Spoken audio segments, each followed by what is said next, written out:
Mm-hmm.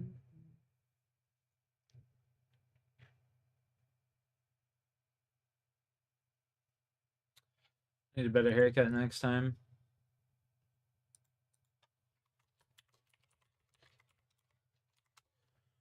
Oh man.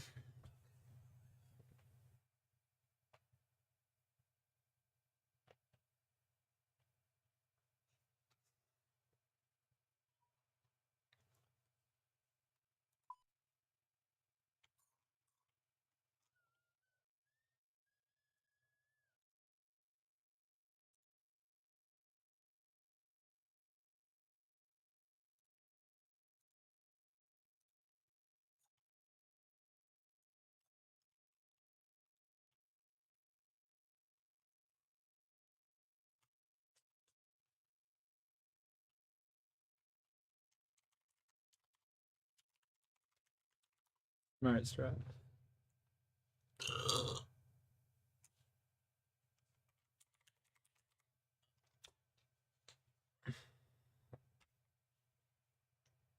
Smart strap.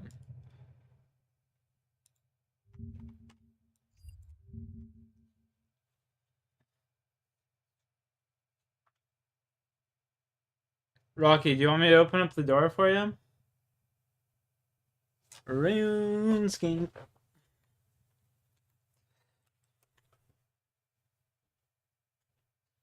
There you go, Stinky.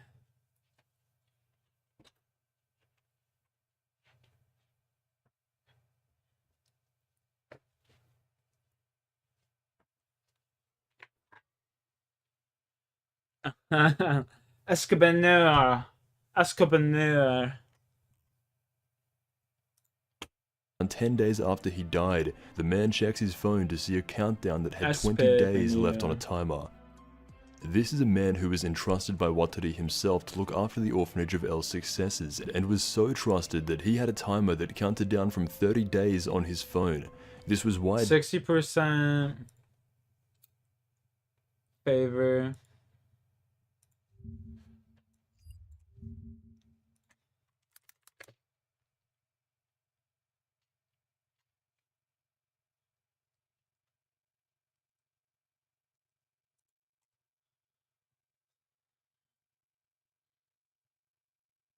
Oh, that's yeah, I know. Yeah, I know.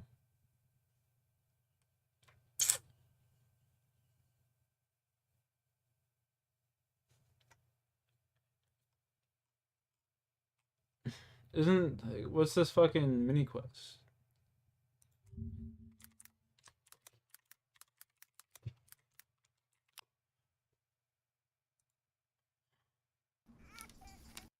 Taibawana cleanup. Hi, and welcome to my guide. Today we're going to be doing the Taibo One-Eye Trio cleanup activity. The quest requirement is Jungle Potion and the stat requirement is 10 woodcutting. Items needed, 60 coins or any kind of machete.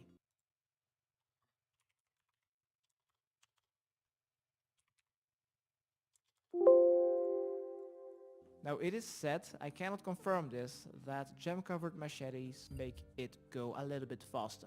For the recommended items, approximately 5 empty inventory slots would be nice, and for the rest that depends on what you want. Do you want to get 100% favor as fast as possible without getting any chance of getting a gout tuber? Then you will need to bring along some food, armor, weapon and potions to kill approximately 75 level 44 jungle spiders. Now if you do want to get a chance of getting a gout tuber, which is a requirement for the medium diary, which you can also buy from the Grand Exchange for like 1 million at the moment. But if you want to get that yourself, then you will want to bring along about 8 doses of anti-poison, a spade to dig out the gout tuber, some coins to buy more anti-poisons and bread from the shop here just northwest of Taibo Wanai village, as well as some food, armor and weapon to kill masters between combat 13 and 44 if you would want to. And for the teleports, one teleportation method out of here after the quest is completed. So if you do not own any machete, then just go to the shop just northwest of Taibo Wanai village and buy one for 60 coins. Once you have the machete, go a bit southeast to the eastern part of Taibo Wanai village and there you'll find Merkelly in front of the Hardwood Grove. just east of where you've started and completed the jungle potion quest. Behind Trufitus's building, let's talk to Mercaley and select option 2. Okay, so what do I need here essentially?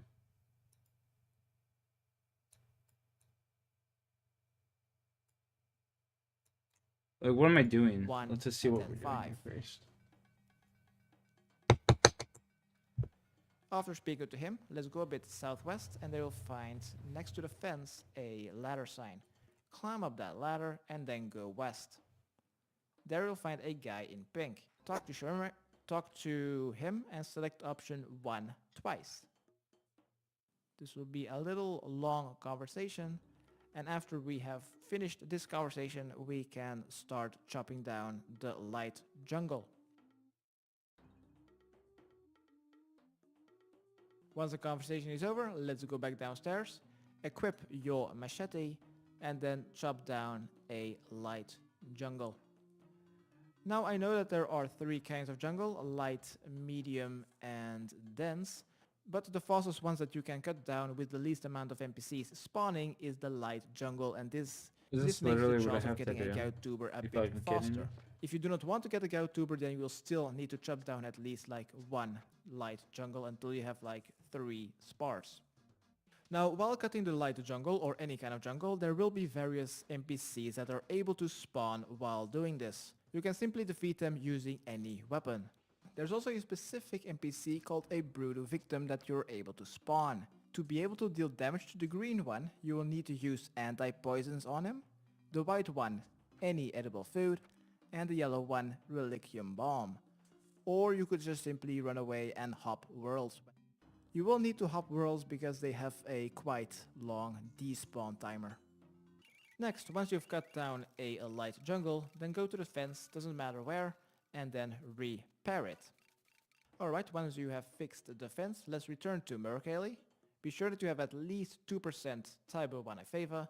Talk to him to receive some trading sticks. Now the path splits for the people that want to get the 100% favor as fast as possible without having any chance of getting a gout tuber for themselves, and therefore you will simply need to run north. North of the Kalquat patch, you'll find a couple of jungle spiders. They are not visible on the minimap. Simply kill the jungle spiders. They will provide between 1 and 2% favor, and simply kill them until you've reached 100% favor.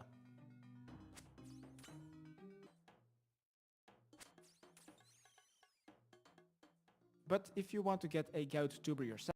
Okay, so it's essentially all I gotta do. Alright, well, here we go. Yo, Squirter, what's up, dog?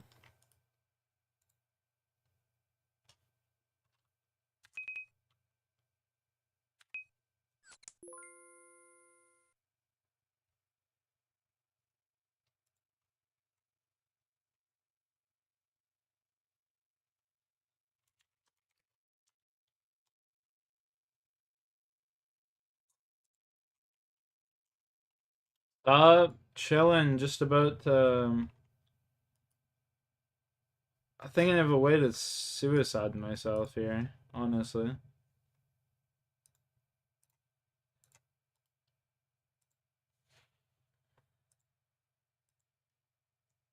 In the game, obviously. Not in real life. Just want to make that clear.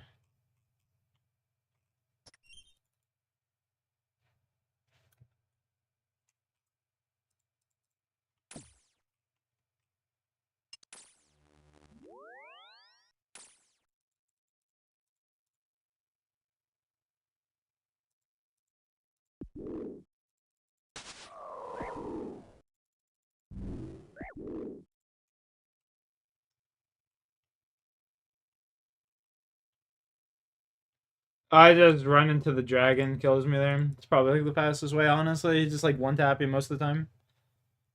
Or 2 tap you.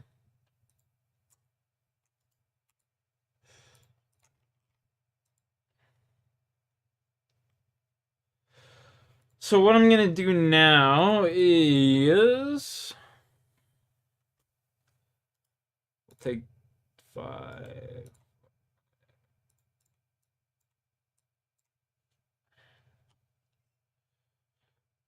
Ooh.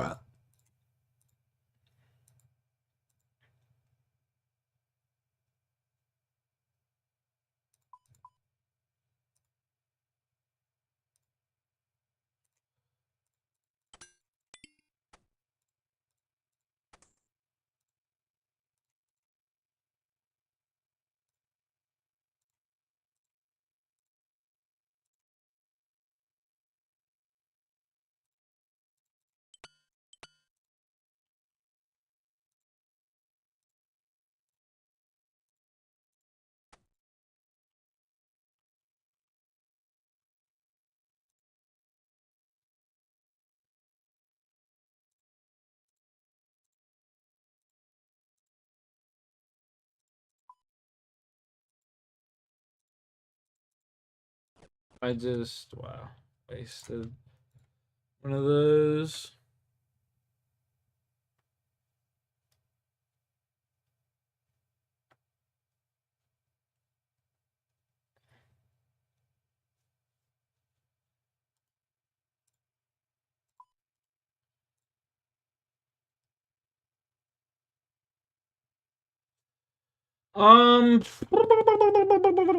What else do I need?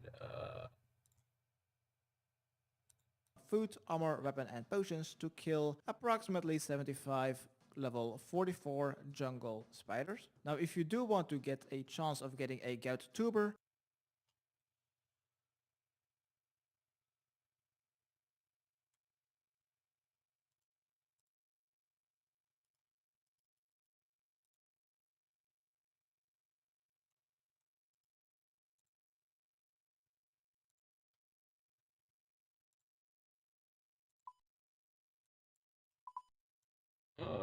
Brimhaven, what's like a good teleport? Ardoin.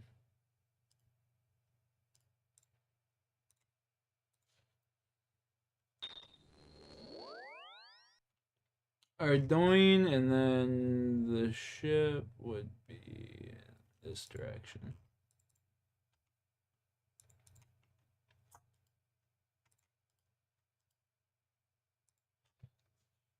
Tokes up, chat. Let's go.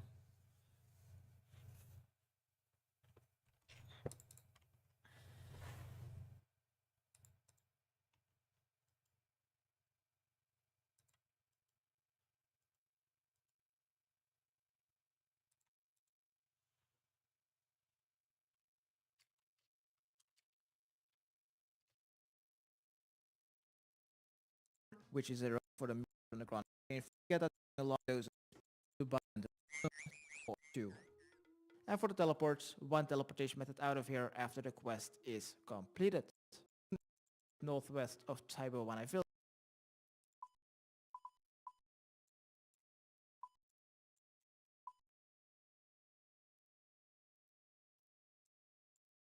Oh, for fuck's sakes, I shouldn't have done that. I need to be up here. Village and buy 1 for 60 coins. Once you have the machete, go a bit southeast to the eastern part of Taibo Wanai Village, and there you'll find Merkelly in.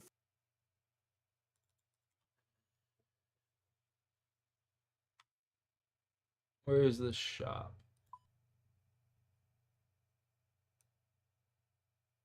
Oh, fuck's sakes, I gotta run down. Ree!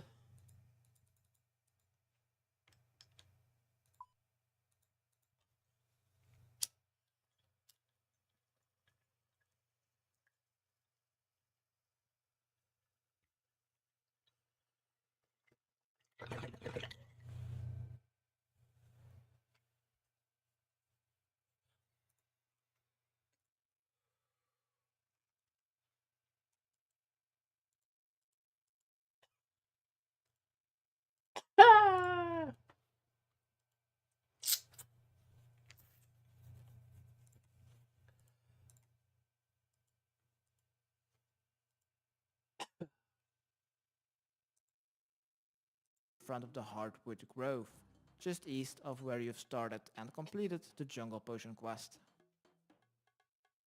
Behind Trufitus's building, let's talk to Merkelly. Merkelly, select 215.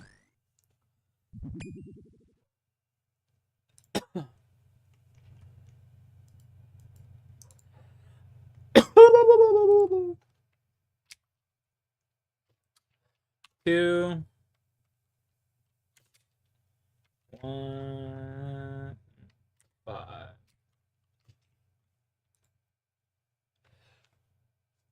And select option 2, 1, and then 5.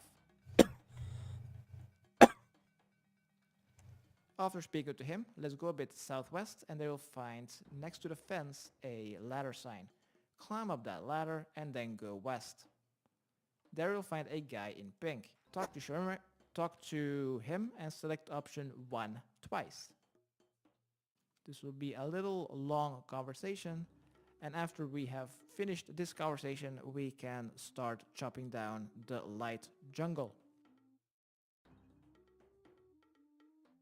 Wait, what? Once the conversation is over, let's go back downstairs, equip your machete, and then chop down a light jungle. Now I know that there are 3 kinds of jungle, light, medium, and dense, but the fastest ones that you can cut down with the least amount of NPCs spawning is the light jungle, and this makes the chance of getting a gout tuber a bit faster.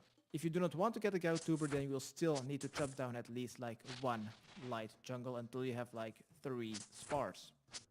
Now, while cutting the light jungle or any kind of jungle, there will be various NPCs that are able to spawn while doing this. You can simply defeat them using any weapon. There's also a specific NPC called a Brutal Victim that you're able to spawn. To be able to deal damage to the green one, you will need to use anti-poisons on him, the white one, any edible food, and the yellow one, Reliquium Bomb. Or you could just simply run away and hop worlds. You will need to hop worlds because they have a quite long despawn timer.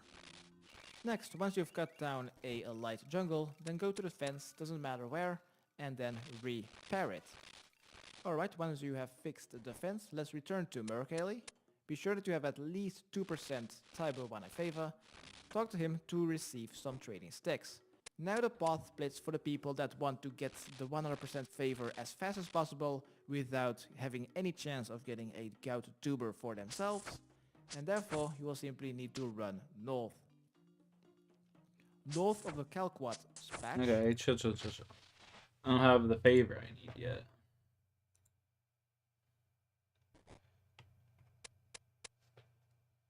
Give me the favor, bruh. 2%. There we go.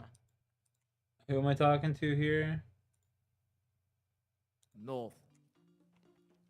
North without having any chance of getting a gout tuber for themselves, and therefore you will simply need to run north. Next, once you've cut down a light jungle, then go to the fence, doesn't matter where, and then repair it. Alright, once you have fixed the fence, let's return to Merkelly. Be sure that you have at least 2% Tybo 1 favor. Talk to him to receive some trading sticks. Now the path splits for the people that want to get the 100% favor as fast as possible without having any chance of getting a gout tuber for themselves, and therefore you will simply need to run north. North of the Kalquat patch, you'll find a couple of jungle spiders. They are not visible on the minimap. Simply kill the jungle spiders. They will provide between 1 and 2% favor, and simply kill them until you've reached 100% favor.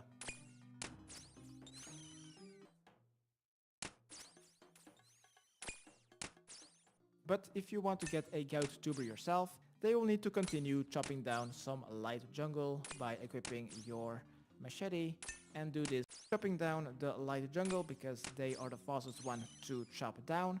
You do not need to repair the fence anymore, so you can simply drop your spars and just keep chopping down until you have gotten yourself a gout tuber. Once you've cut down any jungle, light, medium or dense, there's a 94% chance that there will be absolutely nothing. Then there's a 5% chance 1%. oh, fuck, that you get a gem rock. If you brought along a pickaxe, you can get some gems from mining the rocks to make them disappear faster, but I don't think that is really necessary in my opinion because the gems are quite useless. Then there's a 1% chance that from any kind of bush that you can get a gout tuber root. Simply use your spade on it to dig it out. Now because of the 1% chance of getting a gout tuber, you can easily reach 100% favor before getting it. So once you've reached 100% favor and you still do not have your gout tuber, you can talk to various villagers holding trading sticks. Okay. Yo, Shaquille, what's up?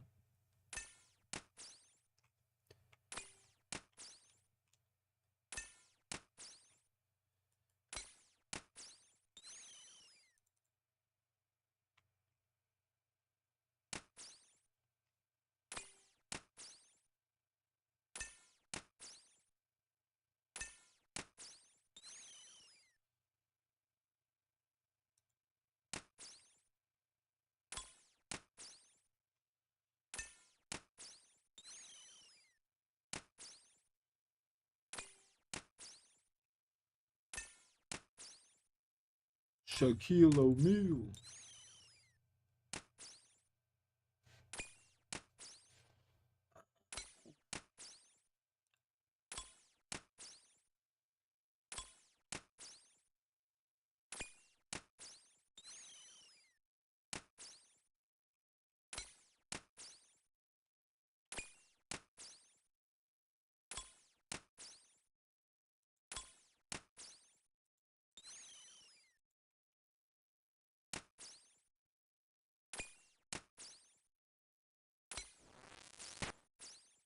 Back to back. Talk about.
It's like the dumbest shit.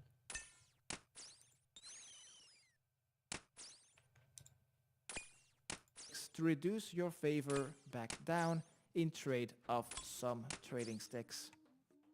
So depending on your luck, this can take 5 minutes up to like 6 hours or even more.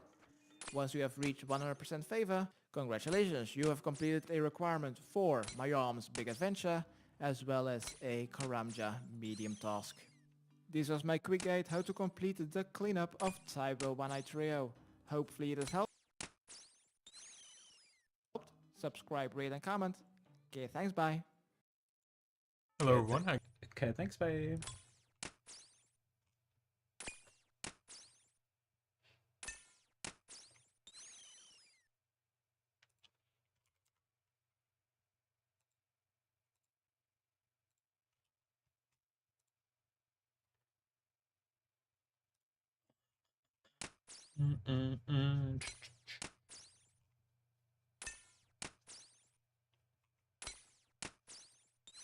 Man, we just fucking these spiders up. Don't even stand a chance.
John going crazy.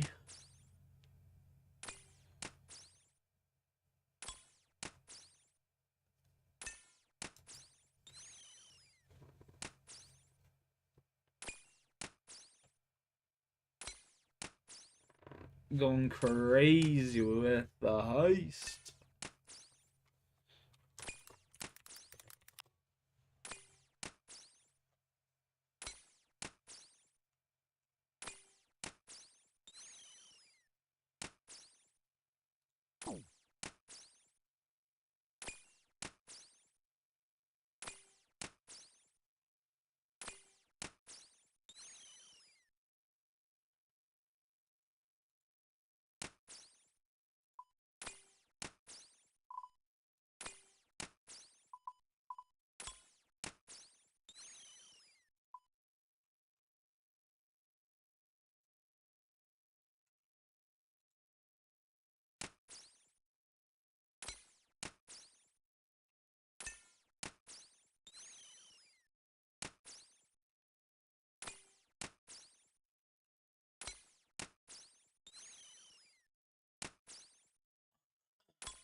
Might as well throw something on to watch, eh?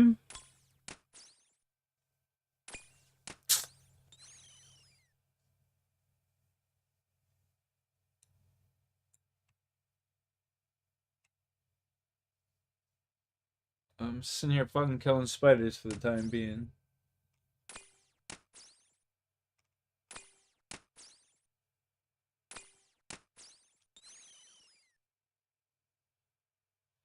GG. Let's go! Yo, Alex, what's up?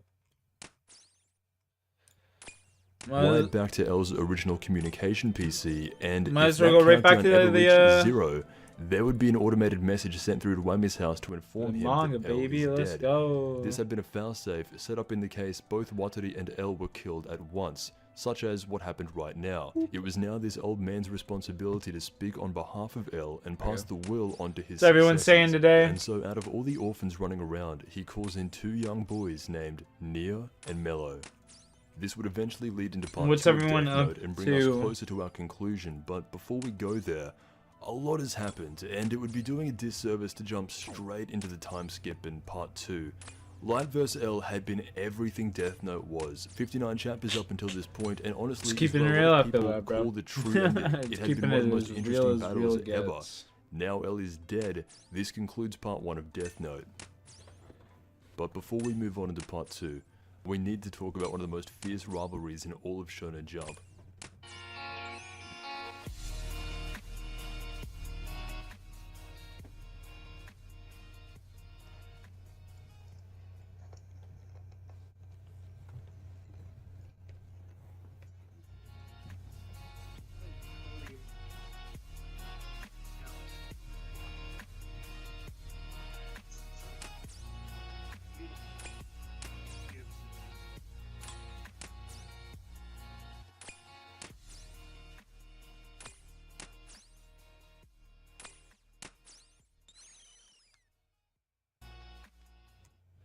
Damn, yeah.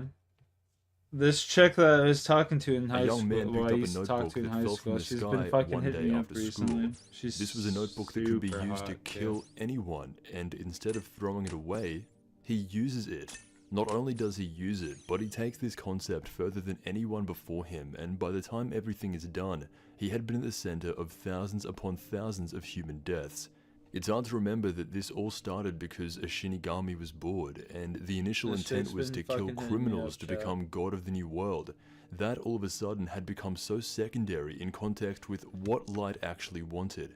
Once Do I go charged back? by L after the death of Lindell Do I hit Taylor, it again? Light's main goal becomes the competition with L. This is why he never stays They high. hit in you his when room you're to kill down, but criminals they'll as do more it, of a yeah. vigilante type as he easily could have done. Punishing criminals comes second to the battle with L, as the mind games between them are inherently more interesting to Light than mundanely killing criminals I out used of to date that sight. chick in high This school. goes back to his boredom in Chapter 1 and lays the foundation for his character. In the novel L Changed the World, the initial L has two meanings. L standing for last one in the idea that nobody Jack can hit surpass it. or even be equal to him, but the second meaning suits I've a been lot there. better as it The stands first for time lost one, that her and a I remarkably gifted we had being sex, who bro. had been cast out of a Like heavenly I was realm sitting and here, was I was dropped down literally to sitting earth, here playing lost, Apex with my as he buddy. was then taken in by Watari and unquestionably became the Or smartest no, it man wasn't on the Apex. We planet. were playing Fortnite. We were sitting here playing Fortnite. Playing L Fortnite is with my very buddy. similar to Light, And throughout the anime she hits me up. She adaptation, tells they me to show come over. Light So of with course I go red over to her hair place. symbolizing This chick evil, was so and drunk, L bro. It was with like, blue hair symbolizing like, terrible. some sort of justice or good. And In then she contrast literally to hit me up the ending night human after life that and again. actively We trying went to back over prevent to her it. place the night This after. is And she was so understandable, fucking and wow, while it this was is a how the super fun story night. wants you to perceive these two characters, at least in the adaptation, I find it odd that the narrative consistently pushes the messaging of L being true justice in your face, as if this is how he is intended to be viewed as a whole. In Chapter 2, both Light and L share a panel by yelling out that they are justice. Both having their own interpretations of what that looks like, even the creator states that he leaves a lot of the ideological themes of the story up to personal interpretation. So, who is good? Is Light good? Or are they both bad? Between Light and L, who is justice? Times. Someone who has a, quote, childish personality, hates to lose no matter how small the contest, is very suspicious by nature, and will resort to using any method he can until he's personally satisfied with a puzzle or a case. This includes unremorseful murder, manipulation, and So I'm lots telling of this lying. chick's kind of looking for like Or a someone who relationship has and a shit, strong though, intent to which, you know, I'm change not the really too world down and has for. created a structure to systematically achieve his own perception of justice, which does actually benefit the beautiful. world, as is stated by the global crime rate she decreasing dumb by as upwards fuck. of 70% from when he started. L had connections to underground criminals that he could contact at any time and would have no problem using to solve See, the I don't case. really The very care people about who shit Light like was that no trying to more. rid the world of, L was by product of his position actively So I'm trying kind to of just like, protect. yeah. Light did do much worse by killing innocent people that stood in his way. However, L would also use innocent people, just not go as far to actually kill them. And in the end, his biggest regret was not all the innocent lives lost, not the months and years taken from everybody working on this case, but that he personally couldn't solve this case beyond a reasonable doubt, and lost the game. All of these things combined do not make him evil, but his sense of justice is just as warped as the man he was opposing. I find the Death Note musical actually does a really good job at interpreting and representing the duality between these characters. Throughout it, Light and L respectively sing their own lines, exclusively to what they had been thinking throughout the series, overlapping each other and never being in sync until the very end. The ending part of the musical has both Light and L quoting each other directly at the same time. They say, or sing, the exact same thing. The line is quickly blurring between what is right and what is not. I do not care who gets hurt now, as long as I get one more shot. Homie It's even made clear analyzed from the as early as fucking chapter musical. I 1 didn't even know they that had a Light Death and Note L musical. are Like, very fuck. similar in multiple ways. That's This line of thought wild. can be applied to them both and becomes apparent when really looking at That's L pretty crazy. as something other than just the blue-haired, good equivalent of Light's evil red hair. If the Death Note is dropped in front of L, would he have used it in the same way Light did? Probably not. However, I can still see L using it, maybe not straight away, maybe not for a very long time, but eventually, if there was a case as difficult and as intriguing as the Kira case, L would certainly use it without hesitation if it meant solving the case, as he was about to do before he died. A natural question that comes up in Death Note is, out of the two main protagonists, who really was smarter? This would be the Death Note equivalent of power scaling the average shonen character's battle strength, but with Death Note there are no fights, so it's this weird form of intellect IQ scaling based on who gave the most sweat marks throughout. Joking, sort of. And it would be easy to say that not only did Light win, but he also went ahead and took the identity of L and Watari, while also killing a Shinigami and being stated to have surpassed a Shinigami at the exact same time. Therefore he must be smarter. But that's a little too disrespectful to L and what he actually accomplished during this 50+ chapter intellectual warfare. Also, it doesn't account for the power advantage Light was given from the start. Now, I want to bring up their stats again and go over them each individually. Light's knowledge stat is a 9, while L's is set to an 8. If you take this at face value, Light has more knowledge than L.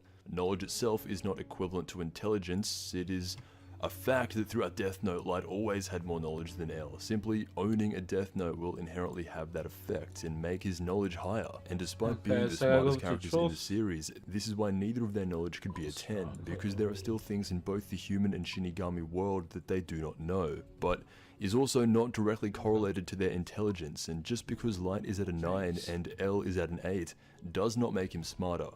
It is close though.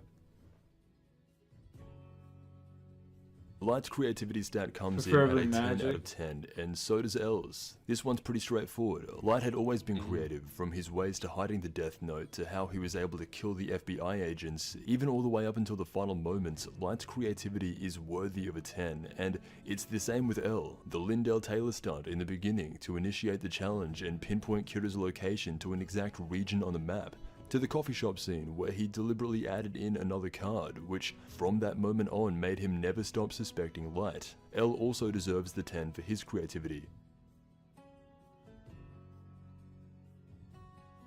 Light's initiative stat is ranked 8 out of 10 and L's is ranked 9 out of 10. All that matters, facts. This also makes sense. L is higher because he was leading the task force. He was the one making the decisions and they only got as far as they did because of him. Light would go on to lead the task force from now on and get nothing done, but to be fair to him, that's his original plan, and also, he did show more initiative in the hunt for the Yotsuba Kidder than L, by a lot. Their emotional strength stat both comes in at a 10. This one is obvious, as to be involved in the Kidder case at all, you need to have the mental fortitude to endure it. Light and L are both equally cold in everything they do. And the final stat is social skill. Light comes in at a 10, while L is ranked a 1. I always thought it was unfair to straight up give him a 1. He leads the task force well, and he's not socially unaware, as he can pick up on the dynamics of people's inner thoughts pretty easily, but in the presence of most social settings, such as his time attending Light's college, he did stick out, and the general consensus of the masses is that he was awkward and weird, so this rating makes sense if only for that.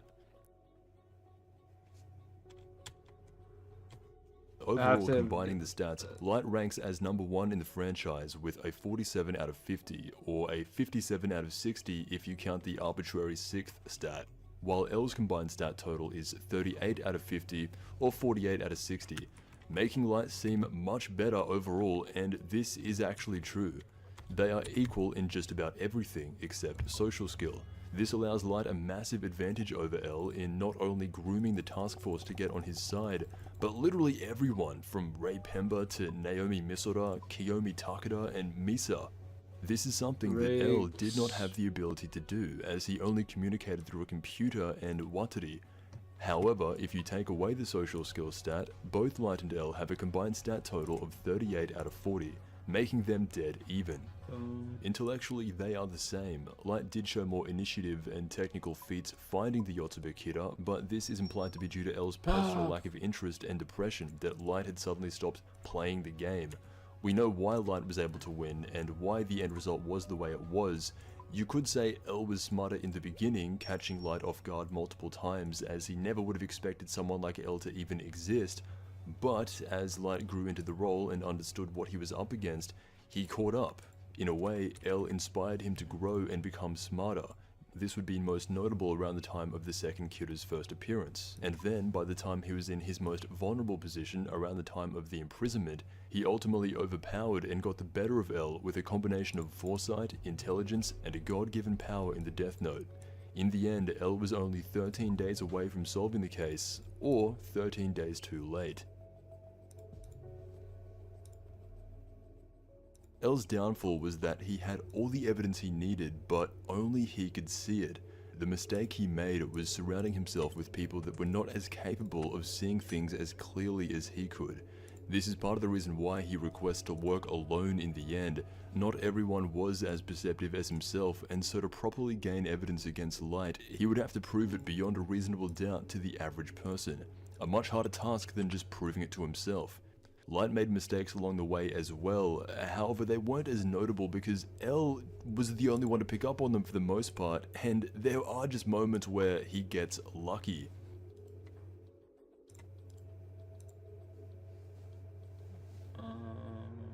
They say the best detectives make the best criminals, and well, Light appears to be proof of that. As the rest of the task force expected to die along with Ryuzaki, they had just been sitting ducks waiting for it to happen on Light's own call. However, death never came for them. No one in the task force dies, and they do not question deep enough into why.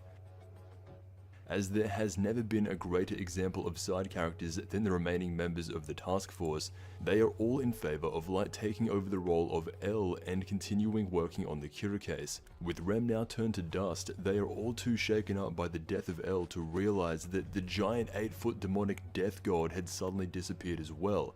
Once again, no one from the task force ever thinks to look into this. They instead show gratitude towards Light after the death of L. Instead of backing down, he is the only one in their minds worthy of taking on this case, and that really shows how much faith they all had in him to succeed L. The Kira investigation would be nothing without L, and now it would be nothing without Light. Light takes the identity of L Loliot and Quillish Whammy, with not a single repercussion for the next 5 years. Both Light and L were outcasted in their own way. Light was the smartest kid in the country, and it is because of this genius that it allows him to understand how most events in life are going to happen. He was separate from everyone else because he was that much more gifted. This led to him never being able to develop a strong connection with anyone, having no one to relate to, and eventually, he becomes bored.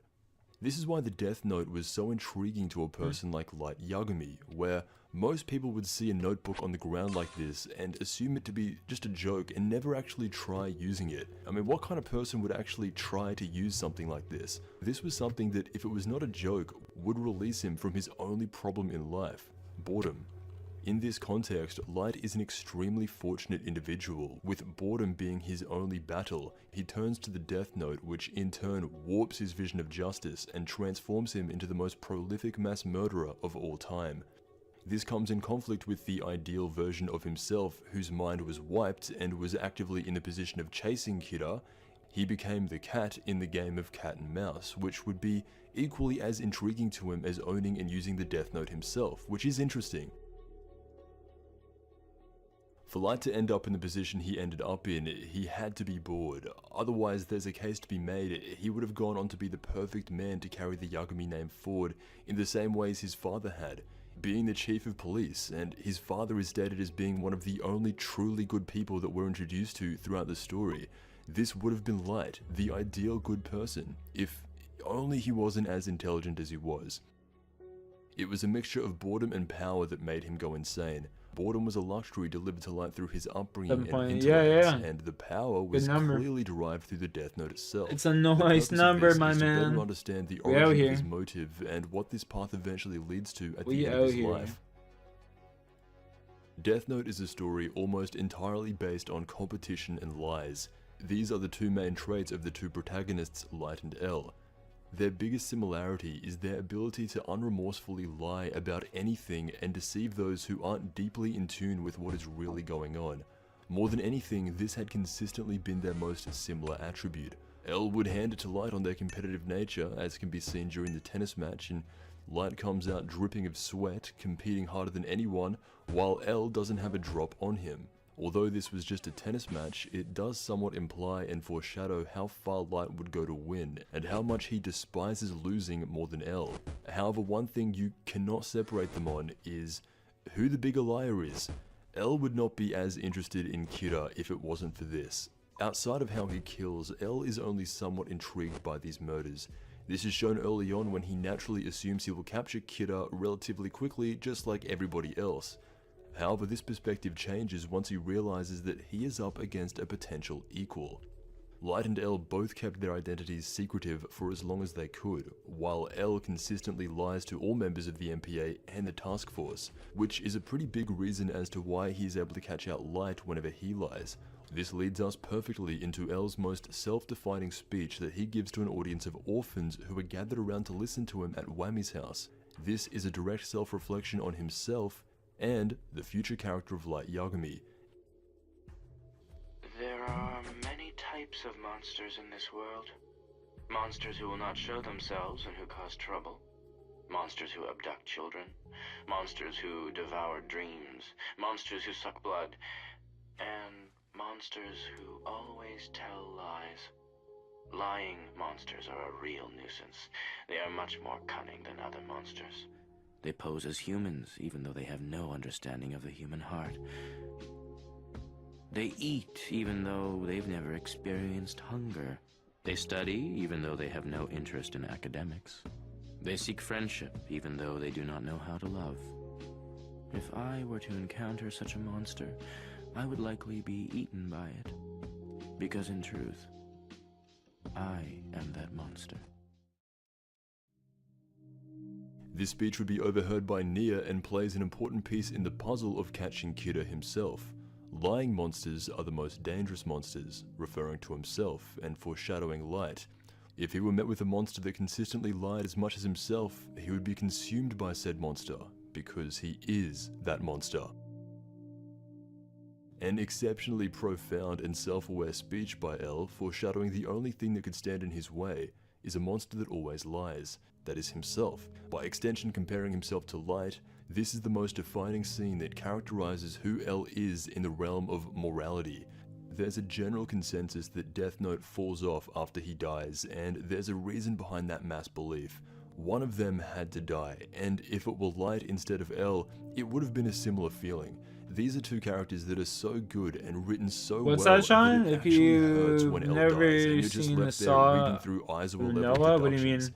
L is someone who is hard to replicate, a socially awkward, lovable guy who, despite being somewhat evil, is a direct counter to the main protagonist. While it's no coincidence that at the same time after he had died, Light himself becomes a less and less likable character beyond this 5-year time skip, as he achieved each and every single one of his original goals and is on the verge of literal world domination, but also becoming bored again.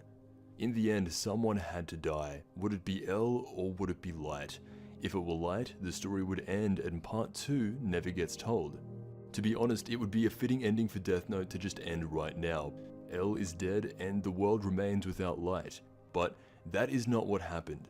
Part 2 of Death Note focuses on the orphans from Whammy's house, specifically Nia and Mello. Watari would take in kids from all around the world in hopes of finding another L.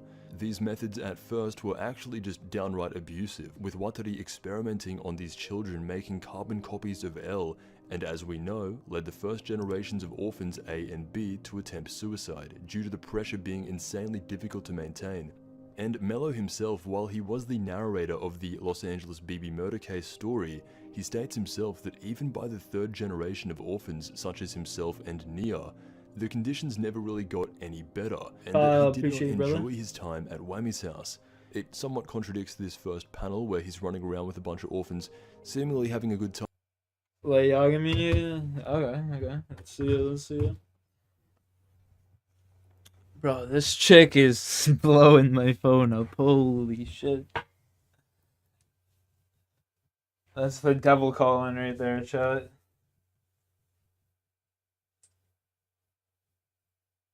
That's the fucking devil call.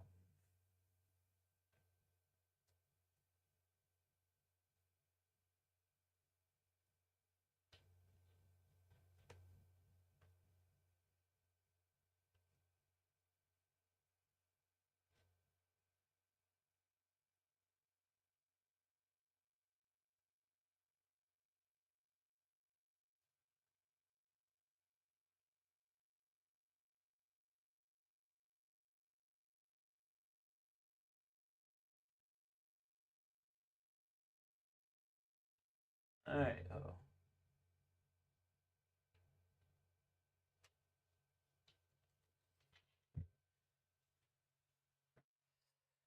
Jeez. She wants PP, indeed. She wanted something, bro. Probably my fucking wallet. On God.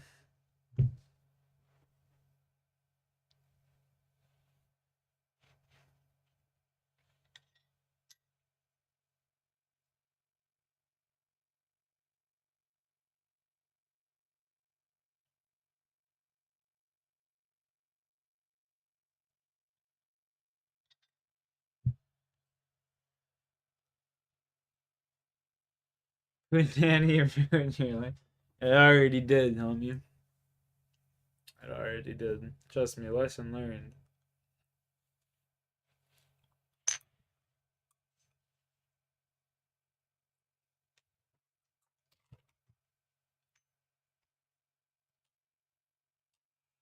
You get some by feeding the camels and I don't know where the fuck that is.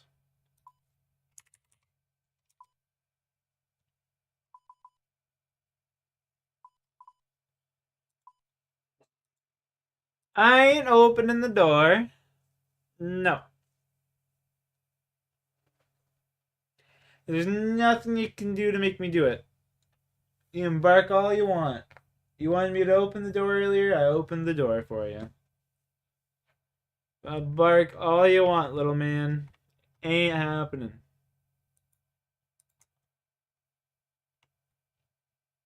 Time running around outside, but I guess that doesn't really tell the whole story, motivating him to leave the house at age 15 once hearing of Elle's death to Kidder. Also, the manager of the house, Roger, his main characteristic is a strong distaste in children, as is stated in volume 13, not the best trait to have if you're running an orphanage. Overall, whether Whammy's house had a better quality of life improvement since the first generation doesn't really matter, as Elle's legacy will be carried on through Light Yagami and Kidder, or someone from the orphanage will step up to continue the battle that Elle couldn't finish.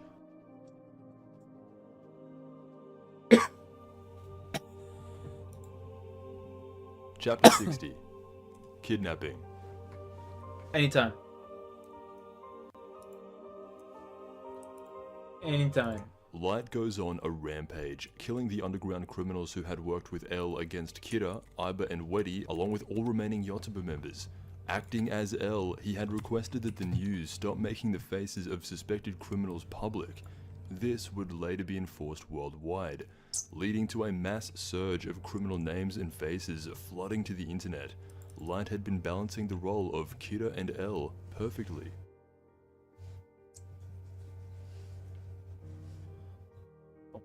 "5 years later, and there had been a time skip.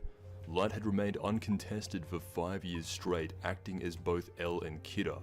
During those 5 years, he had enforced his own law into the world, as people were growing to accept Kira's judgment as true divine justice. It is the year 2009, March 5th, and a young man named Nia was accompanied by the FBI to meet with the President of the United States to present evidence on the Kira case that he had been collecting for over the past 3 years. It has been 4 years since exclusively hearing about the death of Elle, and it's important to note that Nia basically had to gather all evidence from the ground up, all by himself with no pre-existing data, only with the scraps he could piece together from Elle's public statements 5 years ago, along with the knowledge of Elle himself being killed. Jesus. The ongoing Kira case in Japan had been lacking, as Light had purposely made it so they were constantly chasing their tail, and so that, along with the capture and public arrest of Higuchi, leads Nia to the deduction that there was a notebook that killed people and it was being kept in the possession of the Japanese police. Because of this, the Americans formed their own task force known as the SPK, that includes members from the FBI and CIA, along with Nia himself at the top. This puts the Japanese police under suspicion immediately here at the start of part 2, and really introduces the character of N, Nia, I guess it's me or then. Nate River. He is described by the FBI I guess as I'm the the true winner successor to chicken Elle. dinner for that. True coming from the idea that Elle is dead and being impersonated by someone inside the Japanese police. Nia is 17 but looks way younger and has very similar characteristics to Elle, making me think when I saw him for the first time that this was his son. But then I thought it would be strange for Elle to have a son, so maybe a clone? Maybe Wataru made a cloning machine and this was his clone.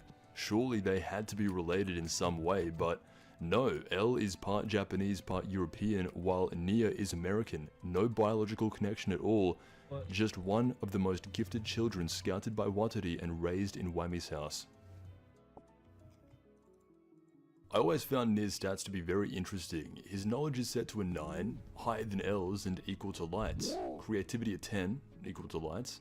Initiative a 6, emotional strength a 10, and social skill, same as L, a 1, making him almost identical to L in terms of stats.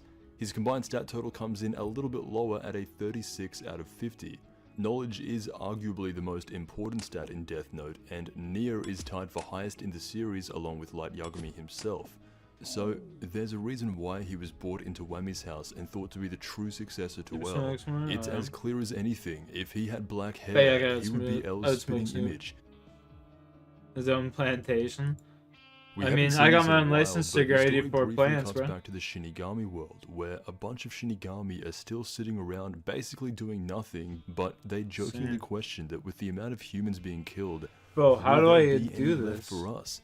Even as a joke, that's a pretty insane statement. That's cool. Light had killed so many people that even the average death god is paying attention to him. This makes crap, I'm gonna talk to you. realize that he needs to kill a human. I got my soon shit, to I got my increase his shit. lifespan, What do I need to do here? or You else can he get could some die. by feeding the camel hot sauce? I'm confused. Feed camel hot sauce. What?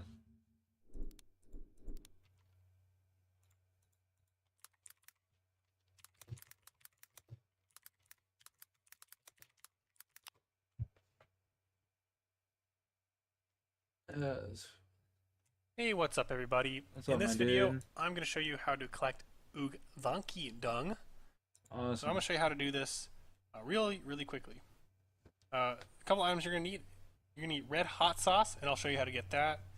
And the wiki also recommends that you bring a spade. Oh, I need to get hot sauce? What Yeah. the fuck?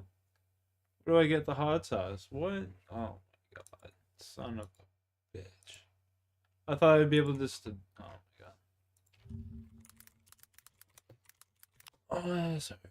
It's red hot sauce. Are you fucking kidding? We obtain it from the kebab shop. Okay. The kebab.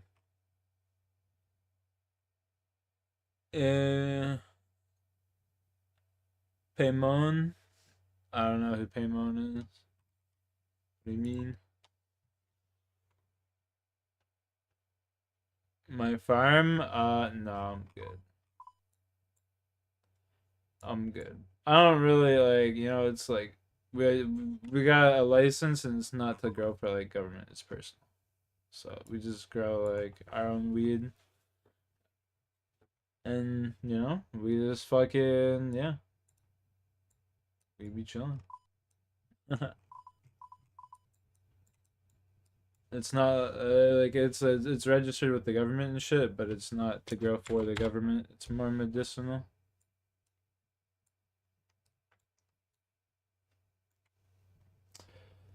I'm confused. What the fuck is the kebab shop? The food shop right there. That's it. That's gotta be it.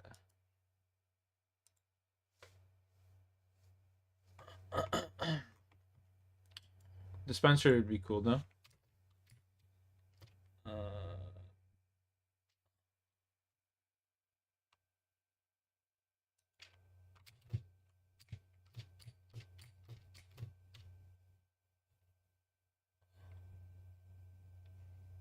Did this motherfucker sell it to me?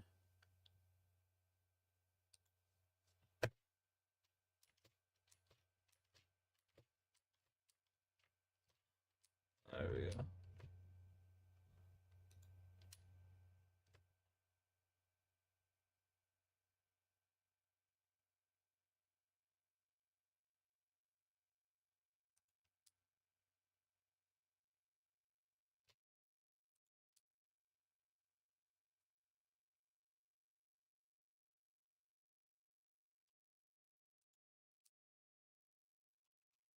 Alright. Was that for a minute that you're watching some recipe on food?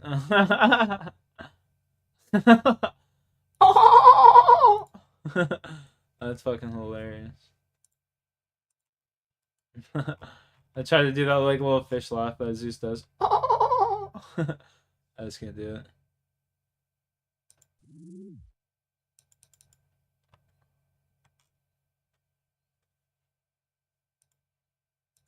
Do I do it on bow?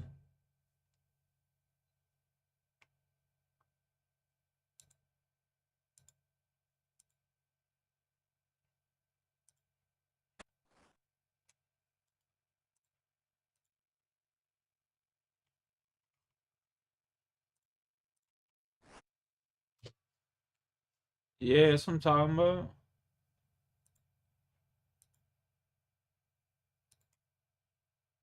We need that steamy ass dung right there.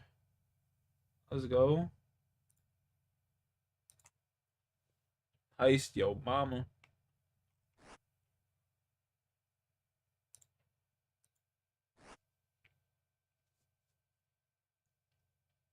Okay, where are we going? Where are we going? Oh. Where are we going, cuz? We're going to the trolls. We is.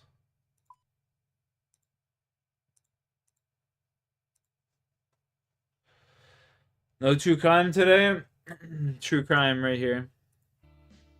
Light had been doing this Well, for so not long necessarily that true, he is but... genuinely changing the world, and people just accept the random heart attacks as if it were now just a natural part of life. 5 years later, and there's a family reunion with Matsuda included. True. We get to see a grown-up Sayu, and Light is still with Misa, showing that he had actually kept his promise to Rem as to not kill This her. is as good as it gets Ryuk is for also still watching hanging an around in the anime on background YouTube. because anything Honestly, is better than the motherfucker Shinigami broke it realm. down perfectly. Overall, he says it the best. This is a heartwarming scene from the most tragic family in the world.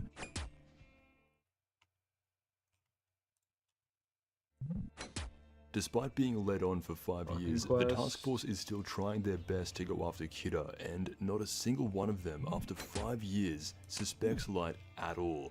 So, for the first time, the investigation must expand and go outside of Japan, all the way over to the United States. The family reunion gets interrupted by a phone call from Aizawa, who states that the director of the MPA, Kenichi Takimura, had been kidnapped by an unknown group and that they are requesting a trade. His life for the notebook. Wait, what? What? How do I? What? Instantly, this brings Light Yagami back to the good old days. There is someone out there challenging him and who knows about the existence of the Death Note. This hasn't happened for years. Despite getting rid of the second notebook, Light begins second-guessing himself, something that I assume he hasn't had to do in over 5 years since the death of L. This situation starts off as different from all others in that he doesn't know about Wami's house and that there are people out there that exist that know the real L is dead. However, this kidnapping was not the work of Nia and the SPK, but instead Mello and the underground mafia.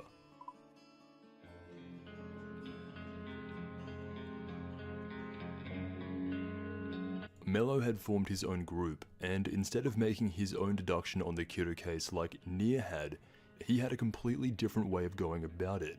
Mello is 1 year older than Nia, Jack and mocks since these neither crimes. of them I don't was think I've specifically really ever chosen mocked as a L's crime. successor, Just more so the case killer is going to be the or measuring something. point of whoever solves the case Like, would go on to become the some true weird looking successor to L. motherfuckers out there. Mello did not like Nia, and so Some has 3 weird members of looking the motherfuckers SPK out there that acting be as killing spies for people. him, feeding him all the information that Nia had deduced over the span of 3 years. It is with this that he learns of the notebook, and based on the idea that L had been dead, comes to the same conclusion as him. Nia and Mello are meant to represent the two sides of L's personality. Nia is clearly the spitting image of L, the cold, logical, and apathetic side of him, while Mello is the emotional, impulsive, determined side of him that is willing to take drastic measures to reach a goal.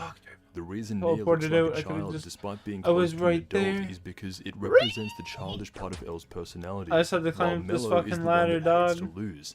L himself stated that he was both childish and hated losing. Mello This isn't a also spoiler eats a lot Death of Note. This chocolate, isn't the and start at Nia all. likes This is like after L died. playing with toys. Put those together and that represents the part of L that would always dangle and play around with his sweets before he ate them. So if Nia and Mello combined, they would be equal to L in every aspect. When L died, the extreme sides of him split into two versions of himself in Nia and Mello, at least narratively. Facts. Got me. We've done this for every character, and Mello is going to be no exception. His knowledge ranks at a 7, so under both Light L and Nia. This does make sense and is fitting because he had to spy on Nia to get this information about the Death Note. His creativity is also a 7. Initiative is a 10, which is his highest stat, and is in line with that specific side of L's personality, keeping in mind that this was Nia's lowest stat outside of social skill. His emotional strength is an 8, and social skill is set to a 9. With an overall combined stat total of 41 out of 50, ranking him even higher than L and Nia, and outright most of the cast. Mello is somewhat underrated throughout Death Note, and these stats are a leading indicator of that.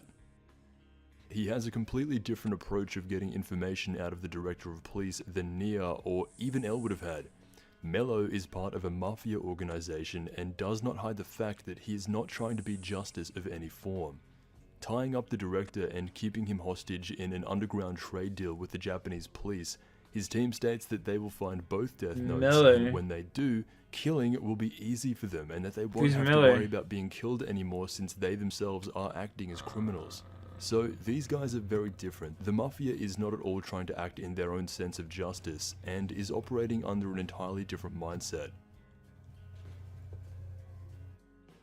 Mello wants to find Kira before Nia. This is his whole purpose. Whammy's house has a way of instilling an inferiority complex onto all those who don't match up to L, and in the case of Mello, Nia was visually the closest to L. Miller is like the guy that had Hancho at the orphanage. He was good too, but he was always second best. Solving the Kira case would be Mello's way of winning the battle against Nia, who he had always felt inferior to. I'm not paying attention. During the time the Japanese task force had been made aware of their national police director being kidnapped, Nia and the SBK sent out an actual FBI agent to go over to Japan and ask the task force to personally hand over the Death Note to America, as Japan had essentially made zero progress with Light in charge. Hearing this, after seeing that the deputy had been kidnapped and asked for the Death Note in return, Soichiro automatically assumes that this was the work of the FBI and in turn Nia and the SPK, when really it was Mello the Never seen time. it, bro. You should watch it and then you should read the manga and then you should watch it. Super kills the Japanese police director with the Death Note by making him commit suicide. European, near he did this in a way Nia? to subvert this clearly being the work of Kira. And But this shows that Light had gotten almost too comfortable at the top for so long and did not account for some random person to be able to deduce that this death very well could have been the markings of Kira. This was the most risky thing Light had done since the death of L. It is because of these actions that both Nia and I've always just known him as Nia. Downright assuming that Kira is someone related New to the Starline's Japanese awesome. task No, force. school one's better. They had understood The first, that at one like, point, before Higuchi they was Kira, introduced, and his like, powers led to many mysterious Misa. deaths of people surrounding the Yotsuba group. This first little proves bit's that like the Kira best. is aware of what is happening and further establishes a connection to the Japanese Talk to my police. arm. Where the fuck And is so, this to guy? increase the pressure on the task force, Mello targets the chief's own daughter, Sayu Yagami. Let's do it. Is it long? Chapter 61. Number 2. Nah, it's not long at all. It's like 37 episodes. This chapter starts off with a flashback to Nia and Mello's first reaction to hearing You can about watch his in like a death, day and or gives two. a lot of insight into these two characters, and specifically how Mello feels hearing that L was most likely killed by Kira. Mello You can reacts watch the anime in a emotionally, day too. It's like screaming, 37 freaking episodes. out, while Nia almost has no reaction at all, only saying that if you can't solve the puzzle, if you can't beat the game, you're nothing but a loser.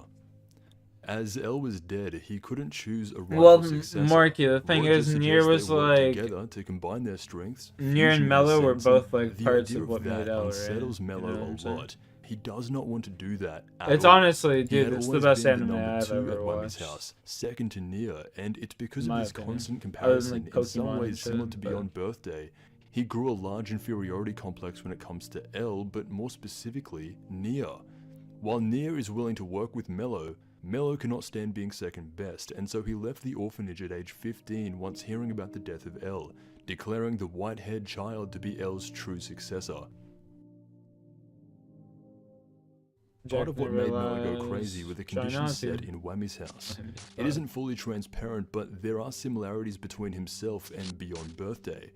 Nia was the ideal L successor from seemingly having all of his traits, while Mello was only looked at as second best. He could never truly live up to the real thing. This does make him go a little insane with this gang that he's joined and states that he wants Kira's head.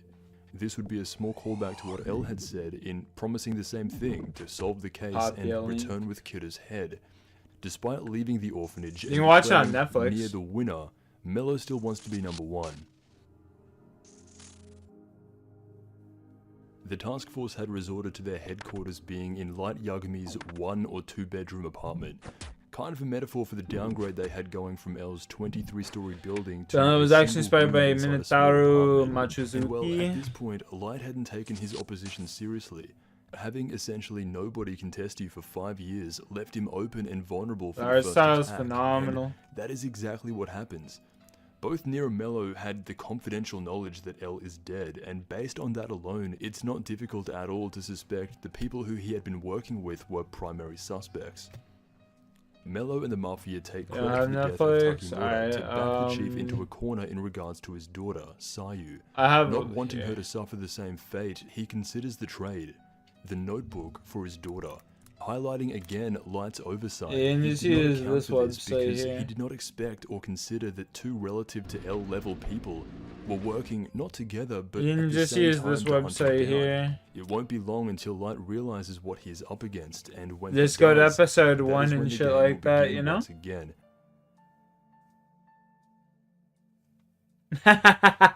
Let's go, Morky. You already know. Chapter 62. Decision. No worries. Got you, dog. The question from all the way back in Chapter 3 gets put in our minds. If Light was willing to kill the Director of Police over to stop him from talking, would he go as far to end the life of his own sister, a family member? And the answer is of course yes, he would. From this chapter, you really wonder what Light's true endgame plan was. Did he really intend to lead the task force forever in a constant circle of lies? It's been 5 years at this point. Or did he ever plan on slowly killing them off at the right time? 5 years is a long time, and you'd think maybe dwindling down the numbers until he publicly decides to quit the investigation himself would have been the best move for him. Later on, this will become a more prominent thought in his mind. By ending the life of the task force, that is when he will truly be set free. I mean, as I don't Kira. mind the second half. Right I just now, find Light the is ending shown to be a little living bit, two you know, very separate lives, and cheesy. regardless of who you are, even if you are able to effortlessly pull this off, that is not sustainable at all. Light claims to be on the verge of becoming the actual god of the world, unironically, yet he says this while working in a small room with 5 other men on a daily basis. He just doesn't feel as godly as he should in this moment, and I can't help but think that this was by design. From now to the end of the story, this will be highlighted even more, but it was first implemented here. For someone I knew this shit's just not gonna make any sense to you. You gotta start from the who beginning. claims to be a god, his living conditions and quality of life is by no means envious. You gotta conditions watch not the him, markings like, of a build god, his, but with someone like, with the twisted ego and narcissistic fucking- attitude of Light, you'd think that, you know, maybe he'd get a better place for Twisted himself. views on the He's world, you know? definitely capable, but he just doesn't. And we also get to see a few panels of Light and Misa's relationship 5 years after, which is Bro, the definitely first, interesting. like, I don't know, the first 3 episodes of the anime are, like, some of my favorite, like, After a I phone always call called with them a the Mafia, cartoon, Mello 'cause says that's what the something show that was when I sparks was up a a new kid. sweat mark in Just a Light, cartoon, you stating know? that if either of them announced to the public that the kidnapper I didn't even know was what the fuck asking for the anime notebook was. in exchange for her life, I didn't even know there was, like, a Sayu term will for die, it. just like the director. It's called the cartoon. This is of So it interest was, like, to my Light favorite because for the cartoon. One of first my time favorite since cartoons L, growing he up. realizes someone is onto him, and these are not your average kidnappers. Right now, there are a total of 3 death notes in the human world. There is the one that Misa owns and that Ryuk is old man, attached to. fuck off. There we is go. Rem's original death note that she dropped after killing El and Watari, then dying herself, which was picked up by Light and that he is currently in possession of. And third, there's the original Death Note that was initially used by Light, then passed on to Higuchi, to then be ultimately hidden away by Light's father. The chief sees a photo of his daughter being held hostage, and he makes the decision based on his own moral code as the police deputy and as well as Sayu's father. He intends to fly out to Los Angeles with the Death Note to give it to them in return for his daughter.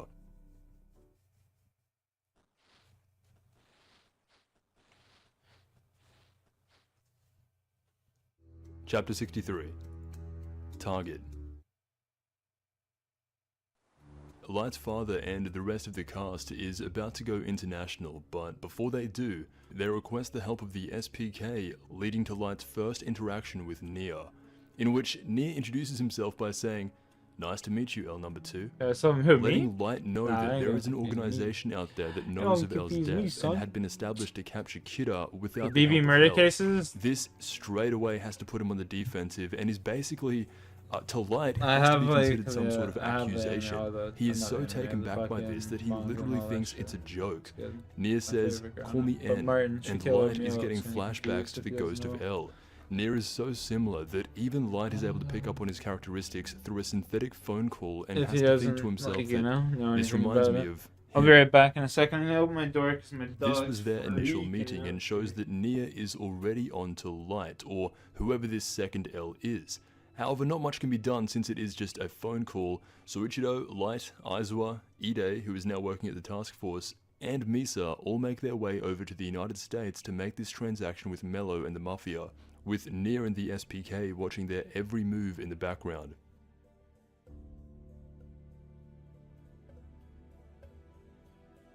The anime makes a few changes here. The manga shows that Nia from the beginning has much more of a distrust, way more of a distrust towards the Japanese task force. I was originally thinking and pretty much of the belief that the Death Note anime was almost entirely faithful. However, in part 2 specifically, there would even go on to be almost entire chapters that are purposely left out and remain manga only. In part 1, the adaptation remained extremely faithful, a lot more stylized, but still incredibly faithful, with the only big change from the manga to the anime is that L had talked about there being a group of L's in a way to sort of throw Light off, and some other small moments with Aiba faking his role as Araldo Coil to the Yotsuba group. But in part 2, there is quite a bit of context left out from Mello to the Japanese task force. It'll get touched on soon enough, but the anime adaptation definitely rushed through the story of part 2 to only focus on the big events.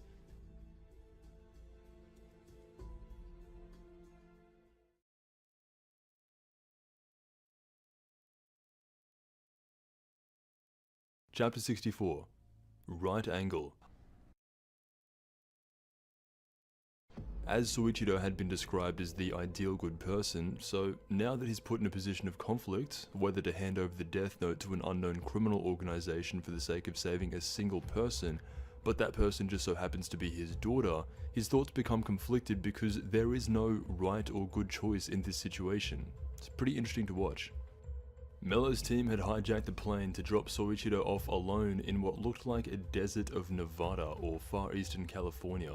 Once realizing the plane had been hijacked and there had been a swift change in plans, Light gets angry, and simply the sound of Misa's voice compels him to unleash all that frustration out on her. This is very telling of the man Light has grown into. Nia has surrounded himself with actual talented people, people of intelligence who are capable of picking up on even the small details whenever Light calls up Nia as L. This is something very underrated to have on your side in Death Note, a team around you that is capable. This will be the final time we do this until the Shinigami, but there are 13 named members of the SPK. Out of these 13, there are only 3 notable who stick around that have their own stats and are worth mentioning outside of Nia. First is a man named Anthony Resta, or Commander Resta. He is the second in command and works most closely with Nia, with a combined stat total of 35 out of 50, makes him equal to Mogi and higher than the rest of anyone in the Japanese task force. Next is Stephen Gavani, who casually comes in at a 38 out of 50, making him equal to L in combined stat total, but also higher than anyone in the MPA could ever dream of. And finally is the CIA agent named Harley Lidner, who comes in at a whopping 36 out of 50. It goes without saying, but these stats speak for themselves. The people that Nier had been working with by his side were rated far higher than the likes of Aizawa or Matsuda or any one of the task force members that were working alongside L. This would be the equivalent of 3 equally talented versions of Naomi Misora working alongside L on the Kyoto case. Yeah, is it pretty all those decent years ago. regular? Still, nothing compared to Light Yagami, but it is interesting to point out that Nier's team on average is up to 30% better than L's team. Likewise, there are 15 named members of Mello's West Coast criminal organization, and even more that are never shown or named.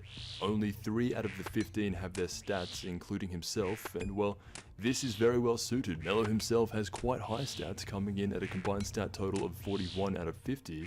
His fellow criminals, however, cannot say the same. The leader of the Mafia is a man Yeah, named respect, Rod bro, Ross, respect, who has a appreciate you. combined stat total of 31. Not the worst, but 31 is horrible if you're the leader of a criminal organization going up against Kira. And then finally, a man named Jack Nealon, or real name Cal Snyder, who comes in at a 25 out of 50. Just another fodder character, and overall, the Mafia is fairly weak in comparison to the rest of the cast, with the exception of Mello, who hard carries and notices that this new L is strangely obedient. Light's father is met with a man in a mask and is forced to prove the validity of the Death Note, and in turn kills one of his own. So Ichido hands over the Death Note to save his daughter, only to then see a rocket come up from underground with the Death Note attached. The Mafia shoots the rocket into an undisclosed location, only to track it down later and then gain possession of the most powerful weapon mankind has ever seen.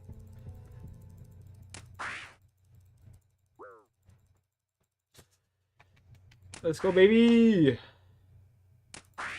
Fuck him! Let's go, baby! Chapter 65. Get Responsibility, 'em. plus all Shinigami rankings. Light hadn't been able to do anything. Even if he did kill his father and sister, that would only then highlight the probability of Kira being connected to the Japanese police. Plus, Light would rather not have to kill his own family and would only do so as an absolute last resort. Come on, get him! There's now this dynamic between Nier, Light, and the Mafia. Nier is helping Light chase down who he suspects to be Mello, now in possession of a Death Note, while he had also unintentionally been helping Mello chase down Light. Instead of a one-on-one battle, it becomes a 1v1v1, which eventually turns into a 2v1, definitely different from what was going on in part 1. Something interesting is happening up there in the Shinigami realm. A Shinigami named Sido has lost his Death Note, and if he doesn't I have get down to the wait name for of a thermal human paste to come soon, in. he's gonna be in big trouble. I haven't done anything His to my original thermal Death paste Note in had like been 4 stolen by years. Ryuk. However, by the time he Probably confronts him not about that it, the good, Death Note has exchanged but, yeah, hands it is multiple what it times is. since then, between Light, Ram, Higuchi, and now the Mafia. This would be a good time to talk about Shinigamis overall as a group of beings. Unlike humans, their ranking system is different, and in Volume 13's How to Read, there are a total of 13 named Shinigamis that have rankings of 1 through 13. As can be seen, the Gods of Death play a completely different role than humans. Even within story context, Light is shown and stated to surpass a Shinigami, which is a weird statement to quantify. Similar to humans, Shinigami are ranked through 5 main attributes. However, opposed to humans, their categories are different as they're ranked on intelligence, inquisitiveness, initiative, empathy, kills, and at the end they are given a rank.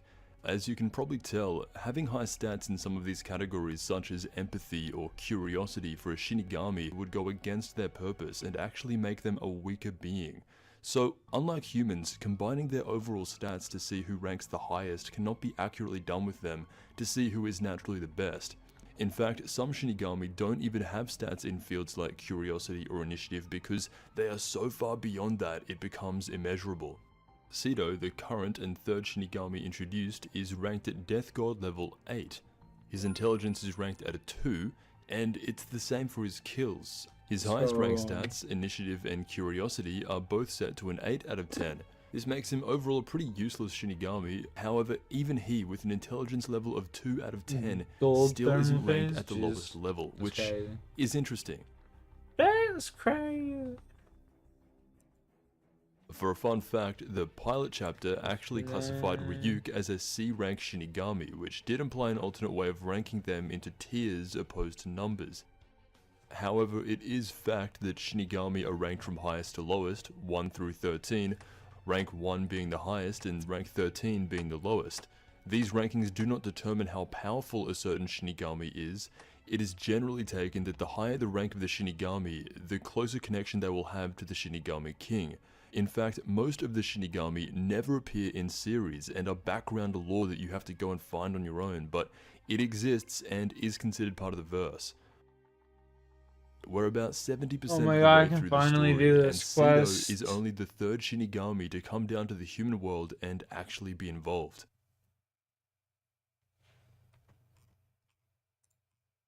I can finally The lowest do level this quest. Shinigami is someone who is actually dead. The original Shinigami who died for Misa, named Gelas.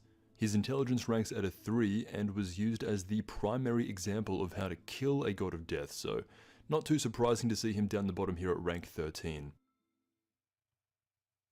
Rank 12 is a Shinigami who never appears in the main story and can only be found on the spine of Manga Volume 12 and in Volume 13's How to Read Guide. Kindara Guivelostain is described as being one of the most violent and least intellectual gods of death. Her intelligence comes in at a 1 out of 10, along with all other stats, with the exception of initiative and kills, which come in at both 8 and 9 respectively. I find it interesting that a god of death who only single-mindedly kills in what is described as the most violent ways is ranked second last. This does further the point of needing to be a well-rounded individual, even if you're a god. The Shinigami King would look at someone like this as more of a wild animal than someone deserving of a high rank by their side. We'll be back, chat. Rank 11 is the god of death shown in episode 1 named Kalikacha, with some of the lowest stats across the board, basically a 2 in everything, and his only defining characteristic is that he is an extremely strange looking Shinigami in the Shinigami realm. Rank 10 is the Shinigami who at the beginning of the story wins a game of gambling named Deridovli. Similar to rank 11, he has low stats across the board and is never shown doing anything outside of gambling.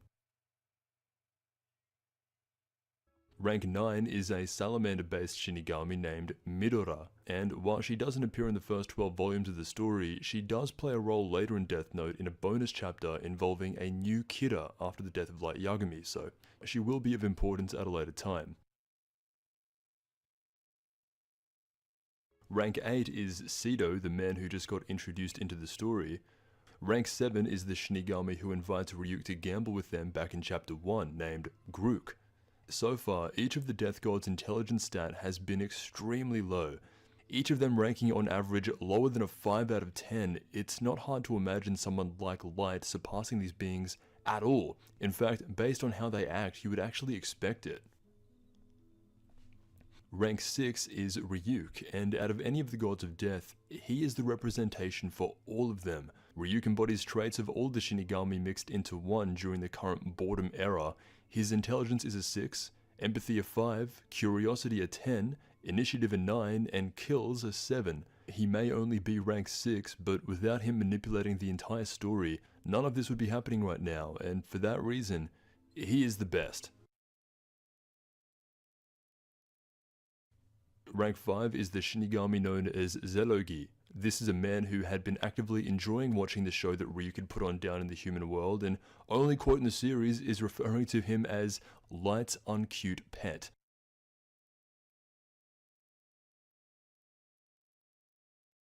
Rank 4 is Rem. This almost all but confirms in my mind that a large part of these rankings almost entirely are simply which of the Shinigami has most access to the king.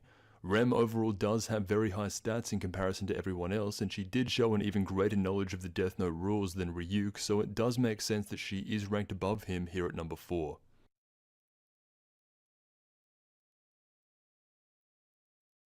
Rank 3 is known as Daryl Garoza. From here, we are getting close to some of the most highly regarded Shinigami in the realm.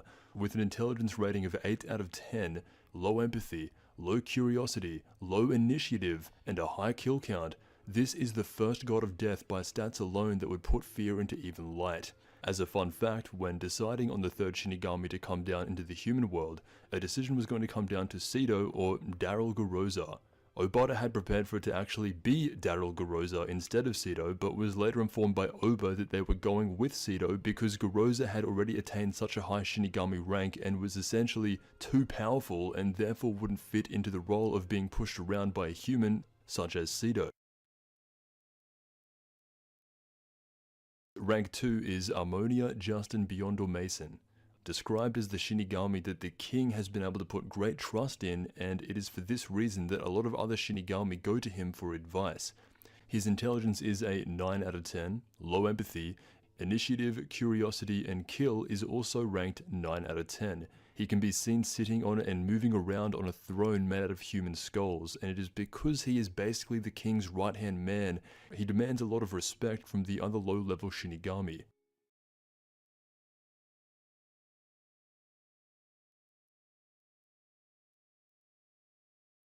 The number 1 death god is a character named Nu, one of the most rare and fascinating creatures that never gets expanded upon in the main series and is unfortunately confined to Volume 13's How to Read. She is described as a rock that is covered in a multitude of eyes that stick out of the ground. Other than the Shinigami King himself, this is the most powerful Shinigami with an intelligence of 10 out of 10, making her close to all-knowing.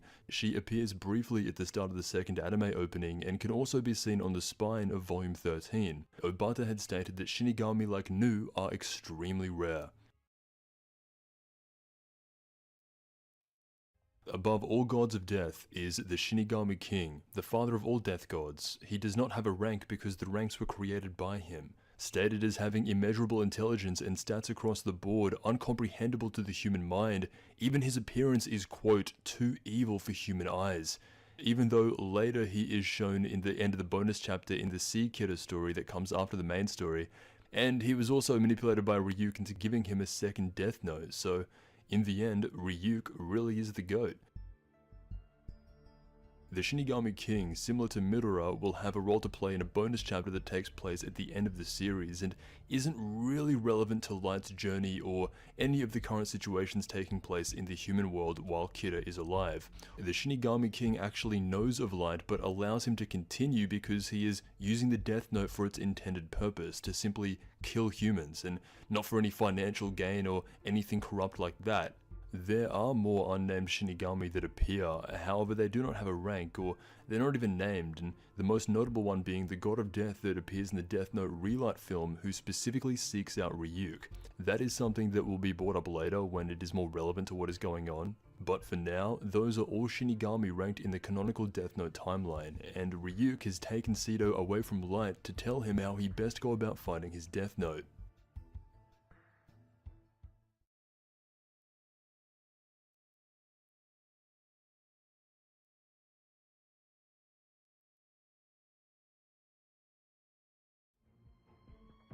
Chapter 66. Death. The interactions between Ryuk and Sito as he's explaining the events of how the Death Note had passed through multiple hands is very entertaining. However, there are many problems for Sito, as for when Rem died, he had to resort to pulling out the rules that he received from the second-ranked Shinigami, Ammonia Justin Biondo Mason. That's right. He now has to find the human who is in control of that notebook, and it just so happens to be safely in the hands of Mello and the Mafia. Ryuk tells him that if he sticks around long enough, he will be able to uncover his identity and take it back relatively soon, as he does have faith in Light catching him eventually.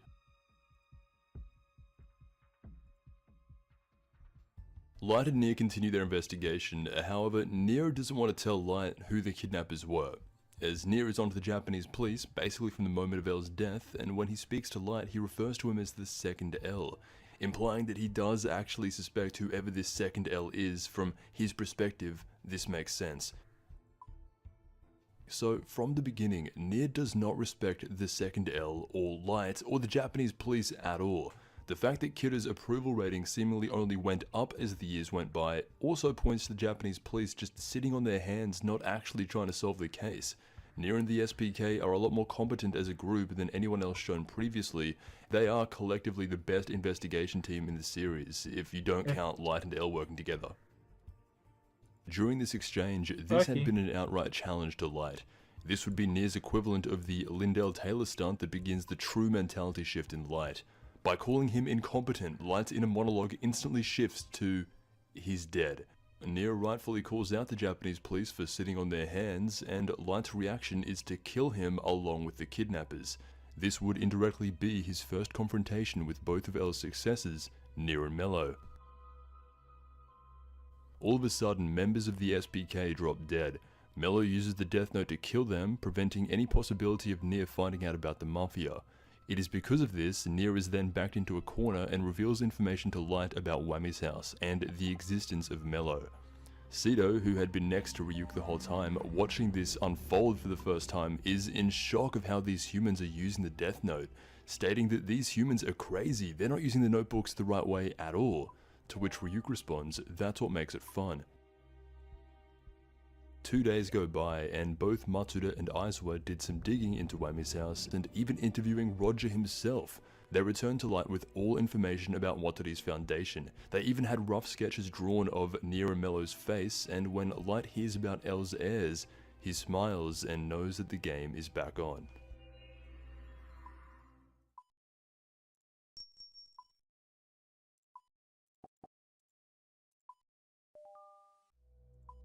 Chapter 67. Button. With a rough sketch drawn of Mello, Sito takes it back up to the Shinigami realm and hands out flyers to a bunch of unnamed Shinigami to help him search for this specific human. As these are sketches and not actual photographs, this doesn't work, and he is still left searching for his Death Note around the major cities of America. I just grabbed. In a phone call to Light's father, Mello asks who the Japanese police appointed to be the second L after the death of the original. This means he does already suspect the second L somewhat, as does Nier. However, instead of telling him the truth and outing Light's own name, Matsuda specifically declares that he himself is the second L and is mostly incompetent and is only being used as the mouthpiece. If they didn't do this and out who the second L was, Mello was still threatening to kill Sayu. Mello is noticeably and outright playing the role of the criminal, the villain. From the outside in, he clearly looks like the most evil out of anyone, and this is even further pushed by the current state of the Yagami household. Soichiro had resigned from the police force entirely, and the Yagami family had just gone through something incredibly traumatic. I don't think Sayu had ever been as afraid as she was in those moments of being kidnapped by the Mafia, and from this moment she would never be the same again. The female side of the Yagami household had always been blissfully unaware to the reality of their family dynamic. Not once are they told about Light's original confinement, and never see him as anything other than a leading detective on the case. Since the events that took place in the desert with Mello, Sayu now has legitimate trauma from what has happened, and Light's mother takes her away to the countryside, away from everyone, never to live the same life again. My sister thinks she owns the place, chat. With the power of the Death Note, the Mafia had been able to kill and eliminate most of the people who were connected to them, figuring out that it was possible to control the actions of a human being in the last 23 days before their death, and it is with this that Mello begins making demands to the President of the United States. Makes her closing my door.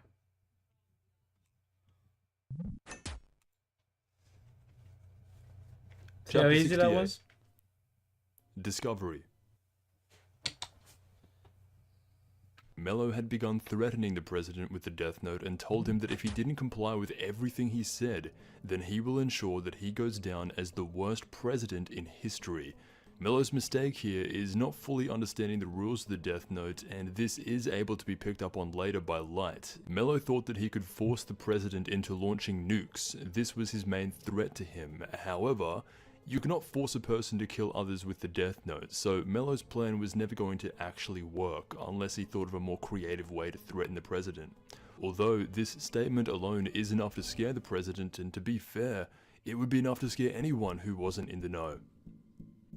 Death Note's interpretation of the United States President in 2009 is a man by the name of David Hoop. This was a man who originally greenlit the foundation of Nier and the SPK, and so that's why Mello has a keen interest in getting him to comply to him instead of the SPK. The president is given some time to think about Mello's request, and in turn looks to L and the Japanese police to ask if there is any way to escape the notebook. By doing this, it indirectly informs Light that someone must have threatened him with it, and the only person who could have done that was Mello himself. A bit of spark returns to Light, as he can easily capitalize on what is Mello's first real mistake. By getting the President on his side with his knowledge of the Death Note, he has pulled ahead of both the SPK and the Mafia. Light had been playing a little dumb, but L is still the greatest detective in the world, and with the help of Misa's eyes and the President willing to send in over 30 men from the Middle East to help capture Mello, Light is right where he wants to be.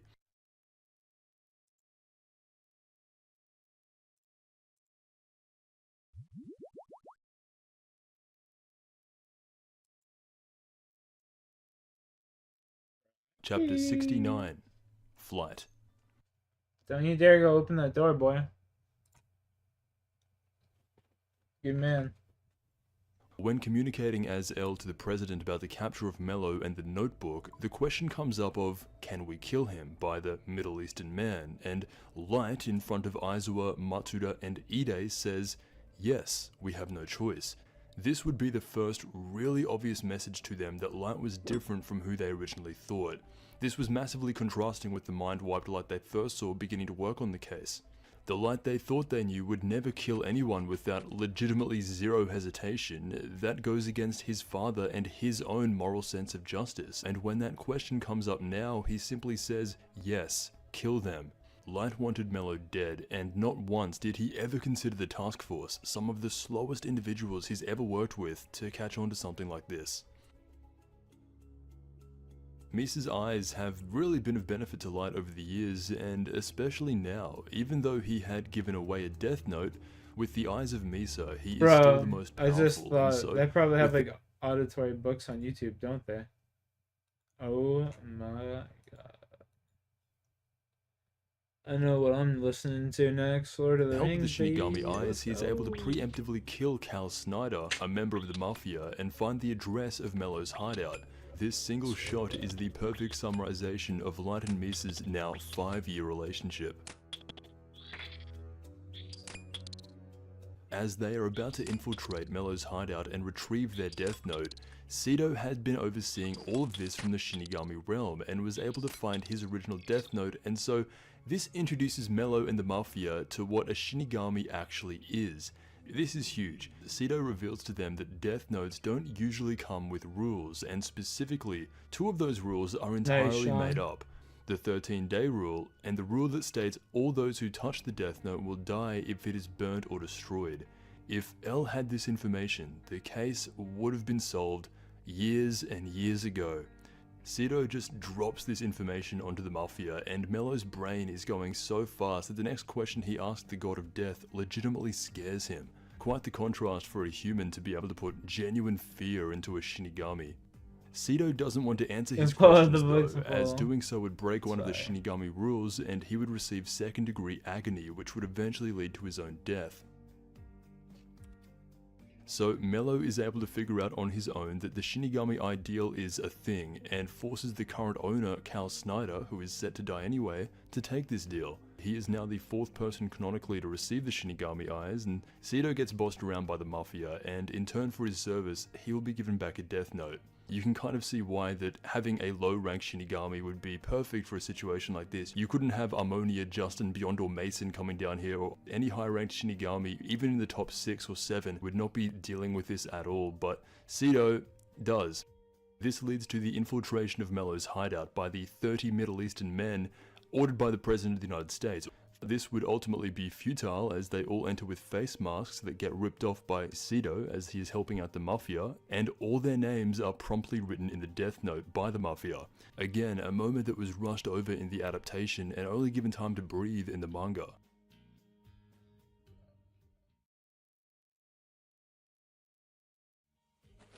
Chapter 70. Tremble.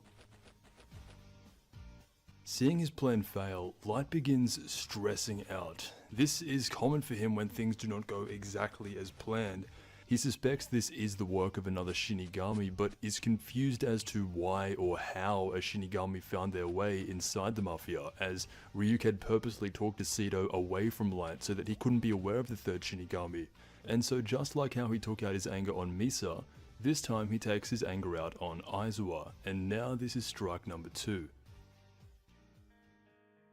Light is now aware of his enemy possessing Shinigami eyes, and so that means if the person with those eyes ever sees a picture of Misa, it will become very obvious to them that Misa is the one writing the names in the Death Note.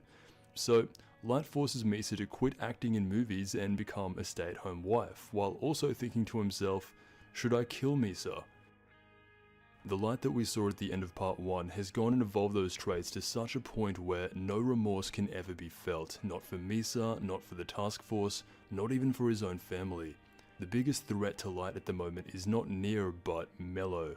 With a Shinigami on his side, having already mentioned the rules being fake, Light must focus all his attention on Mello to kill him as quickly as possible, completely disregarding Nier and the SPK for the time being. Because their attack on the hideout failed, the President of the United States has committed suicide in fear of not being controlled into pressing the nuke button. It is speculated that his death was Kira, however it is more so implied that he actually genuinely ended his own life to protect the world from being controlled into pressing these nukes, as Light would have no reason to kill him.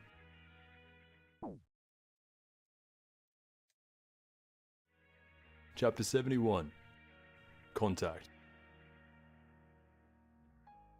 With all favor going in the direction of Mello, I got hit by the last ridiculous, fucking so crazy boulder, that it is chat. insane to think that Are he you even fucking considered kidding doing me? this for a person he hasn't even met. But with the unknown factor of the Shinigami Seto, he was forced into making a decision that Hit by would the have last himself, possible Kira, boulder. hand over the Death Note to the task force and have them dispose of Mello for him, as it Did would be in that both of their fucking interests to bring the pirate. Mafia to, quote, justice. This is a message written by Light and delivered to the task force through Misa on a phone call that would have them assume Kira is calling them directly and they are communicating with him in real time. And really, once again, this is a scheme that he is only able to pull off because of the incompetence of the Japanese police. L would never have let something like this slide. Light is able to get away with so much more in part 2 of the story already, and this is part of the reason for the drastic change in quality from part 1 to part 2, at least in the early stages here with Mello.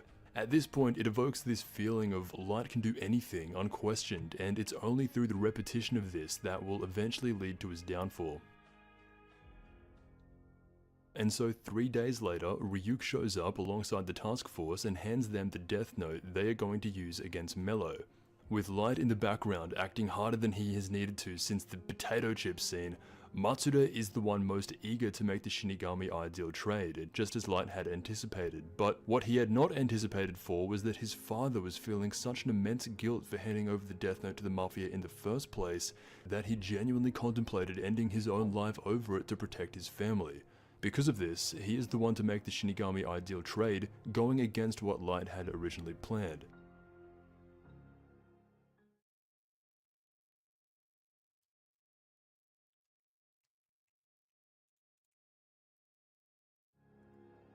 Chapter 72.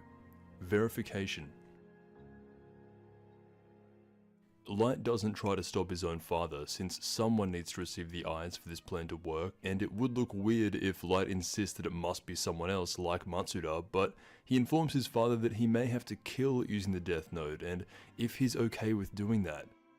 Soichiro says yes, he is willing to do that, and ready to die 13 days later as he still believes in the lie.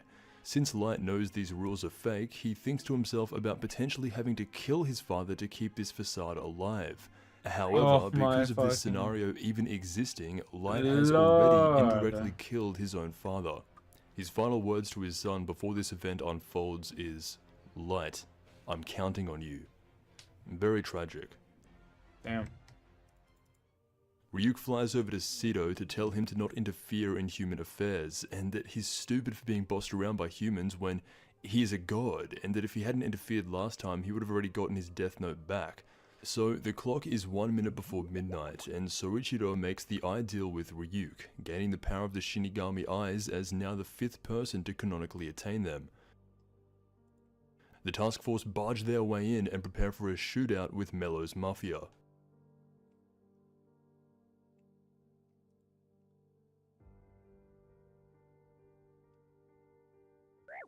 Chapter 73. Cornered. With some of the most action Death Note has going for it, this chapter is filled with explosions, tear gas, and gunfights between the task force and the Mafia.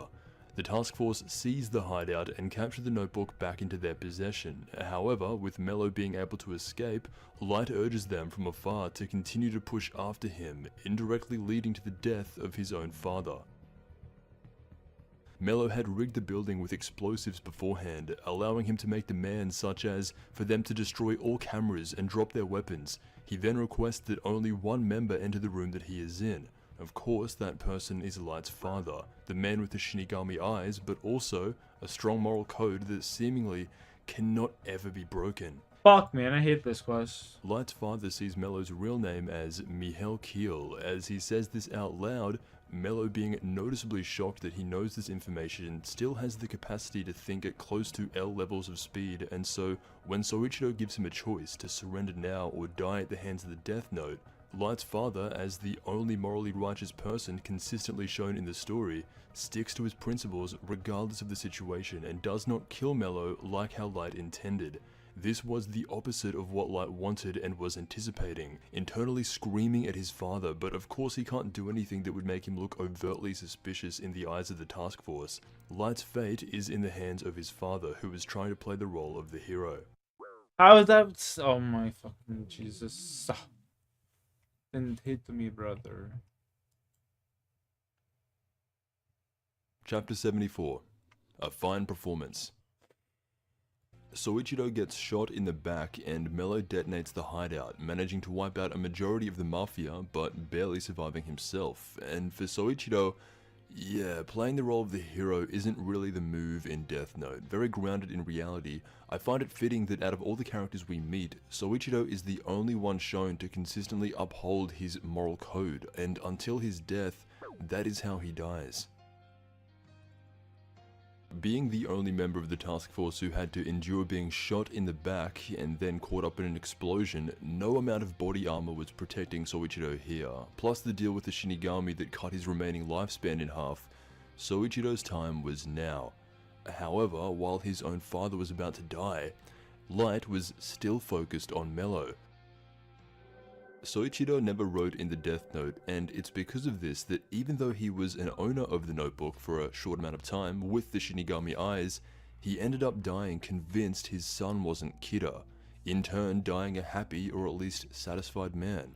He was able to confirm that, at least in this moment, that Light wasn't Kira, and even though the idea of that was a topic over 5 years ago, Soichiro could never forget about the experience with L, similar to Light. And so his final thoughts and final words are of content that his son is not Kira. What a weird thought. It is implied that when Soichiro dies, since he never wrote down a name in the Death Note, he avoided the idea of being followed by misfortune for any human who actually does use it. A big part of Death Note is that most humans are all corrupt in some way. Soichiro breaks the mold of this, which made his addition into the story extremely well placed, and puts an end to a character who has upheld his moral code all the way through with conviction beyond belief. Light's father was the only person to see Mello's face, and as such, this makes Light determined to have him write down the name of Mihail Keel. In what Soichiro thinks is a moment in which everyone will understand why he did not kill Mello in an honorable upstanding man / hero type of way, and most of them do. However, with Mello alive, Light is at an extreme risk and he knows it, so he thinks to himself if it would be weird to scream out and ask his own father while he's about to die to go ahead and write in the Death Note anyway. He goes ahead and does it regardless of how strange it might make him look, showing just how much Light wanted Mello dead, but also deviating to such an extreme for the task force who knew him originally, and if his father could have reacted or seen this, he would have also felt the same way about this sudden outburst by Light. Of course, he doesn't write his name in the Death Note, he dies. Light's emotions while his dad was dying were not of his father dying, they were of how to manipulate him into using the Death Note to kill someone who was catching on to him too quickly. Light was actually crying when his dad died, and I don't see this as a genuine sorrow for the man who raised him at all. Light's feelings Which isn't true because the author actually said that he was Feelings are upset his directed dad towards died, the task force but who are he was watching also him. trying to manipulate He is no him at the longer same the time. man who his father raised, Light Yagami.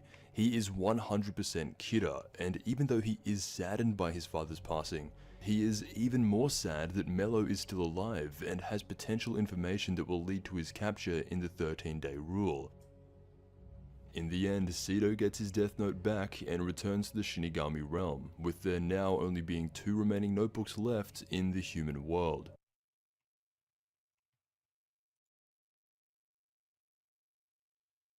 Woo! Fuck, man. There's just Chapter so many 75. throwing rocks. Acknowledgement. Light had been through a lot in the past week, probably the most chaotic week of his life since the death of L. From not killing Mello to the death of his father, he even ponders on the likelihood that someone from Wammy's house could be contacted and tricked and deceived into writing down Mello's name. He really wanted Mello to die, but since they're from Wammy's house, they'd probably all be aware and too smart for that. Like, seeing how is that? Cutting back to Nia, he finds it suspicious that the task force only found Mello's hideout with the help of Kida, then went as far to trust Kida so quickly without much hesitation at all, which leads to a pretty obvious conclusion for him to come to on his own. Nia concludes that if Kida is connected to the Japanese task force, which he believes to be the case, then the second L is Kida. As he's about to launch a full-blown investigation onto the Japanese police, a new president of the United States comes online to make a broadcast announcement that the USA had decided to accept Joseph, Kida. I was Due just to the about mafia to, being brother. wiped out and the recent death of their former president, also believed to be Kida's doing as well, Light's reaction to this Cheers. is so funny. This means that the SPK will be forced to shut down and operate independently, leaving them in a very similar position to when L and the Japanese police were outcast by their government, and so overall, Light is extremely pleased with this result. This is the biggest announcement on a global scale he could have ever expected. Despite his father dying and Mello being alive, the plan to wipe out the Mafia actually worked in Light's favor, as now, globally, the world will realize that it belongs to Kida. There will be pushback and things will become chaotic for a while. This wasn't Light's intention, but in the end, the world will become a better place long term because of his actions. This is his current mindset. Light goes on to say one of the most interesting things relating to the mass opinion of Kida. If Kida wins, he becomes righteous. If Kida loses, he is evil. Matsuda is a perfect example of this in motion, always shown to be somewhat skeptical as to whether Kida is actually evil or not. Light reveals to the task force for the first time his own internal thought process as Kida, realizing that even the United States is backing down from him and soon to become the whole world. He feels confident in saying this. Kida is a mass murderer, that is true, but there are many people who support Kida. This is also true. Kida understands that what he is doing is evil, but has chosen to sacrifice himself to change the world for the better. If we catch Kida, then Kida is evil. If Kida rules the world, then Kida is good. This has been Light's thought process as he's matured into the role of the most deadly mass murderer on the planet, and has slightly changed from the beginning of the story when he believed himself to be doing purely justice. He has enough self-awareness to know that what he is doing is objectively evil in the eyes of the present day. However, the long-term effects of doing this will be securing a far less violent and criminal-like civilization for the future generations. This is Light Yagami's thought process, with being validated by the most powerful country on Earth. Chapter 75 ends the first mini-arc of Part 2 that begins with Mello and the Mafia and concludes with the death of Soichiro Yagami.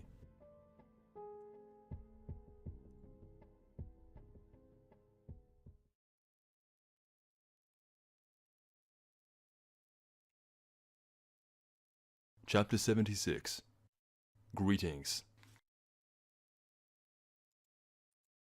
Support for Kida is growing all around the world. Light feels it, and now with the SPK becoming an informal organization, Nia is being supported by the wealth that he had Here we go, inherited baby. from L. With Come how unusually Come cooperative on, get down. Kida is being with the Japanese police, Fuck yeah. it isn't That's what I'm actually talking hard for about. him to pinpoint that the second L is Kida. What's difficult now is, as it seems the entire world cowers away and the support has almost majoritively shifted in favor of Light, or Kida, which is a believable thing to have happened over the course of half a decade. Light's judgment would soon become normal in people's lives. Mello seeks out Nia, and you can really see the conditions that Whammy's house has on the children that come out of there. Mello is nuts, and once again the Death Note anime adaptation rushes through a lot of this context and story, whereas in the manga, Mello is a lot more fleshed out, showing the interaction with Harley Lydner and more of how messed up Mello has become. He is now permanently scarred from his interaction with the Japanese task force and seeks out Nia in hopes of finding more information on Kira.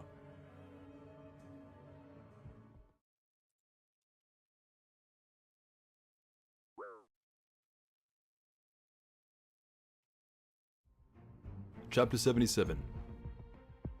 Use.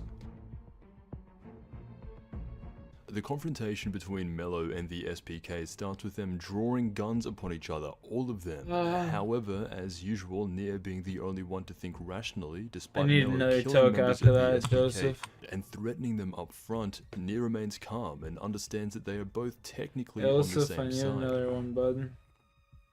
Mello tells Nia all he knows of the Death Note, including that there is a specific fake rule.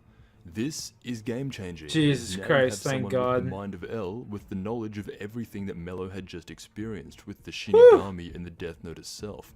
This was a part of Nia's plan all along. He Thank knew that fucking working together Christ. with Mello would be the only feasible way to actually surpass someone like L and solve this case. Mello didn't want to do this, but he played right into Nia's hands by telling him all this information he needed to solve the case on his own.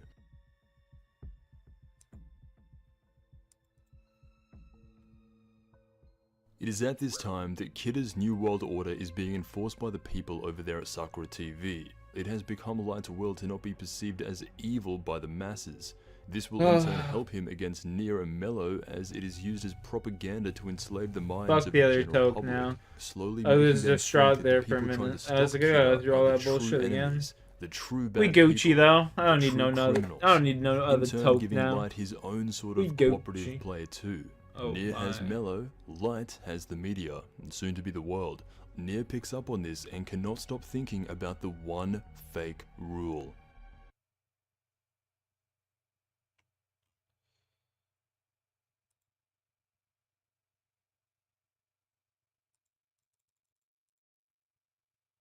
Chapter 78.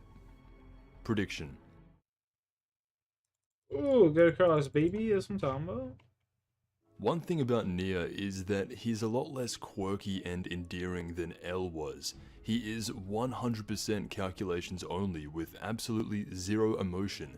Something that he and L share, but Nia takes to an absolute, almost robotic nature, bringing it up to a level where he was even willing to write Mello's name in the Death Note simply to test out if the 13-day rule was legitimate. If Nia dies 13 days later, he will accept the outcome as Kidda's victory and has no problem dying if his deduction turns out to be wrong. L did similar things, however, instead of putting his life on the 13-day rule being fake, he offloaded it onto someone else. By a simple process of elimination, Nia is able to come to the conclusion that the 13-day rule is the only outlier in the set of rules listed in the notebook. Again, L had also speculated on that specific rule being fake, with far less to go off in a similar amount of time. However, he never got the time he needed to test out this theory. With Mello telling Nia straight up that he had tested out this rule himself when he was in possession of the Death Note, Nia is directly given all the information he needs, with the only thing really worth thinking about is whether or not Mello was lying to him.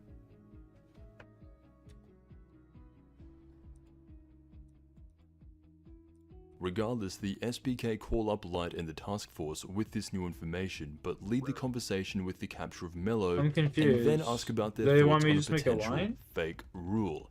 This is what I Light guess was what they want me fearing to do is most, just and make a why he line. was so adamant about his father killing Mello. This moment changes everything, and it's the beginning of the end for Light's status inside the Yeah, task they just want me force. to make a line. Hearing of a fake rule immediately do takes that. Aizawa specifically back 5 years ago when he was working with L, and Light was the main primary suspect. How he reacts to this information now, though, is very important to his immediate survival, and it's subtle, but all of them, with the exception of yo, Matsuda, my boy begin was just distrusting stuck in Light the ever so fucking edge slightly of the after water hearing Nia there. speak. Matsuda is the man who wants to have faith in Light the most, and so whenever Hello? Light brings up a good point as to why he isn't Kira, such as, the reason we've all made it this far is because we all have trust in each other that none of us are Kira, Matsuda is the only one cheering him on in the background while the others remain silent.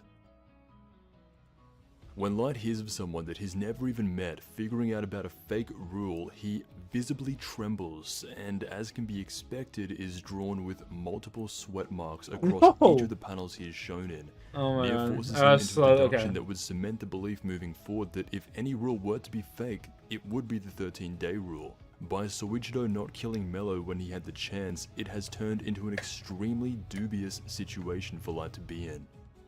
Nier is made aware that a Shinigami is in the room, and now with his knowledge on how death gods attach to a notebook user, he suspects that Kira is in the room currently and is working behind the back of the task force. And at this point, Nier's smile is so distinctively similar to L's smile around the time of when he uncovered his first big part of the case. Nier has also just found his major first lead, and from this point onwards, it is all eyes focused on Light Yagami once again.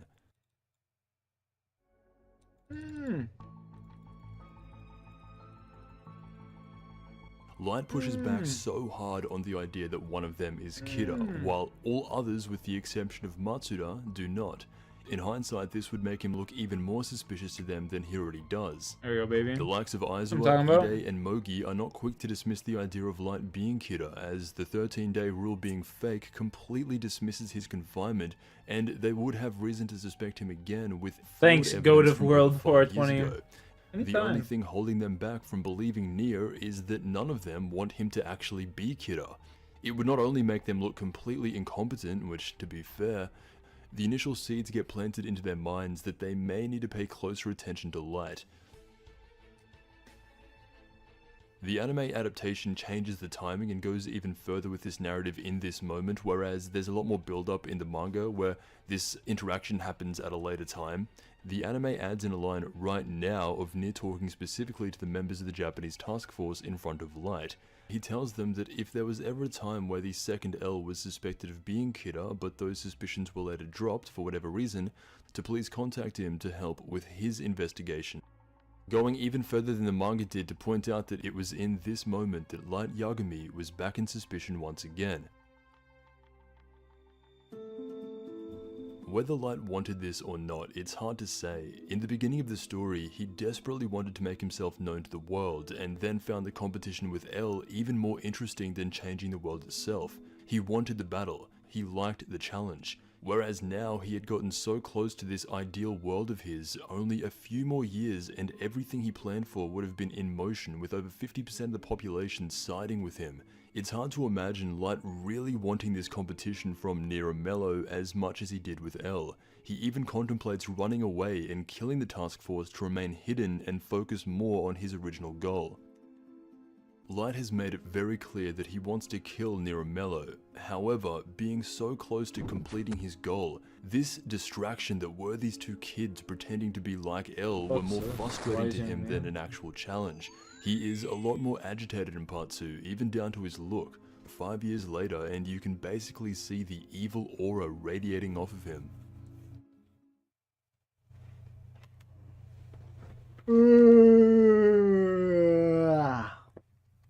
Time is it? 9:25. Chapter 79. Sheesh. Lies.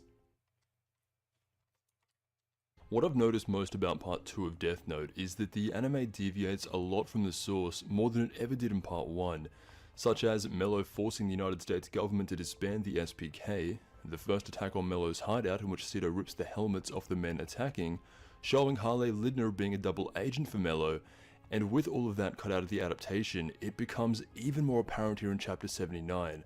Part 2 is, they must have had something against Mello, but it is really toned down in the adaptation, whereas it is a lot more expanded upon and I'd even say done better in the manga.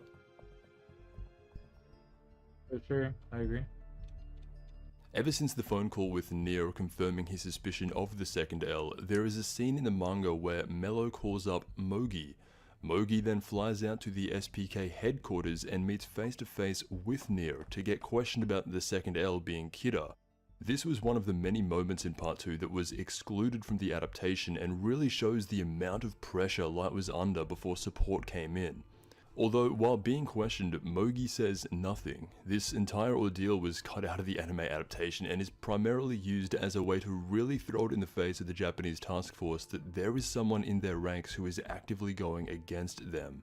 It's also one of the few moments Nier and Mello indirectly work together, showing how powerful of a duo they can be, and not even Light could stop these two if they worked hand in hand. The world has categorized anyone who goes against Kira as evil, and so Light has support from all areas of the world and specifically targets the SPK main building. Right when he was coming under suspicion, a large event happens preventing Nier from continuing his investigation. This is not like Light at all, or at least not the Light in the early parts of the series. It shows why the battle against Nier and Mello is absolutely nothing like the battle against L. From chapters 1 to 59, he would always remain so calculated in his main approach of avoiding suspicion, whereas here, it's almost as if he's saying to Nier directly, yes, I am Kira, but now I have the whole world hostage and there's nothing you can do about it.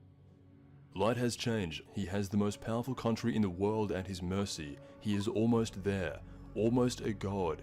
So close to his goal, however, with people who he has never met or seen, acting as these small handcuffs, keeping him confined to a battle that he is interested in, but not as interested as the battle he had 5 years ago, or not even comparable to what he was on the cusp of achieving on a global scale.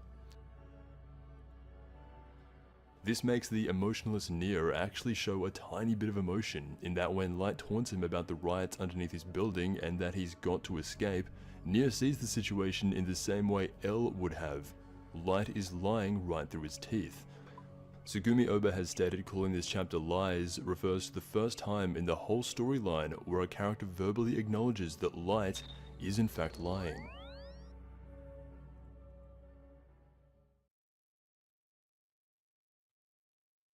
Interesting.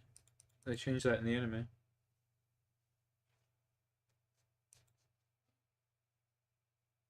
Chapter 80. Cleanup.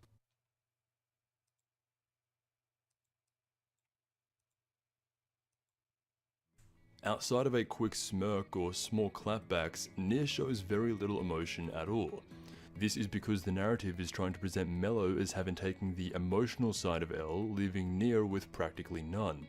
Although he does keep the ability to clap back, as his building is being stormed by angry protesters, Light says, "Nier, you must escape," to which Nier replies, "Look who's talking, Kira." Light of course has to bump this off and pretend it's nothing, but this is massive and would begin Nier's true challenge to Light in a way L never did. L always suspected Light had a 90% probability of being Kira, basically 100, but never said this to any of the task force or anyone who he was working with. By Nier coming out and dropping this just so casually, as well as Light plays it off, the other task force members are forced to take this in, and especially Aizawa, who was around a lot in part 1, he starts expanding his mind to the possibility of what Nier is actually saying. It all sounds far too familiar.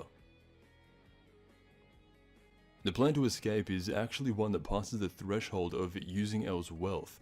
Again, only one of the few times this comes up in the story, tying into the idea of L being one of the richest people on the planet.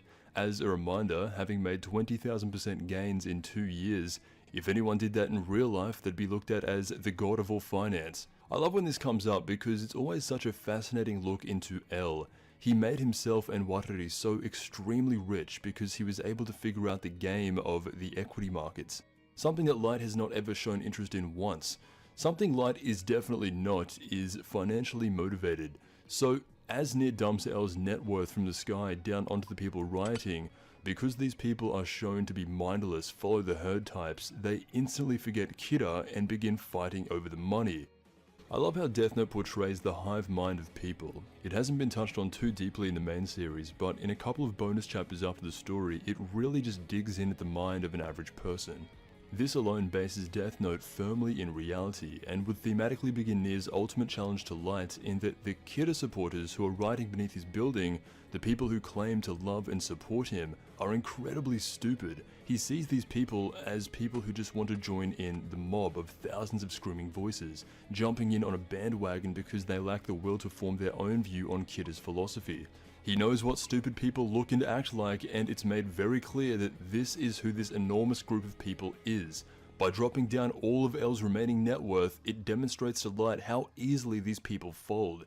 If they would abandon their conviction and belief in Kidda for a couple of dollars, their support mustn't be very strong. This is the message Nier sends to Light by doing this, and it's unquestionably a strong one.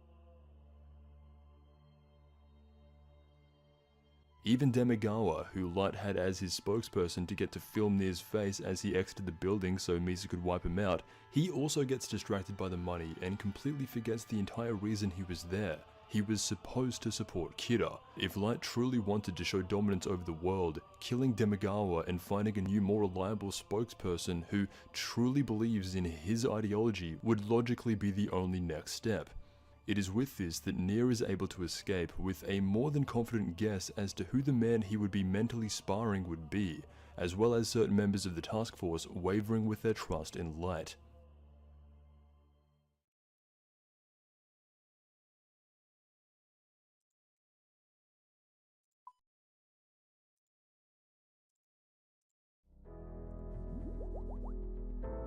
Chapter 81.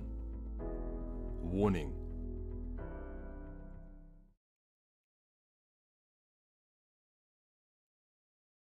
Nier had been desperately trying to make someone in the Japanese task force leak info on Light. This was the whole reason he met with Mogi in the manga, but since Mogi never spoke a word for the duration of his time around the SPK, Nier decides it may be time to focus on making someone else talk. This was really summed up in the anime adaptation with a single scene of Nier compelling the members of the task force to come forward with any information they may have, and over a couple of days, Aizawa simply goes along with it and gives Nier the information that Light was once a suspect. However, the manga goes about it in such a way that getting this case-solving information isn't as easy for Nier, and multiple events are set up in place before the betrayal of the task force can really commence. I actually prefer this. Light and his father had been leading the task force and working alongside them for upwards of 5 years on the same case. To just suddenly backstab him at the beckoning call of Nier with only a few inner monologues diminishes the weight of how a person would actually feel if they had been led on for this long. The manga in this instance does not speed through these moments at all, and is a lot more in-depth with slowly waking up the task force to Light actually being the man who they feared the most. As Light had just witnessed his spokesperson utterly flop at following demands, he is actively looking in the crowd of people for someone who in his mind is a true Kidda worshipper, someone that would take his ideals and understand them almost as well as himself. This is what Light is wanting and needing more than anything else, as the symbol of Kidda is known to the entire world at this point. The god of the new world needs a hand, and while Misa has been the person writing in the notebook on behalf of Light, he knows she cannot be the realistic long-term true hand of God. The first appearance of Teru Mikami comes when Light is watching over footage of the Kidda's Kingdom TV program, and he sees his response to a survey left about how the general public feels about Kidda. A man by the name of Teru Mikami had submitted a survey wanting to be a participant for the next show, where he would enter his name, age, address, occupation, academic background, and what he personally thought about Kidda, to which he simply wrote God. All other questions were left unanswered. Hobbies and interests, none. Qualifications, none. Everything was blank except for a surprising addition of the question, who is a person that you respect?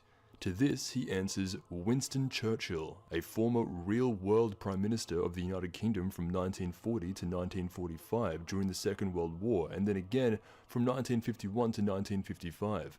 A really interesting piece of trivia for Death Note to add, this is obviously a real person who now lived close to 100 years ago. Someone who was a prominent figure during the era of World War II, and a quote by Winston Churchill that stands out the most in regards to Mikami, or Death Note as a series in general, is, "History will be kind to me, for I intend to write it." A small but fun detail added in by Oba. Yeah, it won't be the last time a real-world political figure enters the story, showing once again, the world of Death Note is a mirror of our own. It's also worth mentioning that Teru Mikami's design is based on Taro Kagumi's adult design all the way back from the pilot story, which leads to a comparison in that they actually both have a similar origin and upbringing. Being bullied as a child, then growing up to look identical, they are very similar, giving them their own sense of what justice truly is. Teru Mikami would be chosen specifically by Light. This was someone who he saw as a god. He worshipped Kira and believed him to be true divine intervention, so now that he was directly handpicked, he believes himself to be the chosen one, similar to how Light saw himself as the chosen one when he first received the death note from Ryuk, to only later be told it was purely up to chance. Light had sent Mikami the death note by mail to gain ownership of Misa's original notebook. Kind of risky to send one of these things through the mail, but I guess it works, and thereby allowing him to act as Kira without constantly being told what to do, as he is believed to have the same ideals as Kira himself. By performing the Shinigami ideal, Mikami becomes the 6th person to canonically gain the eyes and quickly gets to work. Light had left behind this interesting letter along with the death note that stated, "Lastly, I know your face and your name. If you will not do as I say, I have no choice but to kill you."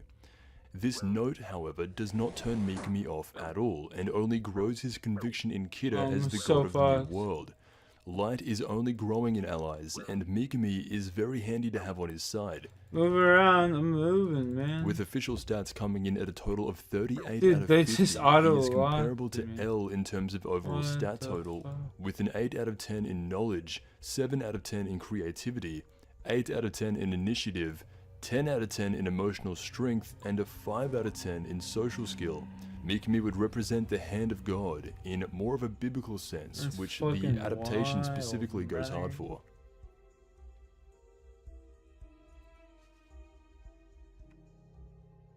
Meanwhile, back at the task force, Aizawa is shown to be lost in thought, distracted by what others had been saying to him, coming to a realization that the man he had been working with for 5 years Fucking had been the man who he had been kill trying to catch. It was suspicious that right after Nier started suspecting Light, Demigawa and a bunch of Kira supporters started storming the SPK main building in a way to sort of distract from the main investigation. Light did not even consider the fact that his own task force would catch on to him, because even if they did, it had always been so easy to lie and manipulate his way out of it in I front guess of we them. just gotta die. Fuck it. Like, no matter So, where we're in major moving, contrast to it's the just anime, us every Nier time. contacts the task force and announced Mogi to be dead, having died of a heart attack. Nier's goal here was to put the nail in the coffin. This cemented in the mind of Aizawa that he had to begin suspecting Light once again, and it's through these moments that you see how hard Nier had to push to finally get someone inside the Japanese task force to start suspecting one of their own. He had to make them believe that Kira killed Mogi when it's just a complete lie, just to wake them up. Aizawa believes that if he continues working with Light that he himself would die, and that's enough to push him over the edge. It is only here where in the manga, after a lot of effort and a lot of pushing, Nier reveals to the Japanese police how to contact him and serves as more of a fitting place than where the anime decided to place it. It is with this new information that Light informs Misa to forfeit ownership of the Death Note and pass it on to the man known as Teru Mikami. This would allow Misa to forget everything she knew about the Death Note, and if ever investigated by the task force, she would look completely innocent. This absolves Misa of now anything relating to the Death Note, the notebook, and what's really going on. That is pretty much her done That's for the my rest of the bad. series. I thought it said don't take range. It is with melee. this new motivation forced upon him by Rip, Nier's own lie man. that Aizawa contacts the SPK in Awkward. secret, believing that he would end up like Mogi, dead if Light ever found out, and intends to tell Nier everything he knows. Awkward.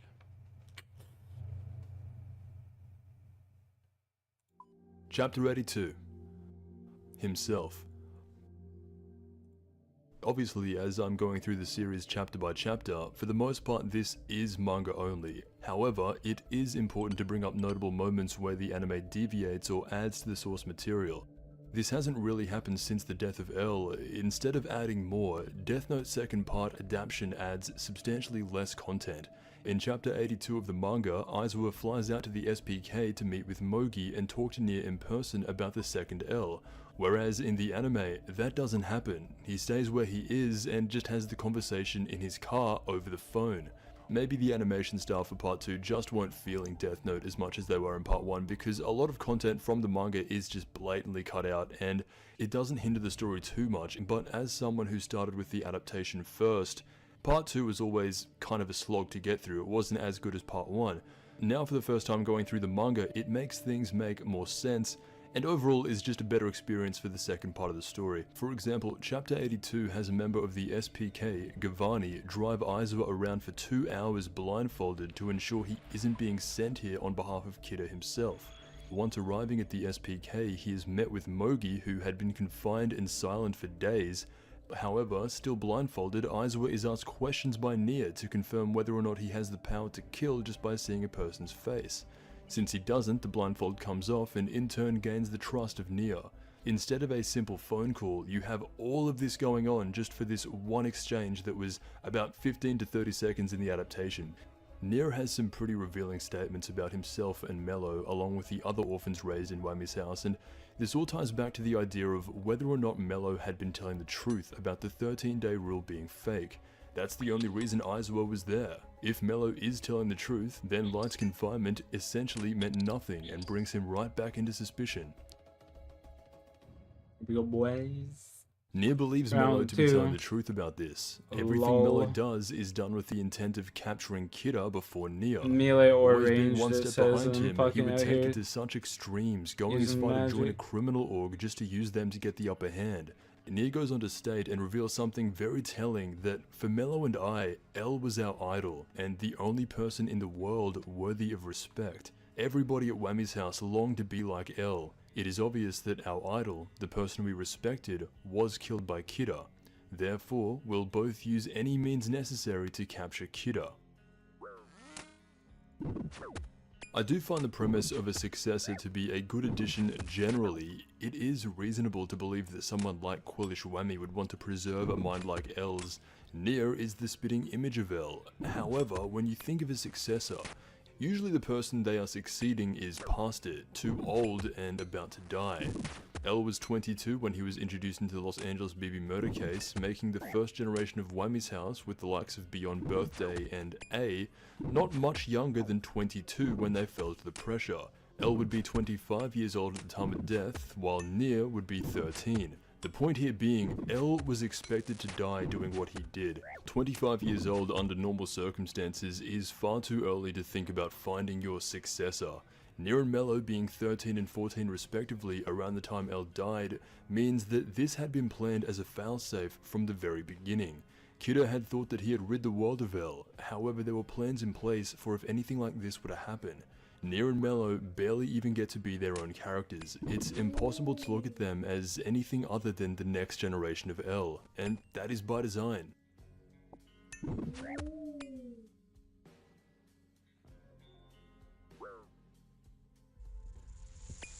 Aizawa tells Nia everything that happened when the real L was leading the Kida case, and that the current L was the person confined for 50 plus days and only got cleared because of the 13-day rule. Nia backwards engineers the entire case. Now with all the knowledge L previously had, he is able to come to a conclusion that play by play dissects exactly what Light had done to avoid suspicion, and even credits him as being impressive for this feat of passing around death notes. For Nia though, it's almost evidence enough that L suspected someone on the task force. It's as if he respects his word that much that he states, well, if L suspected it, it's probably case closed. Aizawa never tells him directly that it's Light, however it can be fairly confidently interpreted by Nia. Once hearing the whole story, he is able to figure out based on the statement of Chief Yagami claiming to end the suspect's life and then his own, that Kida could only be like Yagami of the Japanese task force. What other reason would the deputy chief have for ending his own life? A statement as drastic as that could only mean he felt too much guilt for his own son being Kida, making the second L, Light Yagami, and Kida one and the same. Ooh, come on.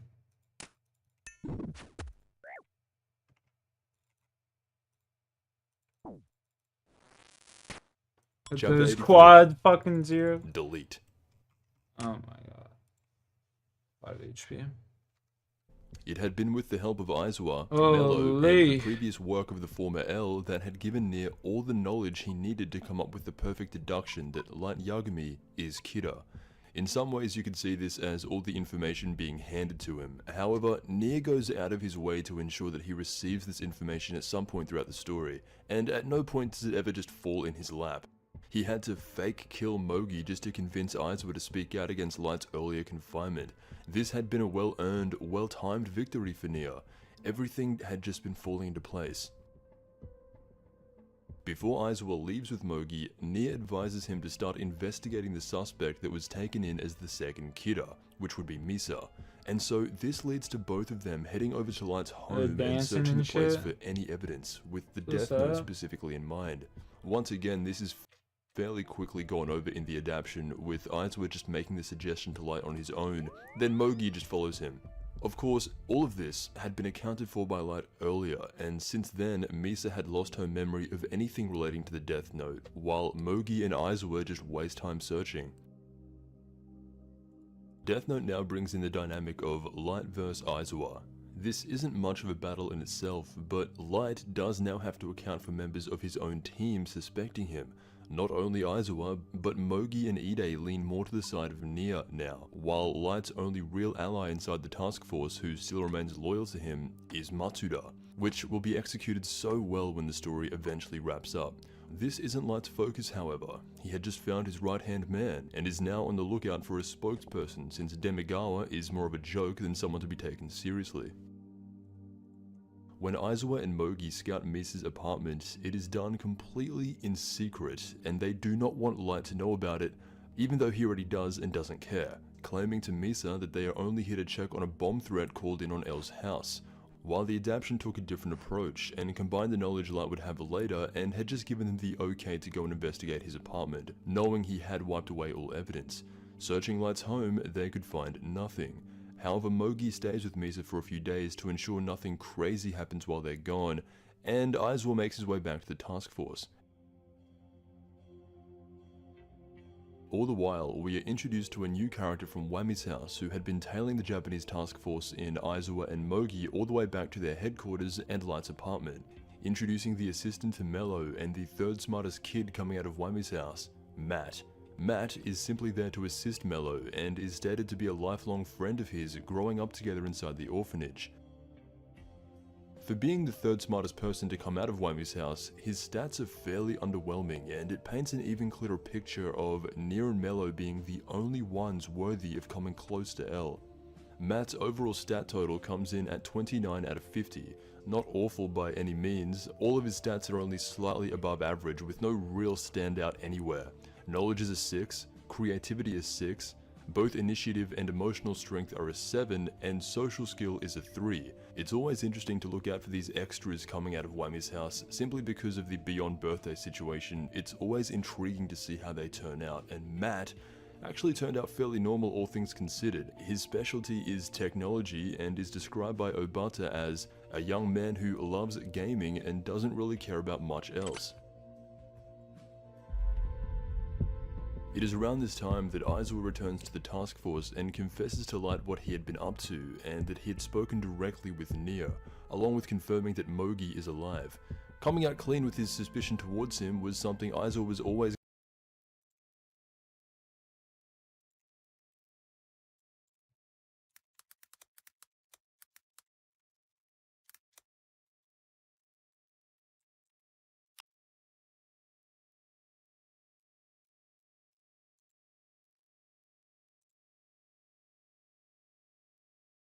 Bridge 7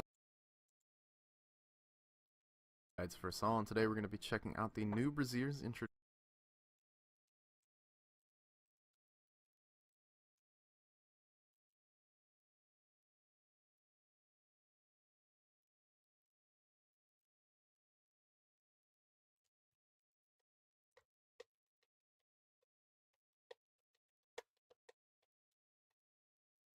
The next couple of guides I'm gonna be making are gonna be for the God Wars bosses. All the way north, through the troll area. You'll have to get past this boulder to enter the God Wars dungeon, which will require you to have 70 strength or 70 agility.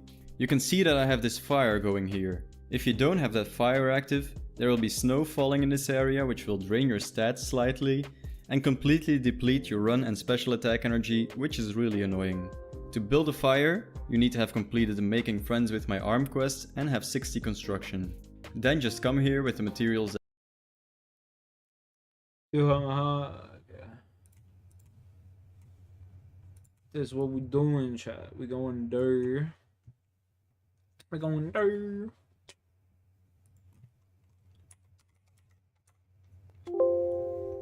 We going there and we lighting that fire.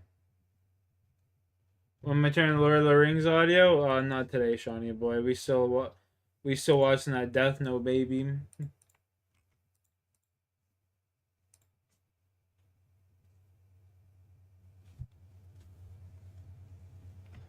We still watching that Death Note, my guy. So we're gonna need a saw, a tinderbox, and a hammer.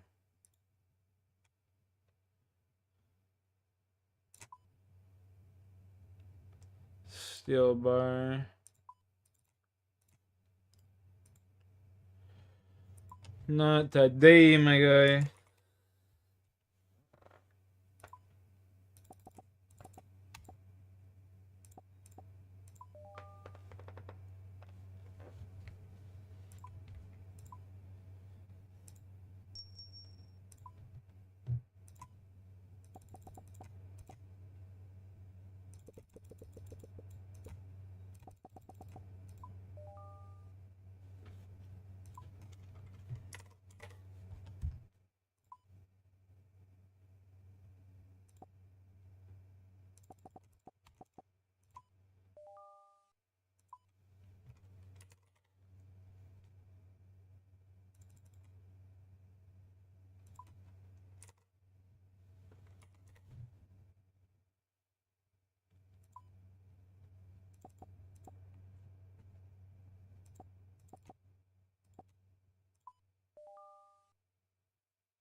Oh my goodness, chat. We're on the way.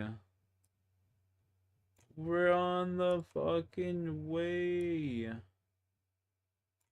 to greatness. Is going to do. He understands how perceptive Light is, and sneaking around and lying to him wouldn't be a good look, as Light would easily be able to pick up on it. He announces the search taking place at his apartment along with himself, Ide and Mogi keeping a close eye on him until Kida is caught. While they are keeping an eye on Light, Mello and Matt are keeping an eye on the Task Force HQ, along with Misa and Mogi, who they now suspect to have been the second Kida.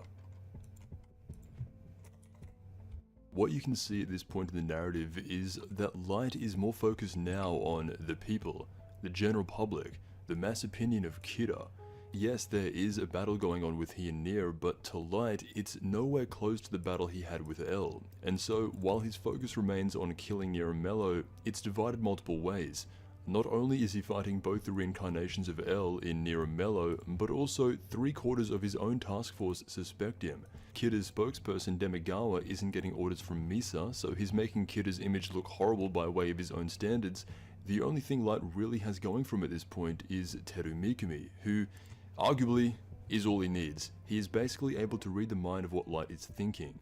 Mikumi kills Demigawa due to him realizing what he is saying goes against the will of Light. He is very intuitive and believes that he had been specifically chosen for this role, and so no matter what, he does not want to disappoint God.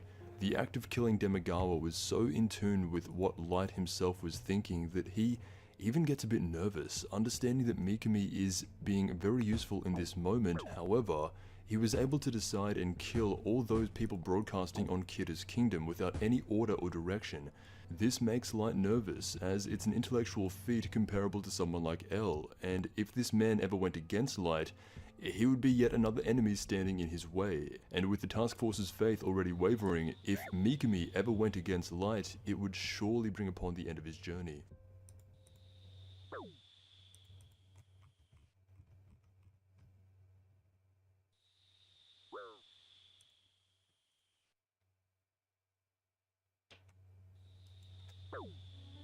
Chapter 84. Coincidence. 300. Did I not get Chapter 300? 84 is dedicated to the man acting as the hand of God, Teru Mikami. Originally having been inspired by Taro Kagami from the pilot chapter, Mikami comes in at the tail end of the story and is one of the final main characters introduced. This is his origin and how he came to be the character he is today. The way Teru Mikami is introduced in the anime is in the classic Death Note stylized way, where he's jumping from side to side, swiping the pen across the page, screaming, "Delete." Delete is a word synonymous with Teru Mikami. From a young age, he had been described as someone who had always had a strong sense of knowing right from wrong. There were bad people, and then there were good people. He always stood up for the weak, even if it meant he himself got beaten down. The feeling of fighting against evil triumphed over any pain he could feel physically. This developed his sense of justice as a child, and this ideology only grew. He despises crime, and similar to Light, is portrayed to have a passion for punishing what he perceives to be evil.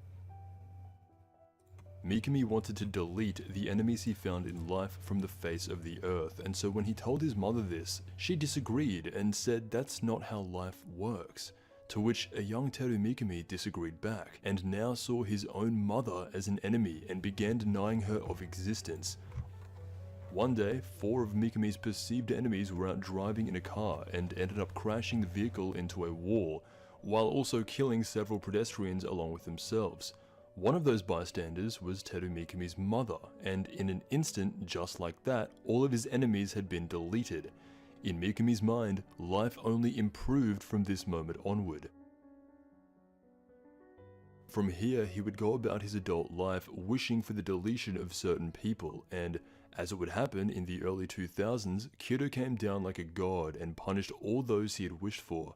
In his mind, God had been watching over him. God had brought justice to evil because Teru never gave up. God was on his side. God was watching him.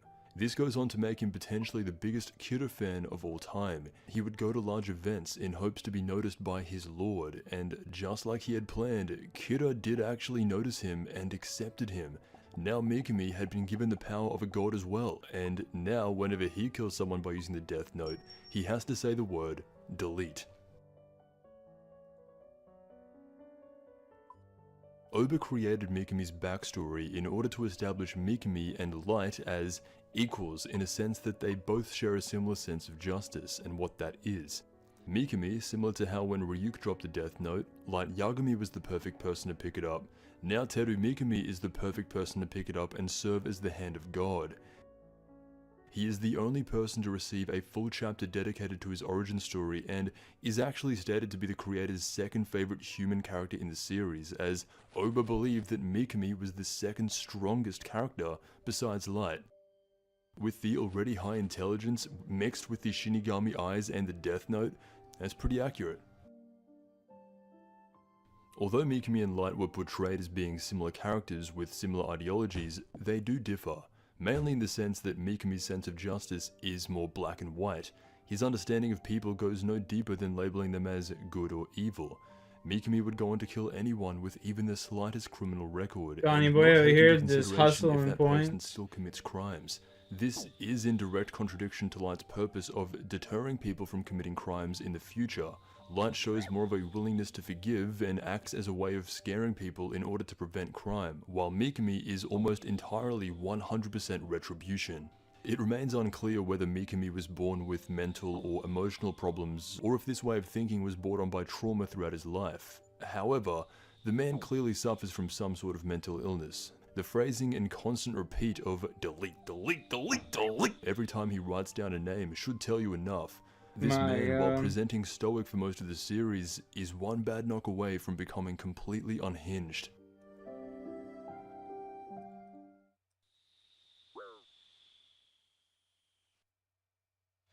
Wait here for. You know what? We're not Chapter waiting. 85. Unbelievable. Election.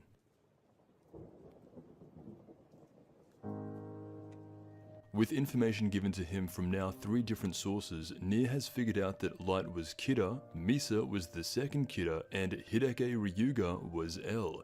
All he needs now is proof. Nier sees Kira as a valid and strong opponent. It is the only thing he thinks about from the moment he wakes up to the moment he goes to sleep. All he thinks about is how to win the game. Whereas Light is now dealing with multiple people and events at once. He does recognize Nier as someone who he must eliminate, but it isn't his sole purpose and doesn't take up 100% of his thinking capacity. It seems like it's closer to 90%. The narrative plays up and pushes hard towards the belief that the world is moving towards Kira's side fast, with companies adding to their brand that they are in support of Kira. It sounds insane that almost the entire world would be folding like this, but it is the reality of what is happening. The general opinion is Kira only kills bad people, so if you're not bad, you should support him. Seeing Kira as only divine judgment without the knowledge of the Shinigami realm or the story of Light Yagami, the world can only see the deaths brought about by Kira as natural. Light wants to get in contact with Mikami as soon as possible because he is able to realize that there are gaps in their ideologies, and if left up to do whatever he wants, Mikami would eventually contradict the message Light is sending out as Kira. However, at the moment, Light isn't in a position to be able to give orders without adding to his suspicion, and so he allows Mikami to make his own decisions for the meantime, and this is something that Mikami is able to pick up on, and in the adaptation goes right ahead and chooses Kira's spokesperson in a fairly quick and decisive manner. The manga differs here once again and shows a scene of Mikami risking his life to appear on Sakura TV in attempts to gain permission from Light or Kira to choose a new spokesperson and act willingly upon his own accord.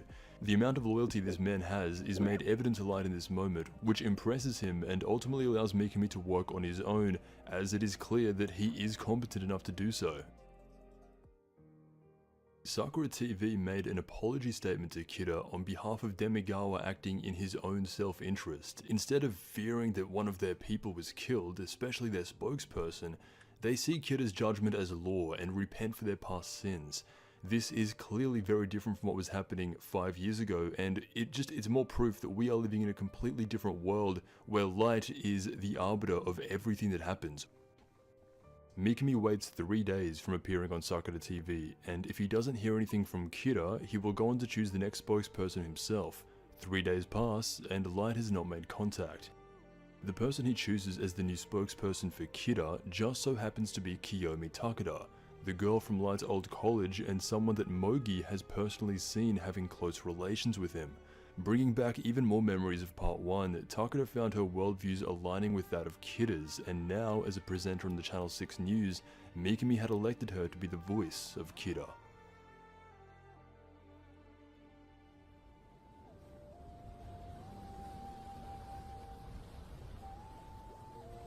Chapter 86. Japan.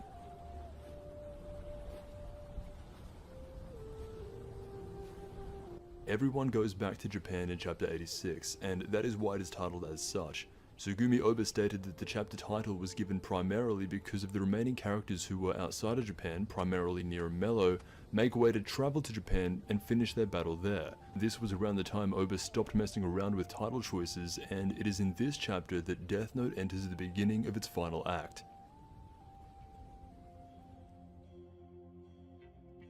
The person chosen as the new spokesperson for Kira had been Kiyomi Takeda, a woman who takes herself very seriously and agrees with the worldview of Kira. By pure coincidence, Mikami had run into her before and managed to hear her thoughts on Kira, and decided based on that she would be the ideal fit for a spokesperson. Seeing this, Mogi instantly recognizes her from his time spying on Light at the original L's request. This would cause immense suspicion in his mind, as if he needed any more reason to doubt Light. However, able to play both sides insanely well, Light is able to turn this into a positive for the task force and the Kidder investigation.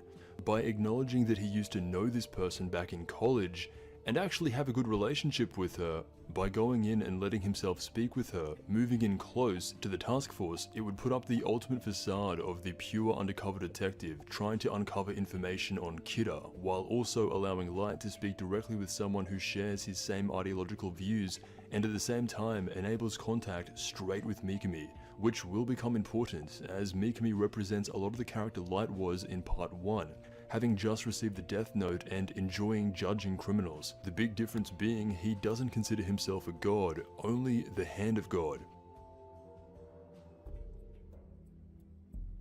Light had to focus on other things, with Nier and Mello both able to find out that a man named Light Yagami from the Japanese task force is Kidder. His attention diverts away from acting as the man who punishes criminals. He has completely offloaded most of his original workload to Mikami and Takeda, to where he now acts almost like the CEO of the Death Note, making only a few decisions, but those decisions will either make or break the new world he is building with Kidder as the god. Kiyomi Takeda becomes her own version of royalty once becoming the spokesperson for Kidder. Surrounded by a horde of bodyguards, constant protection wherever she goes, if Kidder is seen as the god of the new world, then Takeda is the goddess. This makes contact with her extremely difficult. However, for Light, in his words, women are so easy.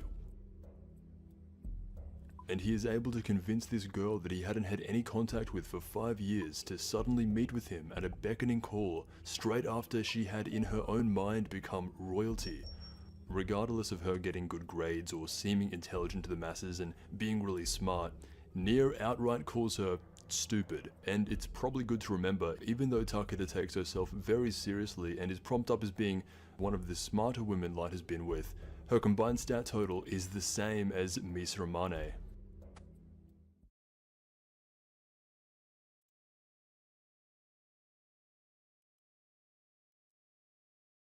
Chapter 87. Tomorrow.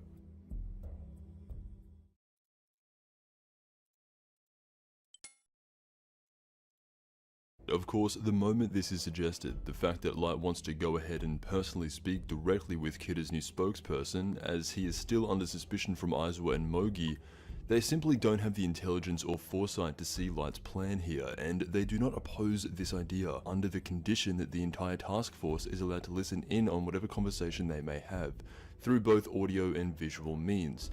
This is something that once again L, Nier, or anyone of intelligence would not have allowed for at all. Unlike Misa, Kiyomi Takeda has a strong sense of pride, and so in his mind, Light's approach to ultimately control her is going to be different, but not actually that different. Whenever Light talks to a woman he's trying to manipulate, whether it be Misa, Naomi Misora, or even Takeda, he always mentions something along the lines of, "I believe this to be fate that we met. It must be destiny that our paths crossed and led us together for this moment." And every single time, for each individual woman, it works flawlessly. This is a trick he uses with specifically female characters, and not once did he ever try this with L or the FBI or any member of the task force, but Trying for it out women, now. this is his go-to tactic, I'm just trying to and rule him. regardless of how intelligent or proud Kiyomi Takeda is portrayed as, she does want to meet with Light and hear what he has to say as a member of the Japanese police force, and is willing to let herself submit to the demand of Light. Mikami had been killing criminals at a rate that Light is more than satisfied with, reminding him of his former days. However, it isn't all perfect. Mikami has passed on a statement and declared that not only people with a criminal record will be punished, but now even lazy people who do not contribute to society will be punished. This adds in a whole new dynamic to the morality of Kidder. Killing innocent yet lazy people is a plan Light envisioned for a later time, when Kidder had been a presence for at least a few more years. Mikami, however, threatens to somehow find the names and faces of lazy people, good luck with that, and then give them the same fate as criminals.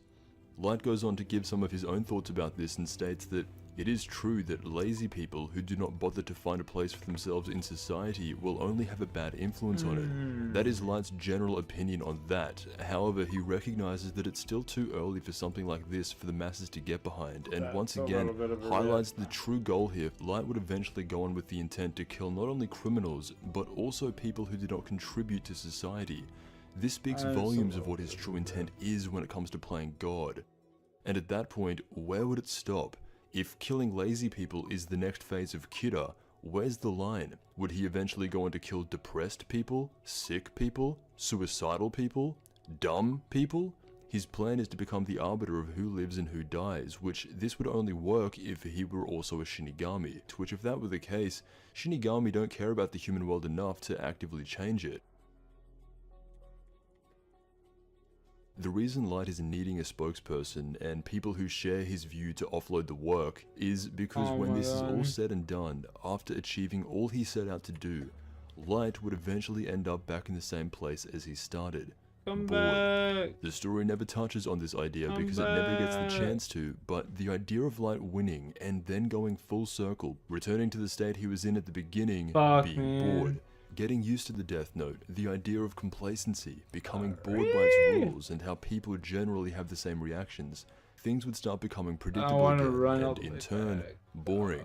Life itself is not one straight line of emotion, it is a circle, and the further Light deviates from his starting position of escaping boredom, the closer he would return to it, given enough time. And I like to think that if Light did actually go on to win and beat everybody, his fate would be destined to return to boredom, and that would be his personalized misfortune that every Death Note user has to experience.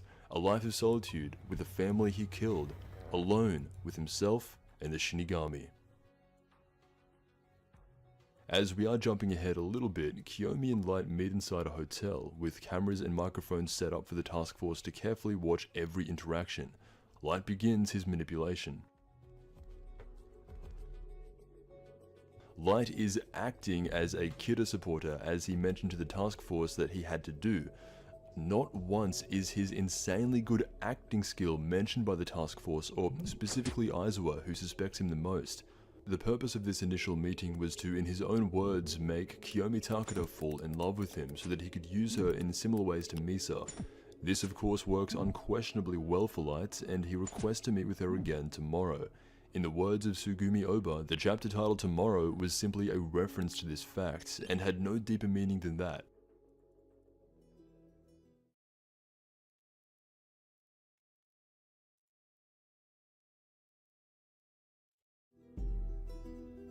Chapter 88. Conversation.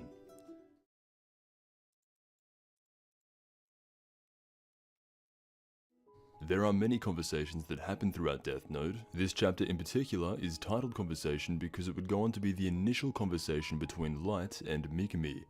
This is something that needed to happen, for as good of a candidate as Mikami was, he wasn't perfect, and Light acknowledges this fact on the news that anyone who had ever committed a crime will be killed by Kira. This goes directly against Light's philosophy of scaring people into not committing crimes, and by punishing people who have already paid for their crimes in the past, it will only bring upon fear for the sake of fear. It is for this reason that Light must find a way to contact Mikami, and he intends to do this by using and manipulating Kiyomi Takeda. You're starting to see a different pattern in Light, and it is at this point in the narrative that all those years of using the Death Note, constantly manipulating situations to your advantage, truly believing yourself to be on another tier of being to every other human, all come out in this final act we're in now. Light's second meeting with Kiyomi Takeda begins with him embracing her, as then all of a sudden she receives a phone call from Kira himself, otherwise known as Teru Mikami. This would go on to be very convenient for Light, as Mikami is perceptive enough to realize that the man who Kiyomi is with is in fact his god, and by speaking with him, it allows Light to remove all forms of wires and cameras and blame it on the request of Kira, forbidding the task force to eavesdrop on their conversation, in which Aizawa had just been completely left in the dust once again. If L was still around, I could imagine him having a contingency plan for this very scenario, whereas Aizawa simply complies with Kira's demands. And now Light is able to speak with Mikami in a subtle form of code that he is able to pick up on and understand. All the while, Kiyomi Takeda is outraged that Light had put spy cameras and wires to try to arrest Kira. She felt betrayed. Now, with zero interference from the outside, Light reveals to her that he is Kira, and the man on the phone is only someone who he had lent his powers to. Seeing how compliant the man was over the phone, Teru Mikami obeyed every word, and it becomes clearer than ever that Light Yagami is Kira. It is at this moment that Kiyomi Takeda falls completely infatuated with Light, in a similar way that Misa had. With this power he now holds over her, Light is able to control Kiyomi Takeda's every move with words alone.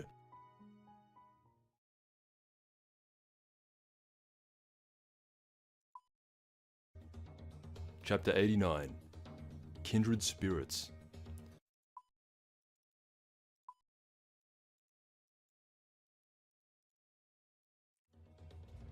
The title of this chapter represents how both Light and Neo desire to fight to see who is the best in order to settle the conflict once and for all. And all this time, Neo had been shown slowly putting the pieces together and figuring everything out for himself, which was done relatively quickly. One thing Neo does get a lot of criticism for is how he seemingly can just know things that other characters don't, whereas even the likes of L made mistakes and had to show reasoning behind how he knew so much. Neo isn't really like that at all. He gets handed a lot of the information and makes 100% accurate deductions based on these facts. As we are in the final act, talking about Neo and the themes of his character in relation to Mello, but mostly L, will come up soon. The criticism on him is understandable, but I don't think it's all warranted. One of the first panels in this chapter reminds you of how inexperienced Neo is in basically everything outside of solving puzzles. He is leading the SPK with seasoned FBI veterans and detectives by his side, and while they are all in Japan themselves, he calls one of them back to escort him through an international airport, as he has never done anything like that on his own. This one page shows more of Neo's actual personality outside the case than the past 30 chapters. Every time he had been on screen, he had just been analyzing the Kira case without any form of personality, unlike L, and unlike Mello. This is just who Neo is, and I will be talking about him more around the time of the conclusion. For now, this chapter acts as the final call out to the final battle. A battle that was started 5 years ago against L, and can only probably end with the defeat of both his heirs. Light knows this goes beyond good and evil, beyond moral or immoral. This is a battle of the mind so great that from the start it was never about an arrest or something measurable by the laws of this world. It has always been a one-on-one intellectual boxing match to prove who is on top. As Neo calls Light in front of the Japanese task force, it is as if they are both reading each other's minds and sparring with each other in front of everyone, being at a level so advanced that only they can know what the other person is thinking seconds after they make a statement. There are moments where Light practically throws it in the face of Neo that he is Kira, and he does this in such a way that taunts him, and it's similar to the biggest problem that L had. The point of outright telling Neo facts that would uncover more of his identity is to 1. Gain some of the trust back in his own task force, and 2. That it doesn't matter how much Neo goes around claiming that Light is Kira. Without solid proof, just saying that over and over again is pointless. Because they are operating on such a high level, Neo is able to read his mind and see the true intention behind these statements, but no one else can. He realizes that Light is correct and there's no other way to do this, clapping back in his own way, officially challenging Light to end the game of who can uncover who first. Spiritual Ranger.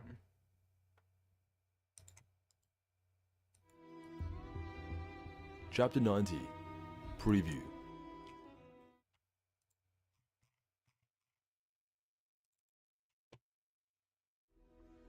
Both Light and Neo agree upon the idea that soon they will be forced to meet, and both anticipate that when that day comes, whoever outsmarts who wins the game. Out of the remaining task force that overheard this conversation, it is only Aizawa who is able to piece together what Light and Neo really meant by this exchange. Matsuda, 90 chapters in, remains ultimately clueless and loyal to Light, Ide has developed a little bit more of an understanding. However, Aizawa met Nier and knows what he thinks of the current L. He doesn't want these mind game challenges to be true and prefers if they just stick to the laws, but knowing so much, he can't help but catch on. The title of chapter 90 being Preview refers to this being the preview of Nier's plan, as for the first time in the story, he is about to make his real big move in attempts to catch Kidda on the spot. As he had just been speaking to the man who he perceived to be Kidda, who seemingly acknowledged his challenge as such, Nier and the SPK must make their move now while in Japan. The plan is, Nier suspects that L, Light Yagami, is Kidda, stating upwards of a 99.99% probability. The only reason it's not 100% is due to the lack of proof. It's actually somewhat funny. Nier is describing how he sees the case, going over every detail, with Light being L Kidda, someone in the background who he passed the notebook off to being X Kidda, obviously referring to Mikami. It's just a 100% accurate summary of events, being described with what look like smaller Lego models of Light and the Japanese task force. I wonder where he got those from. Yeah, I'll take a side. As for actually defeating Kidda, Nier sees two ways. The first way is to simply kill Light and Mikami, then Kidda and X-Kidda will be gone. No more murder, the case is solved, that's great. Although Nier is almost certain this would solve the case and objectively be the easiest and most simple way to go about things, with seemingly no remorse to actually end the life of someone to solve the case, he states that we will never use this method no matter what. The we refers to L. Out of respect for the man he was modeled after, L would not have been satisfied with simply killing Light and solving the case. That's why he never did it. What L and now Nier is looking for is overwhelming evidence and to then rub it in the face of Light to make him taste the misery of their defeat, proving once again this is not about the good and evil in people. This is about competition. Someone whose desire was to change the world. Someone who believed himself to be the chosen one beyond all other humans by using a power given to him by the gods. Light needs to feel pain and suffer before he is captured. His ideological views need to crumble right in front of them. That is the only acceptable victory in the eyes of both L and Nier. So that leads on to the second way of defeating Kidda. Obtaining solid proof. This is a unique case in that getting solid proof that Light is Kidda is going to be much more difficult. Light would have to mess something up, and for the standards that he has set for himself, that's unlikely. Nier intends to catch Light in the act of writing down names, as he suspects he himself would be one of the first names written down. And so, to not end up dying, the idea of placing a fake notebook in the hands of Kidda is the only realistic solution he can come up with. But before any of that, the SPK must discover who the person acting as X-Kidda is. Only then can they begin their strategy.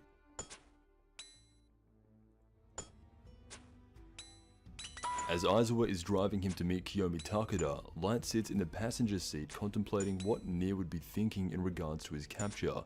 The confusion for Light comes not in his ability to deduce the outcome of Nier's plan, but whether or not he should actually be comparing this guy to L himself.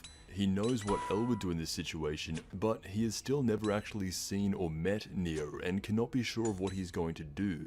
Should he simply treat him the same as L? Light doesn't see him as beyond L or even equal to him, and what so the fuck? he operates under the belief that that's Nier a lot will of try to tokes you kill can him buy and end the case as quickly and as easily as possible. However, he recognizes that that is not what L would have done, and if it were L, since both Light and Mikami will never confess, Nier and the SPK would need solid evidence to be satisfied with ending the case. All each party can do at the moment is be better prepared than the other. Light meets with Takeda again, and with all surveillance removed, Light has agreed to only go in with a wire attached to his body, so members of the task force are only able to listen in on their conversation and not see what's actually going on. This is another one of those extremely impressive moments from Light. Because they can hear what he is saying, it prevents him from speaking freely and is confined to stay in character for the task force investigation. So to get around this, he writes on notepads to pass on information about the Death Note, telling Mikami to send her a few pages, and ultimately is able to remain convincing to the task force while Kiyomi is over there just about having a panic attack. It is in moments like these that you just have to commend Light. He pulls off everything perfectly, and whenever challenged, he has a plan for just about anything anyone could throw at him.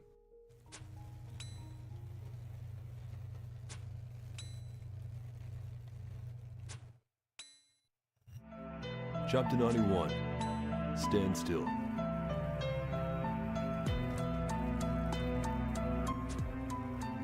With footage of Mikami appearing on multiple television shows, speaking directly to Kida himself, stating the words, "If there are no orders from Kida, I believe that I am going to have to use my own judgment." Due to this being public footage for literally anyone in the world to access, upon reviewing this, Nier is able to quickly connect the dots and deduce that the likelihood of Teru Mikami being ex-Kida are pretty high. This is a scene in which Nier's thought process is elaborated on thoroughly, with the illustrations by Obata really making it seem as though this was the big moment when everything just clicked. Nier gets criticized mostly for not living up to the entertainment value L brought upon the show or the story. People point to Nier's purpose as strictly being an L clone, and due to him not being as good as L, he therefore fails as a character. This is something that I'd have to just disagree with. Although their similarities are extremely obvious at face value, Nier is not L. There aren't any claims of Mello being an L clone, and that is due to his character looking and acting vastly different outside of minor similarities compared to Nier. However, both of these characters were raised to be L, and as such adopted his traits. Nier had the pure intellectual side and somewhat awkward side, allowing him to make connections that no one else really can, which is what most people associate with L by default. While Mello adopted the side of L that was driven to act and literally do anything to achieve his goal, something that is only notable in L when looking a little deeper. Nier thinks, Mello acts. Working together, they would surpass L. And it is due to this contrast warping the perception of what Nier was really meant to be. Instead of being L or an L clone, someone who is meant to replicate everything L stood for, Nier only shares some similarities, the intelligence and being socially inept. Take these characteristics away from Nier and he is nothing like L at all. The purpose of Nier's character was never to surpass L, certainly not by himself, and it is with that idea that defeating someone with the ideology of light who saw L as the ultimate challenge and since defeating him, now considers himself to be alone at the top. He would go on to be challenged and beaten by not only someone who he himself perceived to be less than L, but by someone who is also narratively implied to be less than L. It is in a very specific moment coming up soon that makes Nier's character actually stand out from a thematic standpoint against Light. Sugumi Oba had titled this chapter Stand Still due to some of the interactions between Mogi, Misa, and Kiyomi Takeda, but mainly because of Nier coming to a standstill while watching over footage of Kida's kingdom and noticing Teru Mikami. With eyes wide open, looking like he's staring directly into the soul of this case, he now focuses all attention directly upon the man he now suspects as being ex-Kida.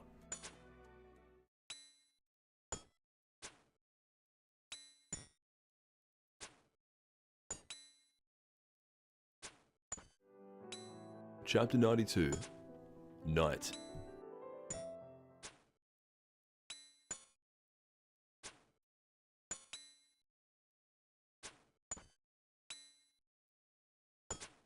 A dinner between Kiyomi Takeda and Misa Ramane takes place at night. These two characters would represent the past and future of women Light had under his string, and with the tension between them fighting over their position in his life, as much as Misa is instigating Takeda, going as far to say that once she's captured she'll receive the death penalty, she is shown to be completely innocent, supporting Light and the Japanese police force, and really just represents a form of purity now that the Death Note's been taken away from her.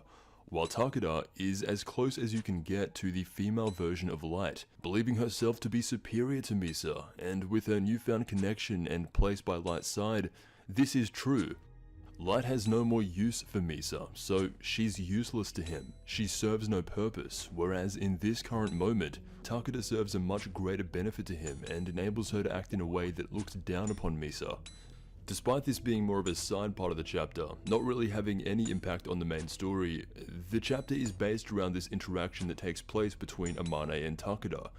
Originally going to title it something along the lines of Catfight, Battle, or Rivals in Love, Oba ultimately decided going for a more subtle title and something not so obvious. The Japanese task force have been a big help to Nier and the SPK investigation. Every time the story cuts back to an interaction between them, it always shows Aizawa looking across at Light with either a sweat mark or thinking to himself with a line of periods. As he would ultimately be correct in his suspicion of Light, he alone cannot change anything. It would be only when the final task force member switches bias for the truth to be revealed.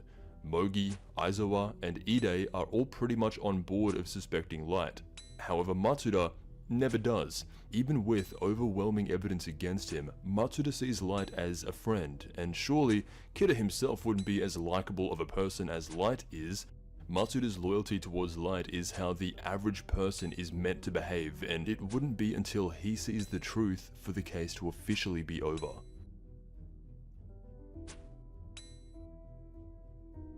SPK member Stephen Cavani had located Mikami and begun tailing him to see if he ever did anything that would make him ex-Kida. For days on end, he doesn't do a single thing suspicious and actually has a fairly regulated schedule that he sticks to adamantly. However, in a one-time event that is actually perfectly in line with Mikami's character and would even go on to confuse first-time viewers, while riding a train, he sees a defenseless woman getting assaulted by a random man.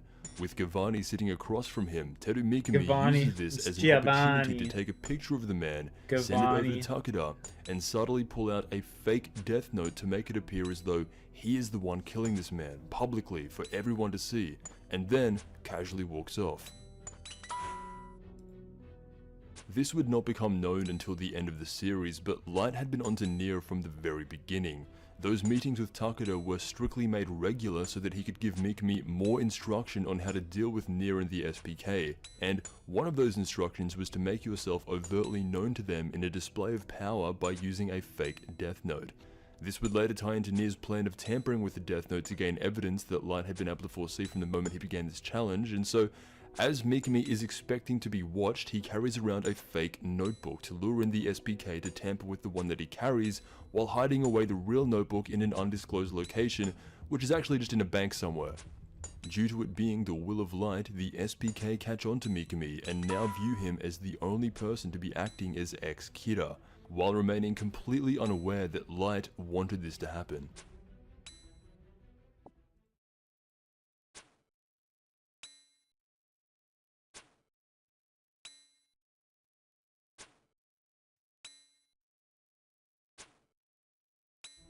Chapter 93. Decision.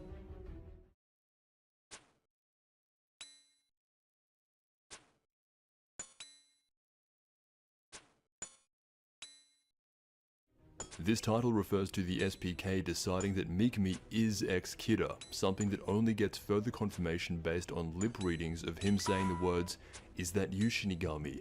after a gust of wind blew by him, and then going on to say, "Ever since he handed me the notebook, he hasn't appeared."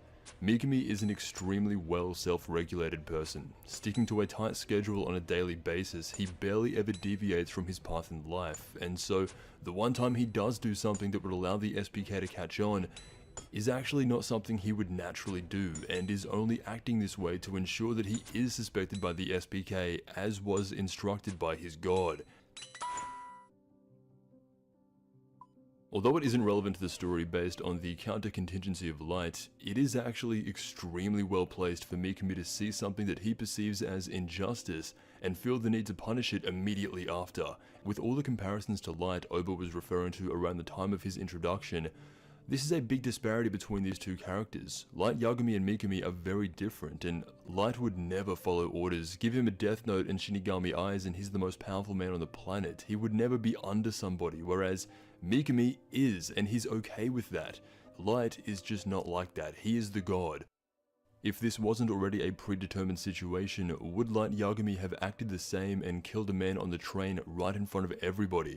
There's absolutely zero chance he would. Past, present, or future, this is not how Light operates. The only similarity you can point to between these moments is when he was first testing out the validity of the Death Note on Takuo Shibuimaru, the motorcycle guy in Chapter 1, in which he did feel guilt for it, outright feeling sick to the stomach and vomiting at the thought of ending human life. So Light Yagami and Teru Mikami deviate a lot when it comes to this. Mikami was a person ready to kill from the moment he received the Death Note. He simply lacked the authority and power, whereas Light's mind was literally warped into tricking himself that he was doing the right thing, feeling so much guilt over his first 2 murders to where he was spewing in an alleyway. However, Light is a perfectionist with such a high-end opinion of himself that rather than just throw the book away and move on, his ego forced him to go through all types of mental gymnastics to convince himself into feeling zero guilt. Light would rather keep killing people than ever admit he did wrong. This warps his perception of justice to a level that Teru Mikami already had from a young age.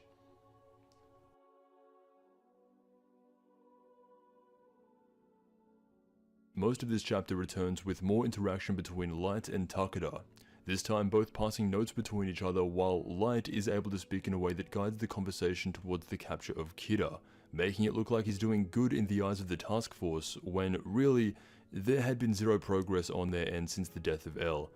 This is somewhat of an underrated feat, as Light is able to pull off having this normal sounding conversation while writing down lines upon lines of words to Takeda.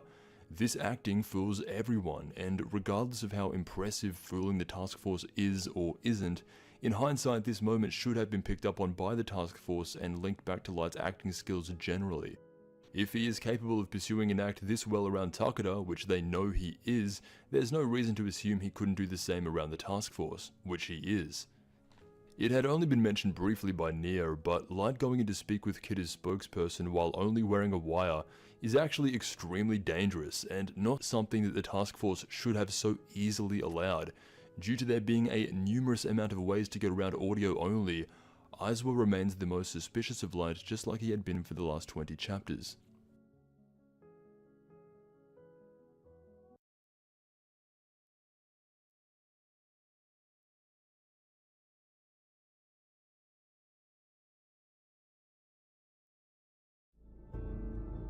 Chapter 94.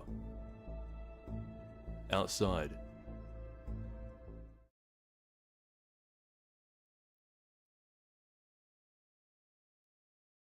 The story has gotten to a stage where the opposition knows exactly how the Death Note works and functions based on the rules written inside, and as such, Nia and the SPK are able to go much further than L ever had the chance to.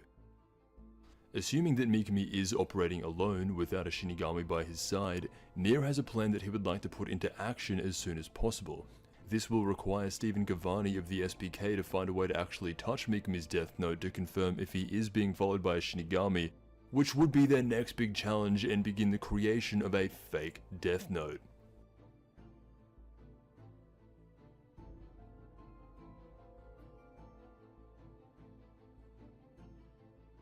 Meanwhile, Aizawa had been helping Light clear the room of any wires for the sake of Kira finding out about them, and it becomes quite clear to him that something just doesn't seem right. There's something about these meetings that is off to Aizawa. Being the only person in the task force who gets this feeling, he imprints his own fingernail print onto the second to last page on each of the 4 notepads in the room. Probably the first real initiative shown by any task force member to do something of their own will that would actively put Light in a bad position. This mentality really would have come in handy back when L was alive, but here we are 5 years later and Aizawa had done something that went against what Light had accounted for. This would inevitably be too late, as to Kira, the task force are people not even worth thinking about. Even if Aizawa discovers something, Nia already knows almost everything.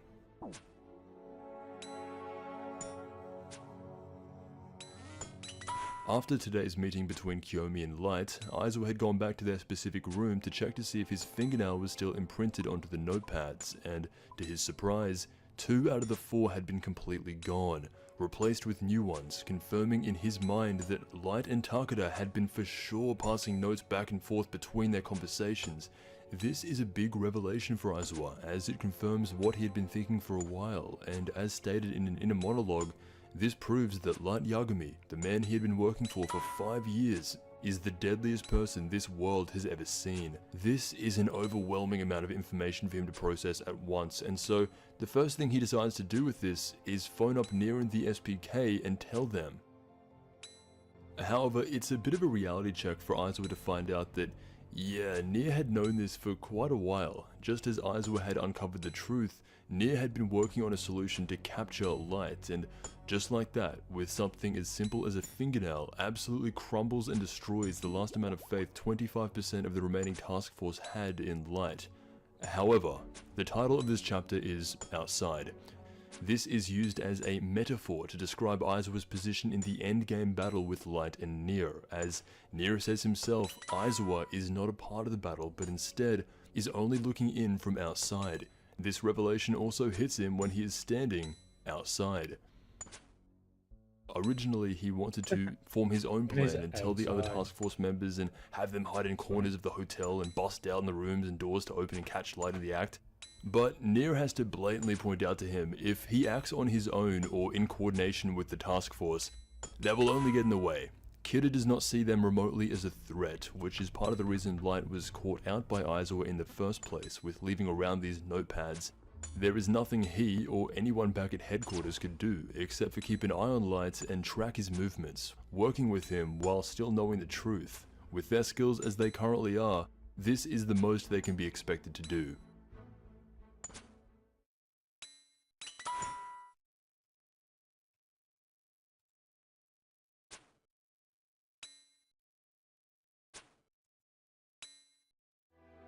Chapter 95. Convinced.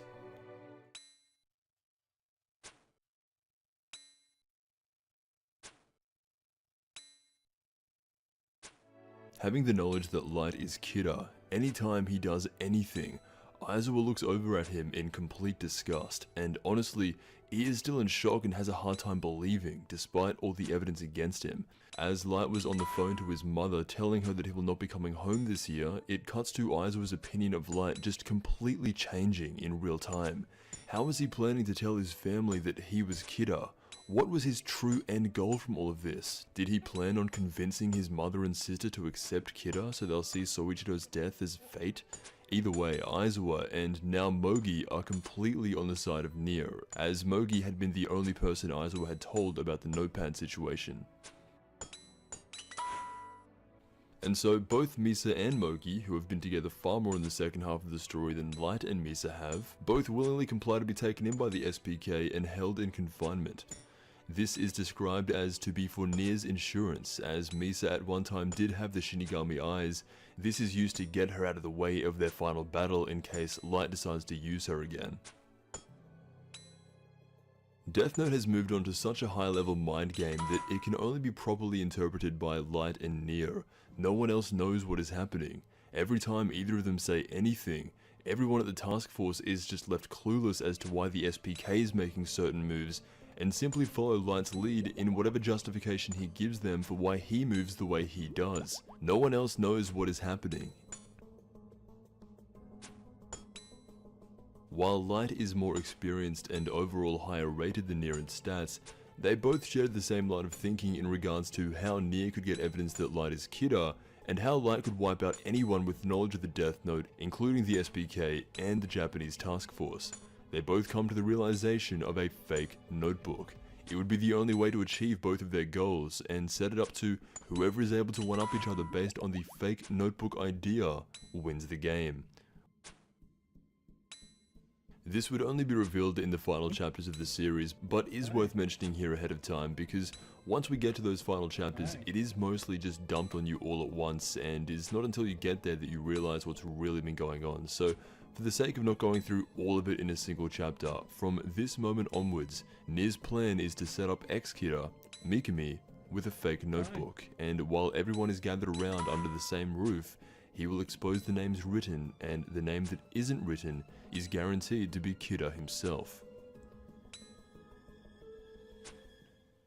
Light expected this exact plan from Nier, and counters by having Nier and the SPK tamper with an already fake Death Note. That's why Mikami had been carrying around one for 2 months prior to the SPK catching on to him, and when he took that photo of that guy on the train, he sent it to Kiyomi Takeda, who had pieces of the notebook on her, and she was the one who killed him, but he wrote in the fake notebook to purposely let the SPK and Gavani catch on to him.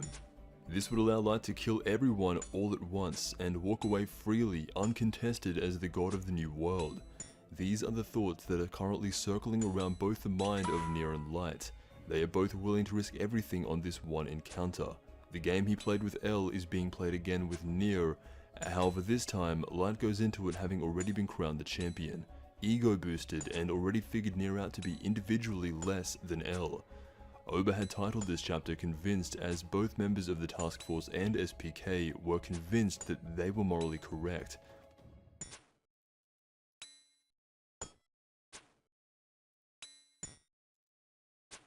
Alright.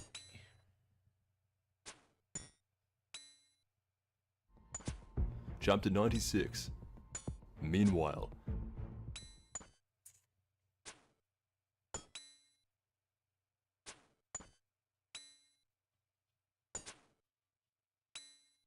There needs to be credit given to how talented a lot of these SPK members are.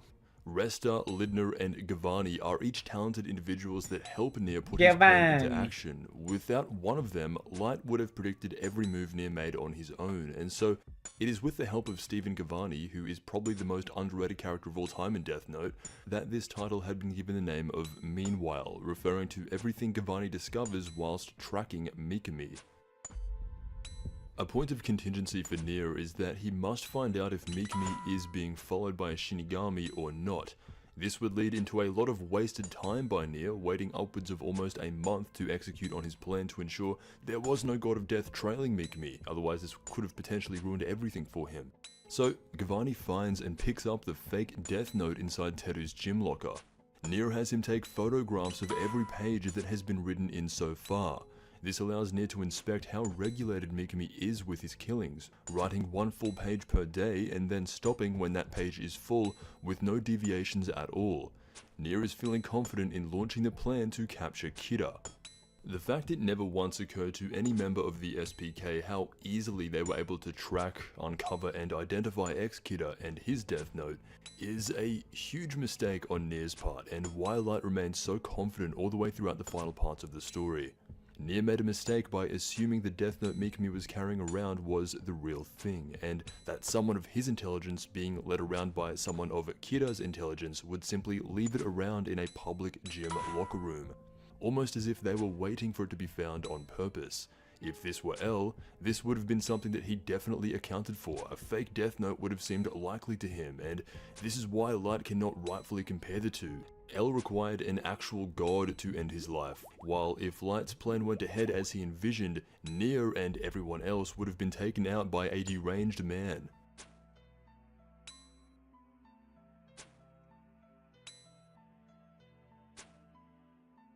Nier had been a return to form for Death Note, the story somewhat deviating into an action gunfight with Mello and the Mafia, shooting rockets into the air, kidnapping and threatening actual physical violence onto people seemed out of place for a story like this. What's good, However, dude? when Nier first came onto the scene, his first statement to Light was an accusation and instantly brought back the memory of L, beginning the intellectual game of cat and mouse that initially popularized the story all over again. Nier had been the most successful child to come out of Wami's house. Mello was a criminal, Matt wasn't even that smart, and we all know what happened to the likes of Beyond Birthday. It is with the self-admission that he could never live up to the greatness of L that allows Nier to act with far less pride than Mello or even L himself. While he still has some pride in wanting to end the Kira case his own way, it would be much less than either anyone Light had gone up against in the past, and it is because of this that he is able to be quite flexible in how he will go about capturing Kira.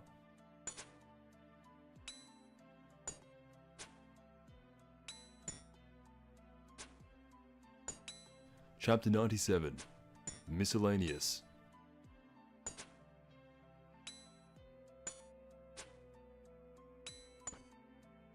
8 out of the 18 pages of this chapter have zero dialogue, something very rare for Death Note. All of the characters are busy doing miscellaneous things in waiting for the right time. Light is continuing meeting with Kiyomi Takeda while remaining quietly confident. The task force is still listening to their conversations. What are you up to, Mikami follows his Rajat? standard routine of doing exactly what Light tells him. Nier plays with his toys while thinking about the case, and Giovanni had just fully replicated Mikami's fake Death Note down to the cover, handwriting, and pages. So, after some time has passed, Light had instructed Mikami to confirm that his Death Note had not been tampered with, and once he had done this, he is to tell Kiyomi Takeda the words, "I've confirmed it," to which she then informs Light by saying, "I want to meet with you," code words that he will know what they mean when the time comes.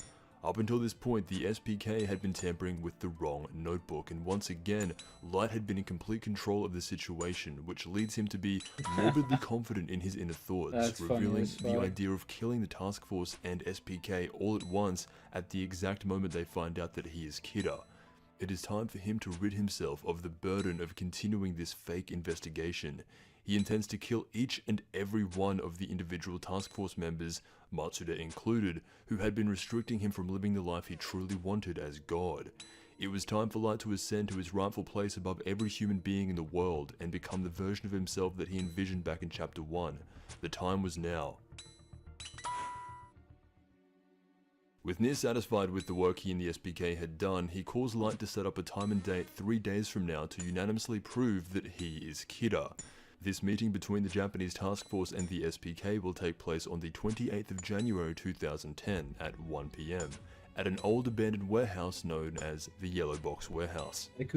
As things stand, if this meeting were to take place with the knowledge all parties have right now, Light would win.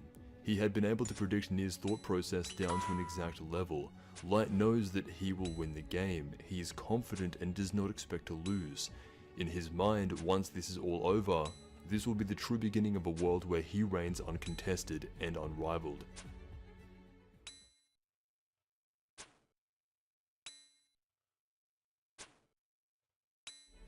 Chapter 98. Everybody.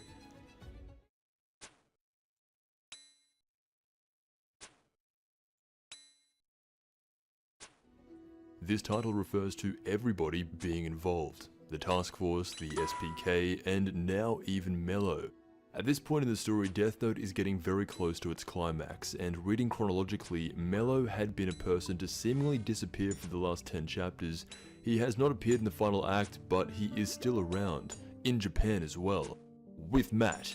While Light and Nier had been battling each other, Mello had still been out there in the background being fed all the information from Harley Lidner, who acts as the double agent between he and the SPK. Once the dates for their meeting had been finalized, Light passes on this information to Kiyomi Takeda to inform Mikami when and where he needs to appear to kill everybody on both sides. The only person who remains self-aware about what is actually going on the task force side remains Aizawa. This could either be the end of his life, or the end of Light's. As he, along with everyone else, is only a spectator, all he can do is hope for the dice to roll in his favor. Nier's plan was absolute. If the other members of the SPK did not feel up to the task, he would simply find people who would be willing to carry this out. However, in its current state, this plan would have failed. Light had been able to anticipate how Nier would think and respond, creating his own plan that would counter Nier's in every way. By himself, Nier would lose to Kira. It is with a very specific set of circumstances that occur after the date had already been scheduled that would throw off Light and Mikami's coordinates. Kiyomi Takeda is walking back to the NHN news office surrounded by bodyguards when all of a sudden, Matt drives towards them and fires smoke grenades towards her and the crowd. While Harley Lidner is escorting Takeda to safety, she spots a man on a motorcycle signaling to drive her away from the chaos. Lidner recognizes this man as Mello and as such believes the only way to defeat Kira is for both Nier and Mello to work together. So she allows Takeda to get on the back of the motorcycle and Mello has now successfully captured Kira's spokesperson. After learning that Light is Kira and Nier's attempts to apprehend him in the Yellow Box warehouse, Mello had to do something if he was going to defeat Nier. Not concerned with anything other than that, he decides to kidnap Kiyomi Takeda. These actions would eventually lead to the confusion between Light Have a and gummy Mikami and begin the keychain. downfall You of fucking kill Kira, me, while bro. showcasing that together, Nier and Mello would be able to achieve something that L could not alone.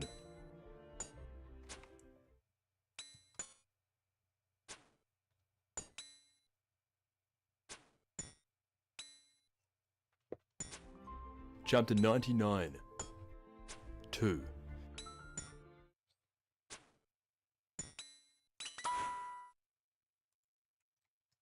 Beginning Volume 12 of Death Note, Matt dies. Matt's death proves that outside of Nier and Mello, Wami's house was a complete failure. Matt steps out of his car expecting Takeda's bodyguards not to use lethal force, but this is the new world of Kira. Death is the only way to pay for crimes against God and the Goddess. Each of them fire rounds into his body, leaving yet another child of Wami's house deceased. Matt would not be the only one to fall today. Mello would also be killed, once leaving Kiyomi Takeda alone in the back of a truck. Light had prepared her for this moment and had even given her pieces of the Death Note. Once in this position, she writes down the name of Mihail Keel and Mello dies soon after. Acting out impulsively like this, Mello is the force that makes Light and Mikami act in ways that they never would have if he did nothing. The spontaneous attitude and willingness to act of Mello is what caused his death, but also solved this case.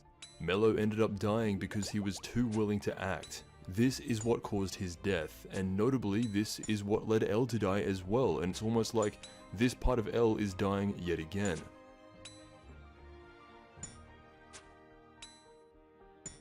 Nier states that not even he accounted for this, and Light believes him. Mello acting as an element of uncertainty and madness in the case works against Light and benefits Nier. L as one person having both the characteristics of emotion and pure logic conflict. It would make him incapable of solidifying an end to the case. However, as two people, Mello acting out on his own allows Nier to sit back and focus purely on deduction and reasoning once everything has fallen into place. It would only be by indirectly combining these two traits through separate individuals that the Kira case would become solvable, only with the now sacrifice of the emotional side.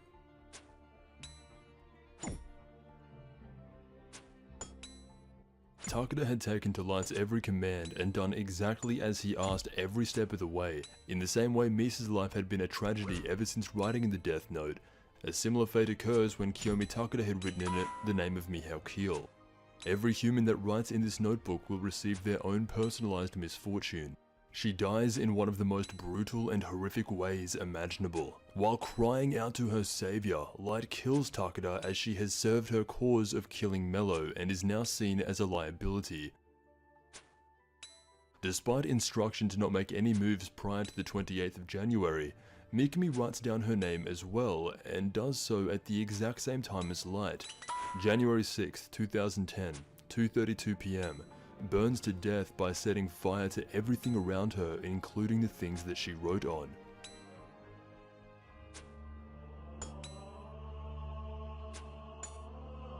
In this chapter, Light had been shown as the one to kill Takeda.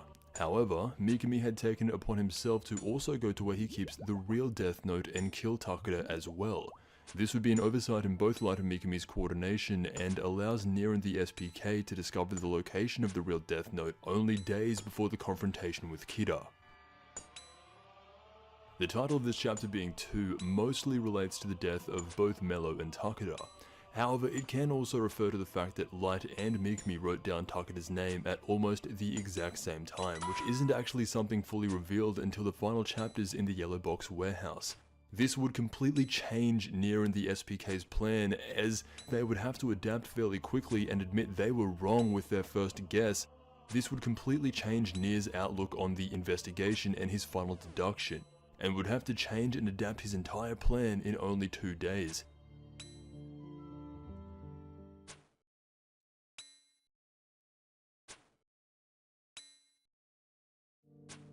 Chapter 100, Face to Face. KBD pet hunting? Not at the moment, bro.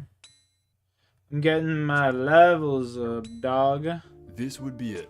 everything that Part 2 had been building up to. And you got some base The confrontation 80s, and between now you're El's gonna go true KBD successor, pet Neo, hunting and the again. man responsible I'm just for killing bringing it upon too his slow. death, I need a little Light bit Yagami. better, From the character we see in Chapter 1 to 100, little bit just better in facial expression alone, attack. so much has changed. Light has fallen so far down the despair of darkness that he would attack. never admit it to himself, but we can see he is a completely changed person from the young man who first No, picked I up the came here for notebook. with range. For over 6 years, he had been getting away with the one certainty given to Yeah. all Death Note users, that they would eventually feel max pain. A misfortune that would be unique to only them. 6 years and over 100,000 people dead, Light has not felt anything close to misfortune. The only way he ever could feel it is if his plan backfired and was made to sit there and watch as everything he had built for over 6 years crumble before him as he loses the game. That would be his own misfortune.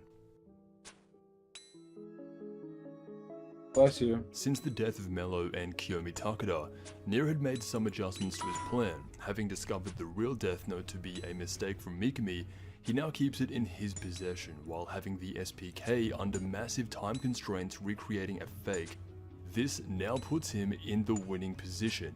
As Light is unaware of what Mikami had done, he goes through with meeting on the selected date.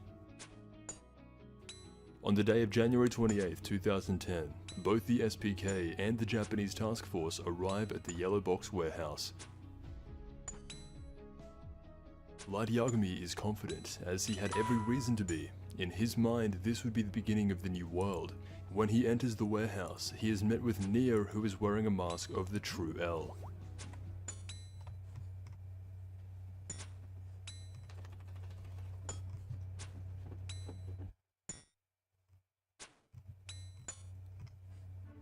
Chapter 101 Inducement.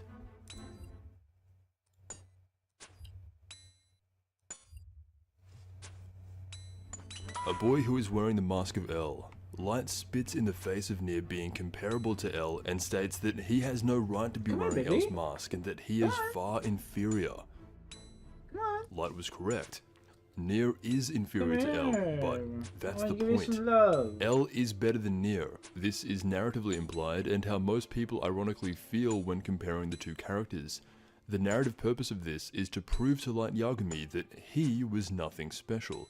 All of the effort going into defeating L, all of the mind games and countless hours in a monologuing to be in the end defeated by a kid who self-admittedly is worse than L. This would throw in the face of Light the idea of him being nothing more than a glorified serial killer, and without the Death Note, he is a man with nothing. He is not special, the Death Note is. And as they stand around waiting in this warehouse for something to happen, Nier takes off the mask and waits for the inevitable. The man outside is guaranteed to be ex-Kira, and whoever's name is not written down will be proven as Kira. This is what Light had expected, and actually has to restrain himself from laughing at how easily predictable Nier's plan was. Sure enough, time goes by, and Teru Mikami is peeping in through the only door and with the Shinigami eyes writing down the names of everyone inside the warehouse. Everyone except for Light Yagami.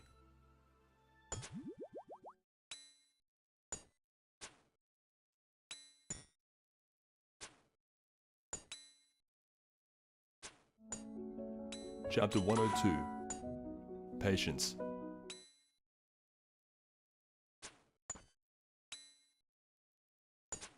In the final chapters, Mikami is purposely drawn to look unhinged. From his regular stoic design that actually made him look pretty cool, he is now comparable to a deranged serial killer. This entire chapter takes place in the time span of 40 seconds.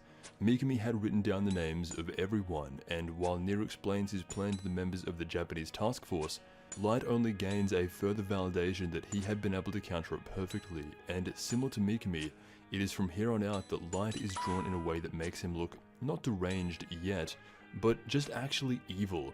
No longer the good-looking young man who always held his cool, even when he thinks that he's about to win. He is drawn in a slightly different way that emits this evil aura that you can just feel when reading. It just surrounds him. It has never been this blatant or drawn this consistently up until the final act of the story. Even in a position where he is about to win, Light so badly wants to lose his cruel and declare victory. There does not exist a world in which he loses. You can only imagine the relief that he would feel when he can finally drop his 6-year-long act, holding in laughter just in case not to be shot.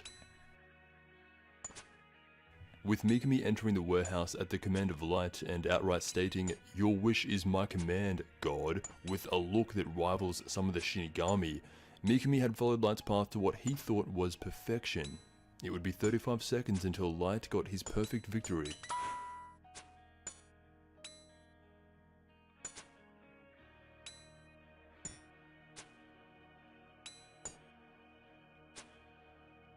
Chapter 103. Declaration.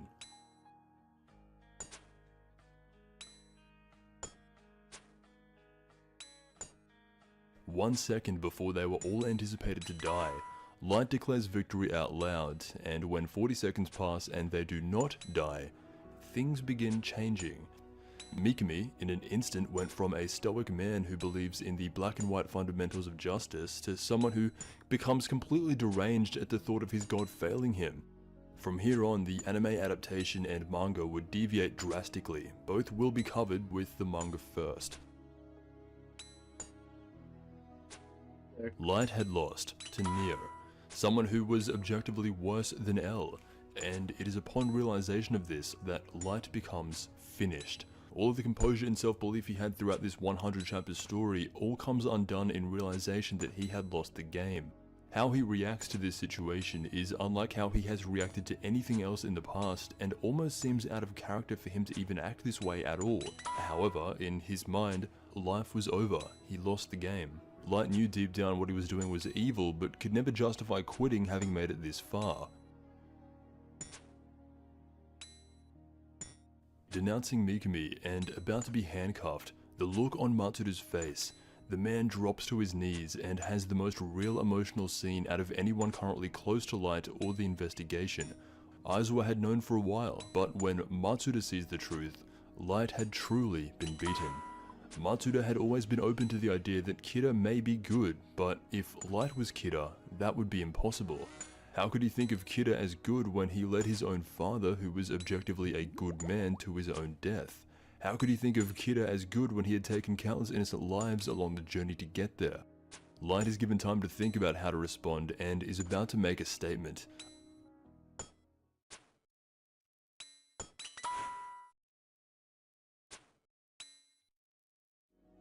Chapter 104. Answer.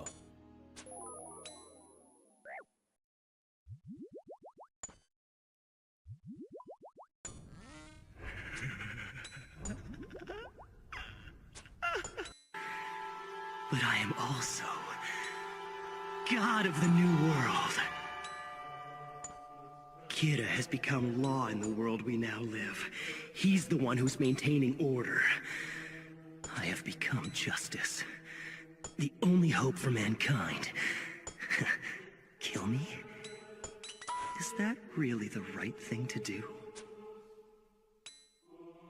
Since Kira's appearance 6 years ago, wars have stopped, and global crime rates have been reduced by over 70%. But it's not enough. This world is still rotten. With too many rotten people. Somebody has to do this! And when I first got that notebook all those years ago, I knew I had to do it.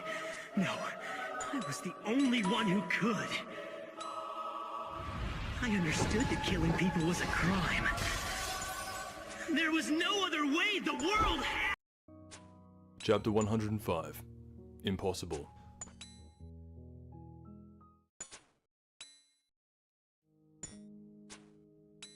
Light's laugh is powerful. There are many ways to interpret what's going through his head at this moment, the most common being that he was finally able to show his true self. Cut the act. Through over 100 chapters, he had been constantly lying and hiding his true thoughts. Now that had been defeated, he can finally reveal himself to be the god he believes himself to be. No more facade. No more pretending to be someone he's not.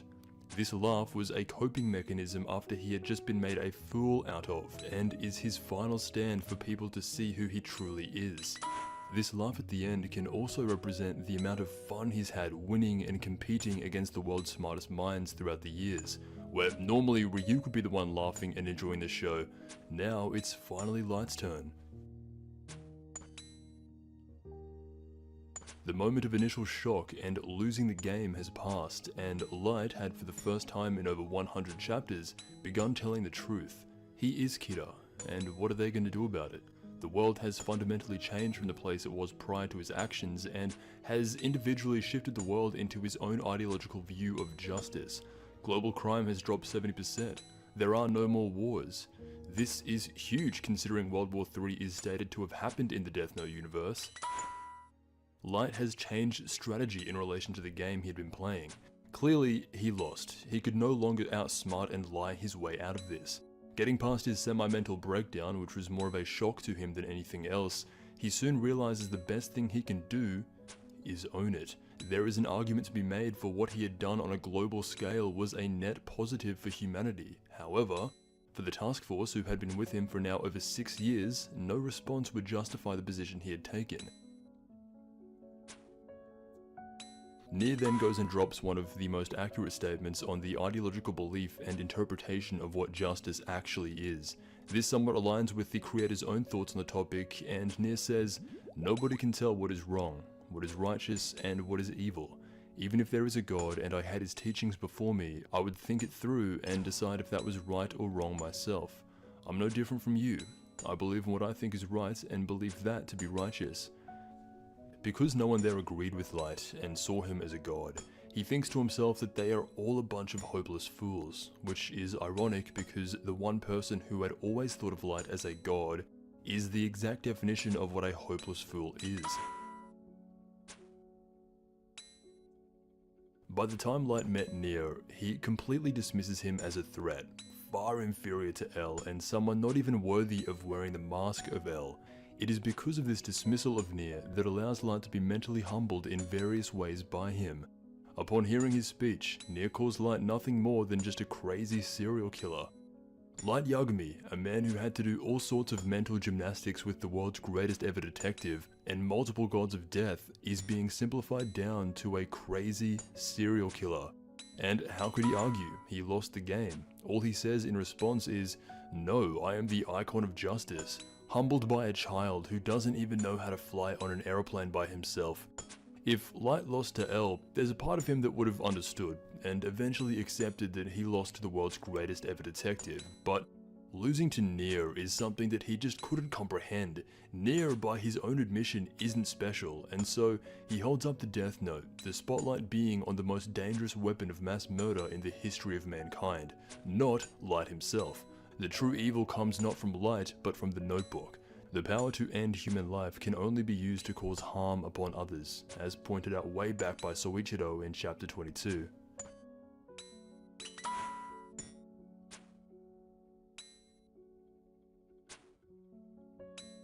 If this were L's victory instead of Nier's, Light would lose, sure, but he would get nowhere close to the humbling he does in this moment. Light believed himself to be a god, even more so than actual gods. It takes the most intellectual minds he's ever known to even pose a challenge to him. Nier defeats Light, and without actually saying this, implies that he himself is worse than L in every aspect. He is not as experienced a detective, and still has much to learn about life. However, it was still enough to defeat Light Yagami, because Light Yagami is not special, nor a god. That is Nier's viewpoint, and to be fair, Light losing wasn't entirely his fault, but in the end, it is the results, and that is the only thing that matters.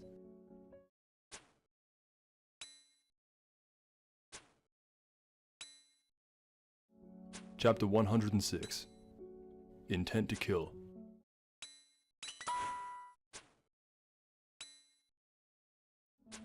It was Nier's belief that, in the end, Light was nothing more than a deranged criminal. Despite all he had accomplished, he himself was not special. It was the Death Note that made him appear special. This is Nier's opinion and probably the most objective outlook on the Kira case. Wami's house had always been the contingency plan for if ever a case led to the death of L, and now Nier takes the deserved title of L for himself.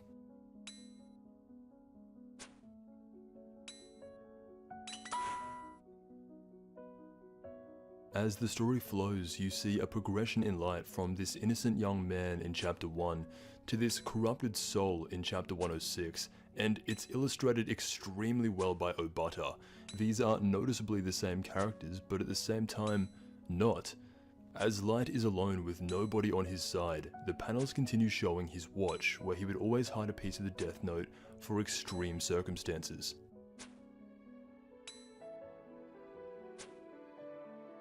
Nier does not intend to kill Light. This had always been a game to him, and now that it's over, he will simply confiscate the Death Note and Kira will disappear, and become a myth of the past. The only intention is for Light to be imprisoned, and for what you would assume to be a lifetime sentence, and so Light believes his only option is to kill Nier. This was a massive mistake, and something that he did not need to do. Deep down, Light had been crushed, defeated and humbled by Nier, so the only thing his mind can think of to get out of the situation is more murder.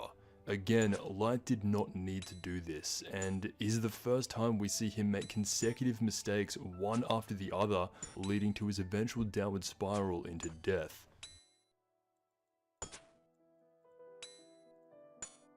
He intends to write Nier's name inside the paper in his watch, and gives himself about 1 second to actually pull this off. This is no doubt a foolish act by Light. What would happen if Nier dies? There are 8 other people in the warehouse, all equipped with firearms that know the truth as well. Even if he did write down the name of Nate River, there's nothing good that would come from it. He would have just committed another act of murder in front of the very people who were defending him for years. With Matsuda still in shock on the ground at this entire situation, Light makes an attempt to write Nier's name, only to be shot in the hand by the person who had been loyal to him since the very beginning. Matsuda never trusted Nier. He always sided with Light. Having seen how corrupt and warped by delusions of grandeur Light truly was, Matsuda shows no hesitation in protecting the leader of the SPK, signifying that now all members of the task force side with Nier, and Light has no one by his side. With a look of devastation and tears in his eyes, Matsuda gives Light one last chance to answer. What was all of this for? The investigation, and your father? Light had completely detached. Dad, he questions? Are you talking about Soichiro Yagami? Light had given Matsuda the wrong answer. Not focused at all on the question itself, he gives a weak response, stating that overly earnest people with a strong sense of justice like him always end up the loser. Even Matsuda could see that Light had directly led his own father to an early grave, and Light is not taking this question seriously at all, making yet another attempt to finish writing Nate River in the Death Note, this time with his own blood, all the moments they shared, working together on the most important case in all of human history. Matsuda unleashes fury upon Light, screaming out that he has to kill him and that, quote, this guy has got to die. Matsuda came within seconds of truly ending the Kira case. It is from this moment onwards that Light is drawn to be just as, if not more unhinged than even Mikami, and just completely changes how you view his character if you've only seen the adaptation. In the manga, Light is on the ground and from all viewpoints looks pathetic. He screams out to Mikami to write their names down. He is becoming delusional to the situation he is in. It is at this point that Mikami denounces Light as not a god, but instead just scum who ruined his life. Aizawa and the remaining task force approach Light Yagami to arrest him as Kira, the mass murderer. However, Light resists, rolling around on the floor calling out to all the past people he had manipulated to get him where he is today, crawling around asking for Misa to help even though she's not there. And once again, look at how Obata is drawing this man's face. Light is finished, and he's panicking in a way he had never done before. All composure is lost, and it is now evident from the way he is acting. The reign of Kira is finally over.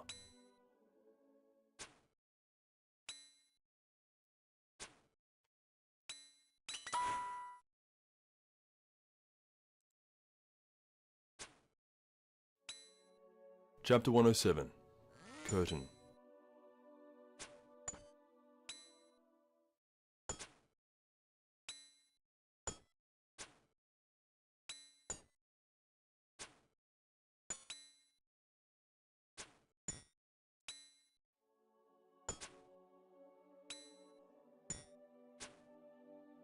It had been quite the journey for Light Yagami, and one thing you can certainly say about the man is that his life was definitely not boring.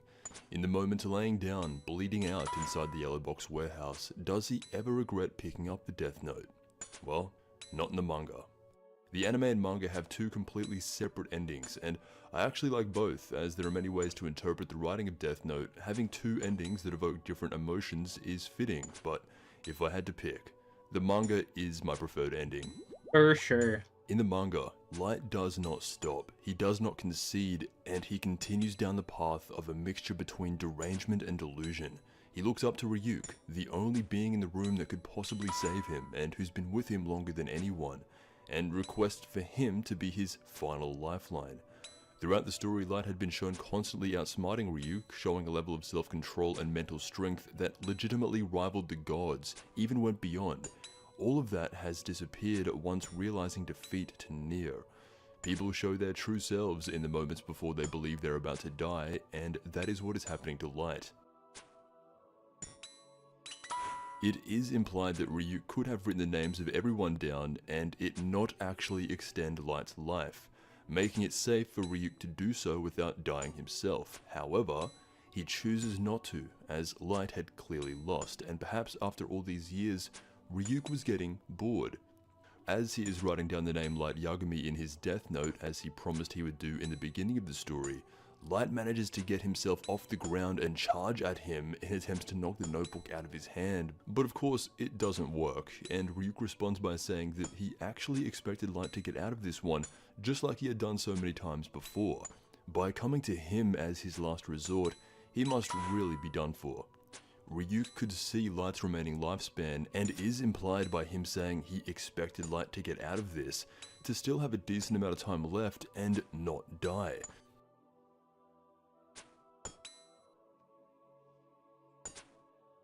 In an alternate world, if Light had kept his composure, just like he had done so many times before, convinced Ryuk that getting caught was a part of his plan, the SBK and Task Force weren't going to execute him, simply imprison him.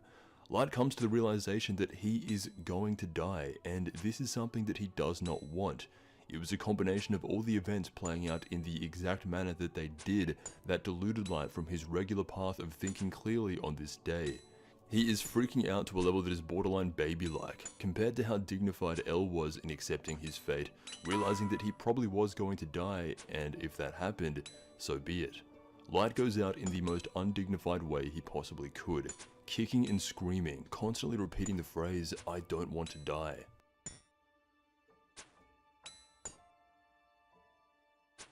This absolutely obliterates the cool, calm, and calculated Light that had been built up for the last 100 chapters, making him seem irredeemable to some, and outlines just how weak he is staring at the face of death, and without a death note. No matter what you do while you're alive, everybody goes to the same place once they die. Death is equal amongst all beings. It is with those final words from Ryuk that Light collapses to the ground and dies of a heart attack.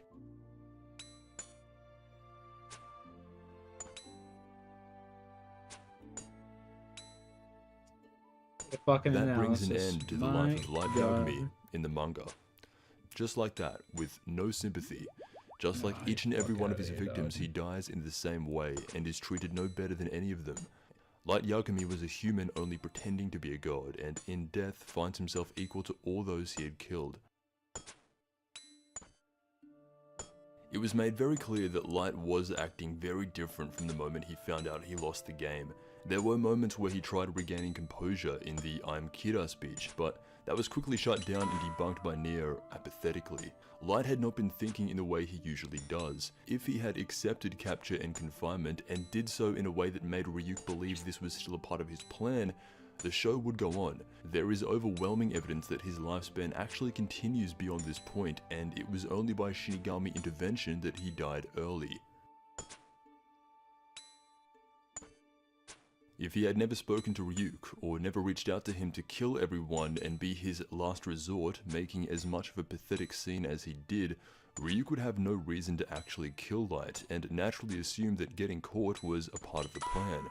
Once caught, Light could have easily negotiated with the government of whichever country he was confined to, most likely Japan, or even waited for his cult-like following to break him out. He had a worldwide cult, a genuine religion based on what he was able to do with the Death Note.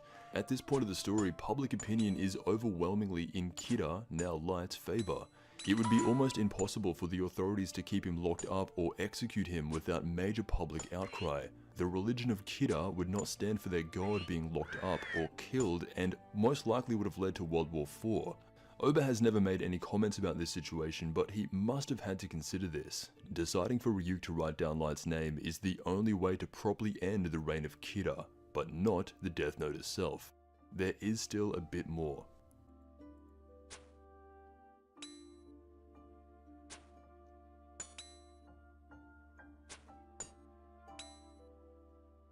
In the anime, while going through the story of Death Note for the first time, I did feel sympathetic towards Light. The anime pushes that narrative heavily onto the viewer to picture Light as merely a victim of a Shinigami's Death Note.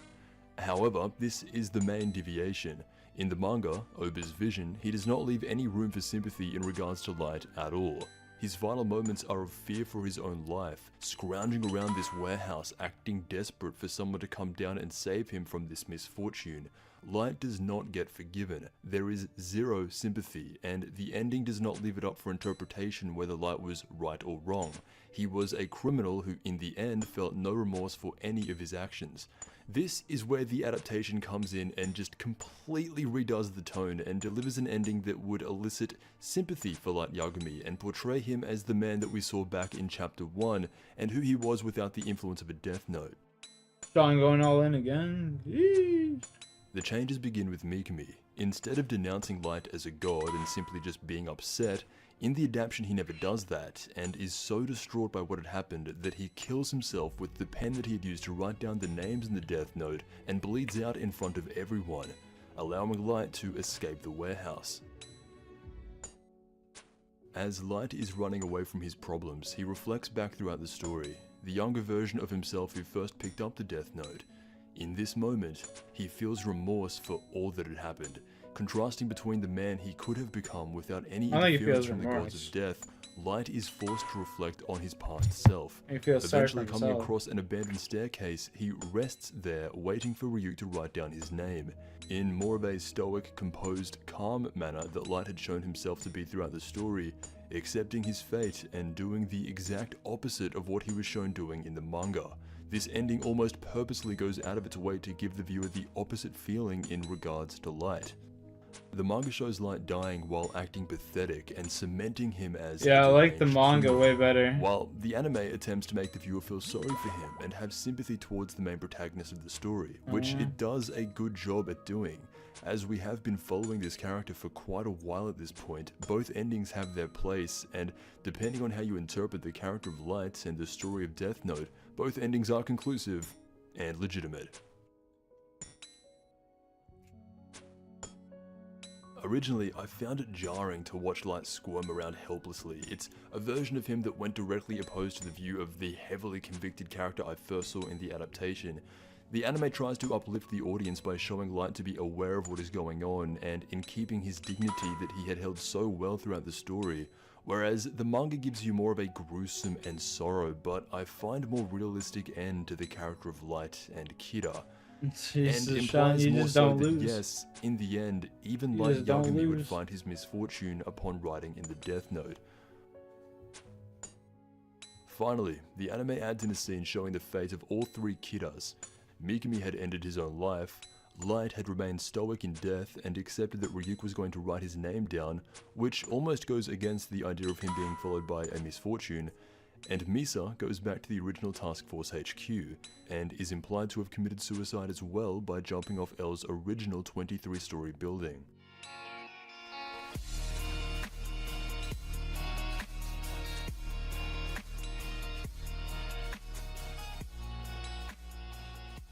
Bro, I thought I was the one dying there. But what the fuck? That was a pretty wild breakdown. Holy shit, my guy.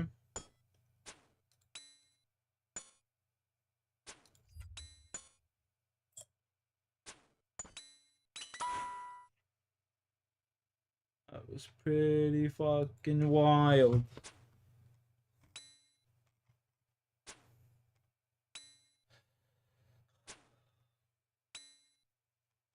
That was great. Like, that guy broke that shit down. Fucking the amount of sweat drops on their forehead, bro. He broke it down into the amount of sweat drops on their forehead. This shit was just fucking phenomenal. If you like Death Note like I do, then that's obviously just, 10 out of 10. I was just, wow. I don't even know what to say. Bravo. It's like watching the anime, for fuck's sakes. Or reading the manga right there. It's exactly what it was.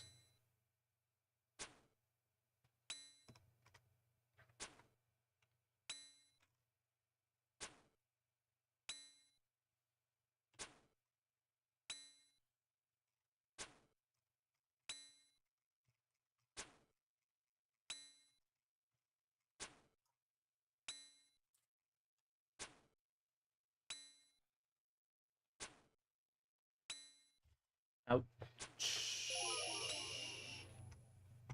Ouch.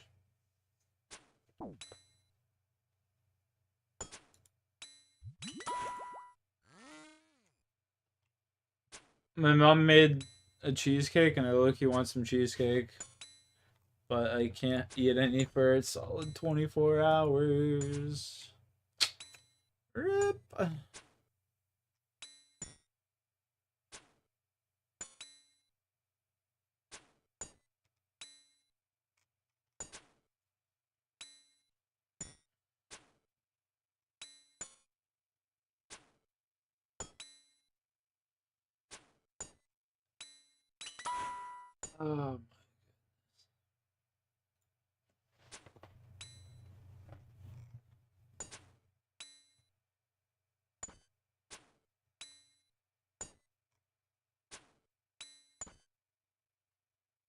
The Tusher was that.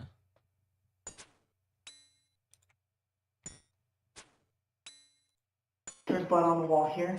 There's blood on the wall here, and there.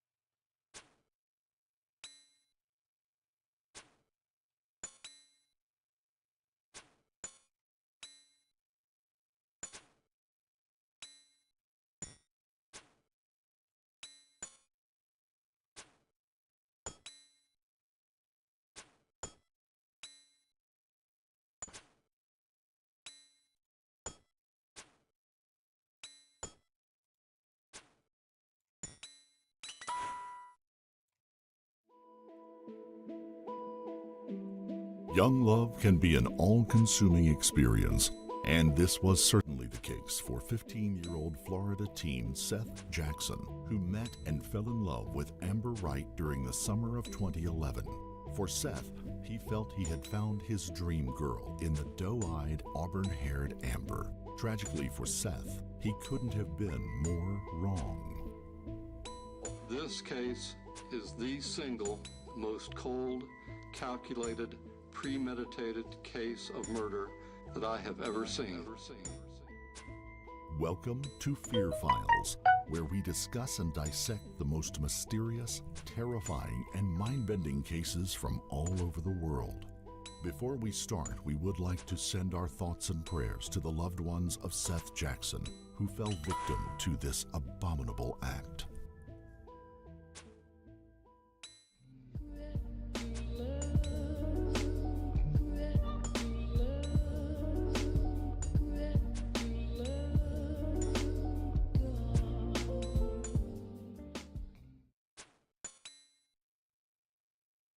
Welcome to Bellevue, a sleepy town located in the heart of Central Florida. Known as the city with small-town charm, Bellevue is surrounded by lush countryside and green pastures, sparkling freshwater springs, and an abundance of wildlife.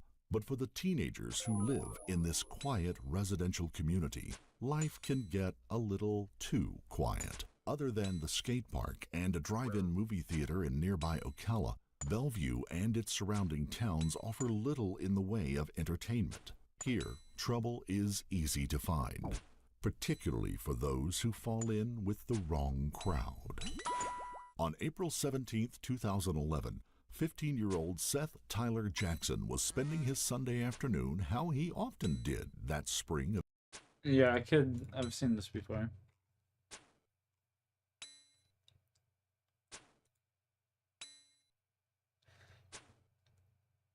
There's so many of them, man, that I've seen. It's just like I don't even know anymore.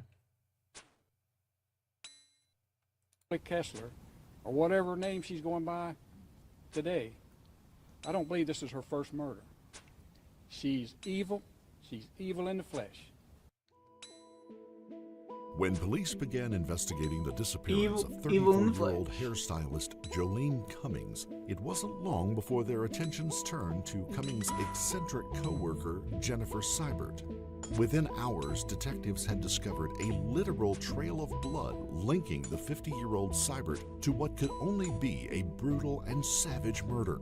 There was one catch. While they found their perpetrator, Jennifer Seibert had been dead since 1987. It was just the first of many twists that would turn this case into one of the strangest and most disturbing criminal investigations in Florida history. Welcome to Fear Files, where we discuss and dissect the most mysterious, terrifying, and mind-bending cases from all over the world. Before we start, we would like to send our thoughts and prayers to the loved ones of Jolene Cummings, who this one seems like it's going to be a crazy one. Of one woman.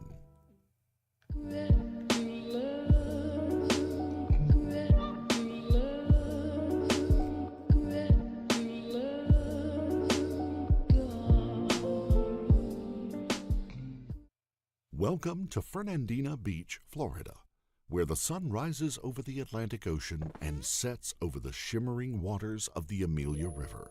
First inhabited by the Timucuan Indian tribe, Fernandina Beach is known for its long stretches of deserted beach, abundant wildlife, and a historic and charming seaport town. It's a beach paradise considered by many to be the ideal escape from everyday life, or in this case, an escape from a dark and disturbing past. In 2018, 50-year-old Jennifer Seibert had found a fresh start in Fernandina Beach in a hair salon called Tangles. It was her fifth job in 6 months, and this time Seibert hoped it would last. She spent years running from her past, and years hiding too many dark secrets. One of those secrets was the fate of 35-year-old Kimberly Kessler, who had gone missing from her hometown in Butler County, Pennsylvania, in the mid-2000s.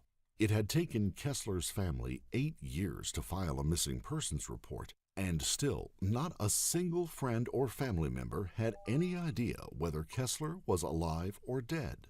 Seibert, though, knew exactly what had become of Kessler, and it was information she guarded with her life. But trouble and suspicion seemed to follow Seibert everywhere, and wherever she went it was the same. People were always plotting against her, and it was happening again now at Tangles.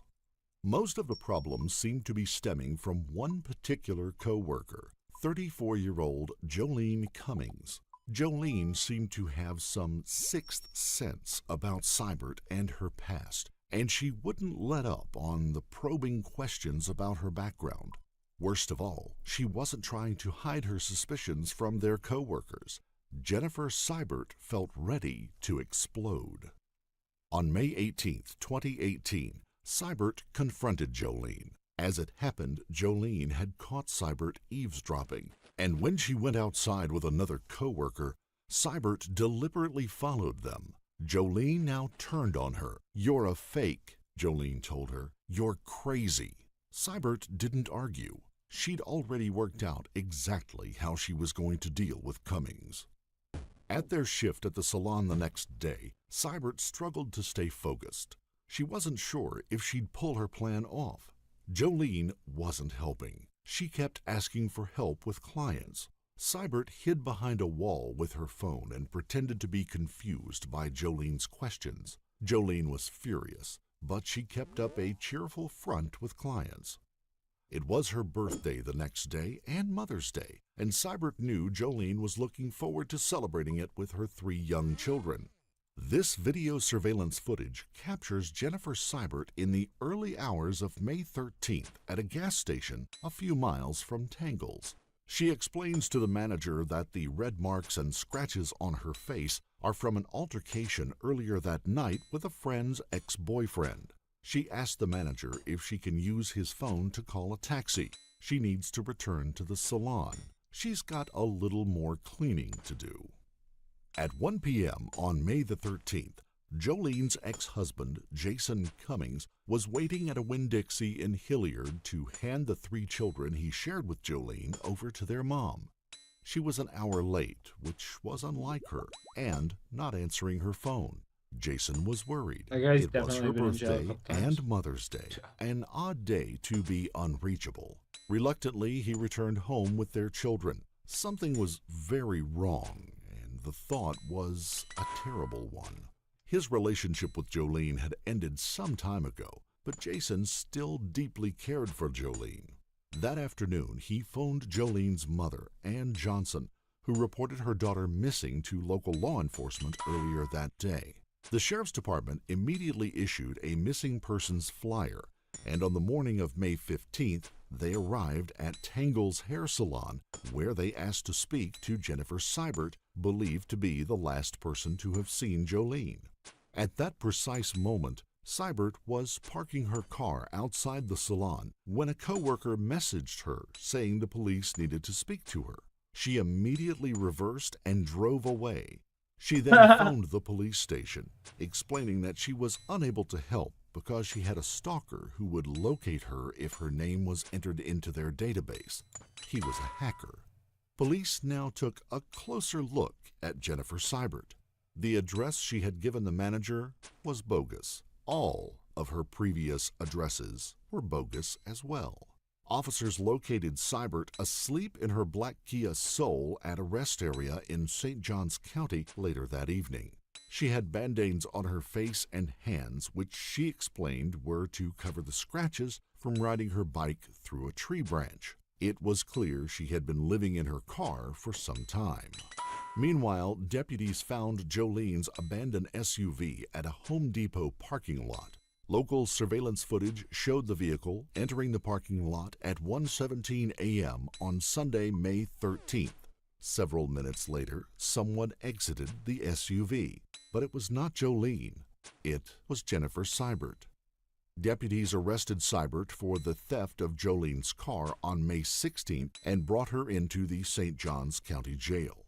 Once there, they stumbled into the first of many bizarre revelations. According to the Social Security number provided to them, Jennifer Seibert had died in a car crash in 1987.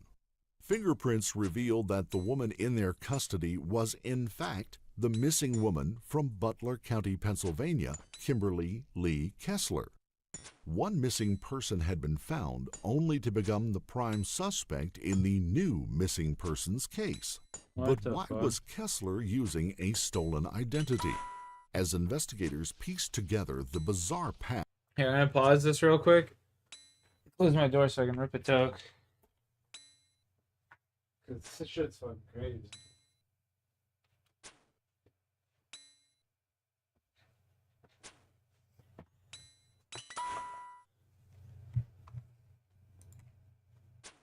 Of This Kimberly bitch Kessler, crazy. a chilling picture began to emerge and a horrifying new possibility. Was Kessler involved in other unsolved disappearances? Born in 1968 in Butler County, Pennsylvania, Kessler was the eldest of 3 siblings. By all accounts, she had had a normal childhood and was well liked by her peers. But one year, while still in her early teens, classmates noted a distinct change in her. It was so drastic that one former classmate said it was like she had finished a term as one person and come back as someone completely different. She used to run with the popular kids, said the classmate. Then it was like something had snapped. Everyone was frightened of her. Kessler's change of personality was so extreme that one former friend took to staying under her radar. She was a scary individual, she said. Ray Wyant, who knew both Kessler and her brother Bob, said that it soon became clear that Kessler had developed a violent temper. If you crossed her, the repercussions were extreme. Once, after a fight with her brother Bob, she waited until he had gone to sleep, then crept into his room and smashed him in the mouth with a baseball bat, knocking out most of his teeth. Tim Barnes dated and lived with Kessler for a short time after high school. He remembers her rages. During their time together, she killed his cat with a shotgun, stabbed him in the chest, and assaulted his father. Wow. In 1987, sounds like a lovely woman. The same year that Seibert died, Kessler's brother Bob was involved in a serious motorcycle accident that killed his friend. Rumors at the time were that someone, meaning Kessler, had run them off the road. At the time, Kessler began to show interest in aliases. Her ex, Tim Barnes, told detectives that he once went with her to visit a graveyard where her father was buried. Instead of going to her father's grave, she walked around looking at gravestones of girls her age whose names she could steal. Xylon Losi married Kessler twice in the early 1990s. Both times she was living under the alias Melissa McKernan. He described their relationship as crazy. In 1996, Tim Edwards dated Kessler before the two had a child together. He knew her as Miranda McKernan, but she put the name Christina Brooks on their son's birth certificate. The fake names, she told him, were to hide her location from her abusive family. Meanwhile, she told her family that she needed the fake names to hide her location from the abusive father of her child. In 1999, Kessler's son was removed from her care by social services. She turned up at their offices with a handgun in an unsuccessful attempt to get him back and then skipped town. Neither her ex nor her son heard from her again. Kessler began mentioning her desire to leave town months before she had disappeared. She claimed it was because she was scared of her ex. July 4, 2004 was the last time anyone in Butler County saw her. Between 2004 and 2018, Kessler traveled from state to state and job to job, doing everything from waitressing to stripping. In 2004, she got a cosmetology license using a fake name in Florida. A man who knew Kessler at that time said she was odd. She couldn't hold a job. She got accused of stealing from jobs that she was at. She was vindictive, one acquaintance said. If you got on her bad side, she would make you pay. She also began collecting new identities, like people collect shoes. She was a chameleon, adopting a new persona, scamming, stealing, and then disappearing, only to turn up somewhere else and do it all over again. Her behavior became increasingly erratic.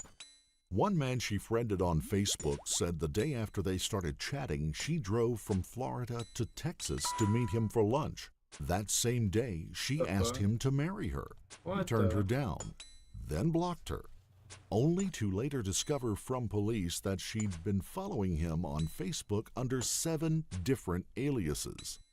One ex described her as insanely jealous, saying that she had such severe fits of rage that he feared for his life. This chick's been with like half the country, it sounds like. And then left town. Kessler got married again.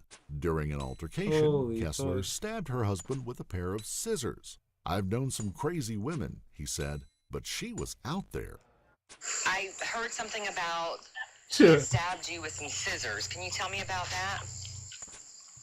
Yes, she was crazy. I can tell you that. She was, I know some crazy women, but she was out there. She had migraines. Kessler rented a room from a Clearwater man in 2009 under the alias Jennifer Seibert. She accused him of breaking into her house and urinating on her bed before he had her evicted. People she worked with described her as bizarre, erratic, and secretive. One former coworker said she felt Kessler's history was concocted. She knew her by the name Mia Stone. One day, she just abruptly vanished. In 2014, Kessler trained at a Jacksonville hair academy. According to her instructor, she carried a notebook and wrote down everything that was said. At one point, she climbed into a cabinet just to see if she would fit in. She asked the girl if she could keep a piece of sunburned skin, which disturbed her instructor so much that she checked out her criminal background. By 2018, Kessler had lived in 14 states, 33 cities, and had at least 17 aliases. What? She had become an expert at identity theft and a master of different disguises. With each different identity, Why would you want to do that? she changed how she dressed, walked, and talked. Before joining Tangles, she worked for 1 week at a store called Woody's Barbecue, also in Fernandina Beach. Her manager described seeing her eat a pound of beef using her bare hands. Another coworker said that she sensed she was odd and told her daughter to be careful of her. In April 2018, Kessler walked through the door of Tangles, this time as Jennifer Seibert. Her manager soon became aware that there was something strange about her, but she'd already been given the job. Whenever she left work, she would see Kessler sitting in her car, watching her. Out of all of the staff at Tangles, though, it was Jolene Cummings who realized just how concerning their new employees' eccentricities were. She wanted to check her criminal background, she told a coworker. There was something not right, and it was a feeling she just couldn't shake. Jolene couldn't have been more right, but tragically it was too late, and chances were it had been from the moment they crossed paths. During her initial interrogation, Kessler appears irritated when she is asked which name she would prefer the police use. She reminds officers that fingerprints don't lie. "My name is Kimberly Kessler. Kim," she said. When asked about Jolene, she dismisses knowing anything about her, although she manages to slip in that Child Protective Services had been called on Cummings and that she had once seen a small bag of meth in her bag. The detective then abruptly changes tact. He confronts Kessler with a slew of evidence linking her to a violent altercation with Jolene Cummings. When the detective waits for her response, Kessler says coolly, "So, let me reply this way, and you may not like the answer. I would like legal counsel." On May 22, 2018, Sheriff Bill Leeper announced that investigators had reason to believe that Jolene Cummings was not alive and revealed that Kimberly Kessler was being held on a $500,000 bond. An intensive search for Cummings' body began. Kessler still wasn't talking, but she didn't need to. Police had uncovered a mountain of evidence, not only implicating Kessler in Jolene's murder, but showing that she'd planned it for weeks. Several weeks prior to Cummings' disappearance, Kessler had taken a photo of Jolene's appointment diary for April. Then, on April 30th, 2018, Kessler had searched "coworker guilty of killing coworker," "missing person body not found," and "no body, no crime." This was 12 days before Cummings went missing. In the days leading up to Jolene's disappearance, thousands more searches were found in Kessler's phone, including autopsy, cadavers, murderpedia, victimpedia, female murderers by country, and Florida female murderers. She also searched images of Jolene, info about meth addicts, and plastination, a method of conserving anatomical specimens. On May 5th, an employee at a boating supply store called police about Kessler's odd behavior. She had gone into the store to buy heavy-duty zip ties, and at the counter had given him a sheepish grin that spooked him so much he felt a need to inform authorities. At around 1 a.m., the morning after Jolene's disappearance, surveillance video shows Kessler driving Cummings' SUV into the Home Depot parking lot in Yulee. Minutes later, Kessler is captured at the gas station, calling a taxi with scratches on her face. She then returned to the salon. Video surveillance footage from that same morning captured Kessler purchasing trash bags, gloves, an electric knife, and a large bottle of ammonia at Walmart. She is later seen on video struggling to move 2 heavy white trash bags to a dumpster near the hair salon. Meanwhile, police had uncovered extensive blood evidence linking Kessler to the crime. At the salon, detectives found blood stains in the reception area and desk, on the walls, chairs, cabinets, and sink. Luminol revealed the presence of blood on a mop and blood in the mop strokes on the floor, suggesting an attempt at a cleanup. A tote bag dumped outside the salon tested positive for blood. At Kessler's storage unit, Cummings and Kessler's blood was found on her black combat boots, a sock, and a pair of scissors. They also found 5 different license plates, 3 different cell phones, 4 wigs, and several cut ponytails. After her disappearance, Kessler searched how to dismember a body. 357 searches containing Cummings' name were made over a 48-hour period. When Kessler was arrested, deputies said she had several injuries on her hands, arm, wrist, and thighs, and a patch of hair was missing from her head, and she had a bite on her thumb. Investigators believe Kessler dismembered, then disposed of Cummings' body in a dumpster. In July 2018, police and the FBI searched the Chesser Island landfill in Folkestone, Georgia for Cummings' body, but to no avail. With Kessler now held in jail on a bond of $500,000, the woman who had dumped her family 14 years earlier without a word now decided it was time to give Mom a call. Kessler told her mom that she needed her to post bail for her immediately. When her mom asked if it was true that she had been involved in a missing persons case, Kessler claimed the line had cut out, and before her mother could ask again, she said they had run out of time. She later called her mother again, this time instructing her to pick up her belongings, including a motorbike and bicycle. She blamed all of the media coverage on the Illuminati. "I've got the Illuminati on my arse. I can't prove it, but no one even gets 5 seconds worth of airtime unless they have some kind of connection to the Illuminati." Within weeks of her incarceration, Kessler requested to move jails. When officers refused, she went on a hunger strike. A week later, law enforcement agreed to relocate her. But within days, Kimberly was again requesting to be moved, this time to a psychiatric treatment facility. When officers refused, she went on a second hunger strike. This one lasted 56 days.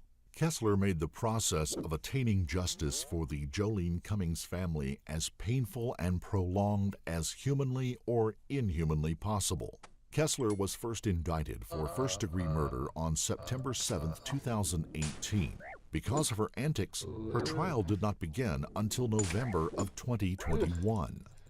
Well, erratic behavior, a hunger strike lasting months, and profanity-laced tirades, all on display today in Nassau County Court, where a judge tried to determine if Kimberly Kessler should be sent to a mental hospital. You remember Kessler is accused of killing Nassau County hairstylist and mom of 3, Jolene Cummings. She has been in jail since her arrest, but as On Your Side's Troy Kless learned today, her alarming weight loss also has meant that she's making nearly daily trips to the hospital. That's Kimberly Kessler at a hearing to determine if she is mentally competent to stand trial. She left the hearing soon after.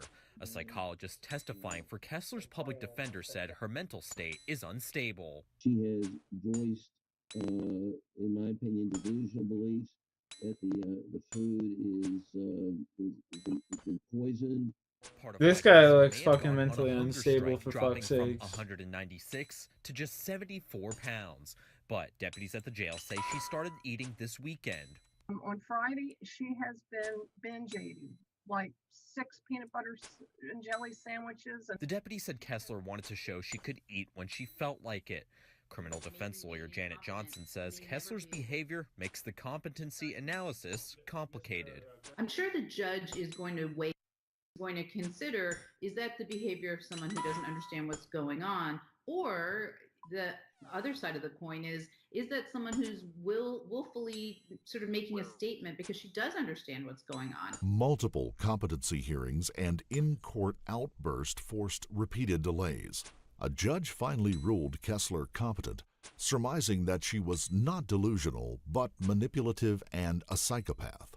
Her refusal to cooperate was not due to mental illness, but because she didn't want to, he said.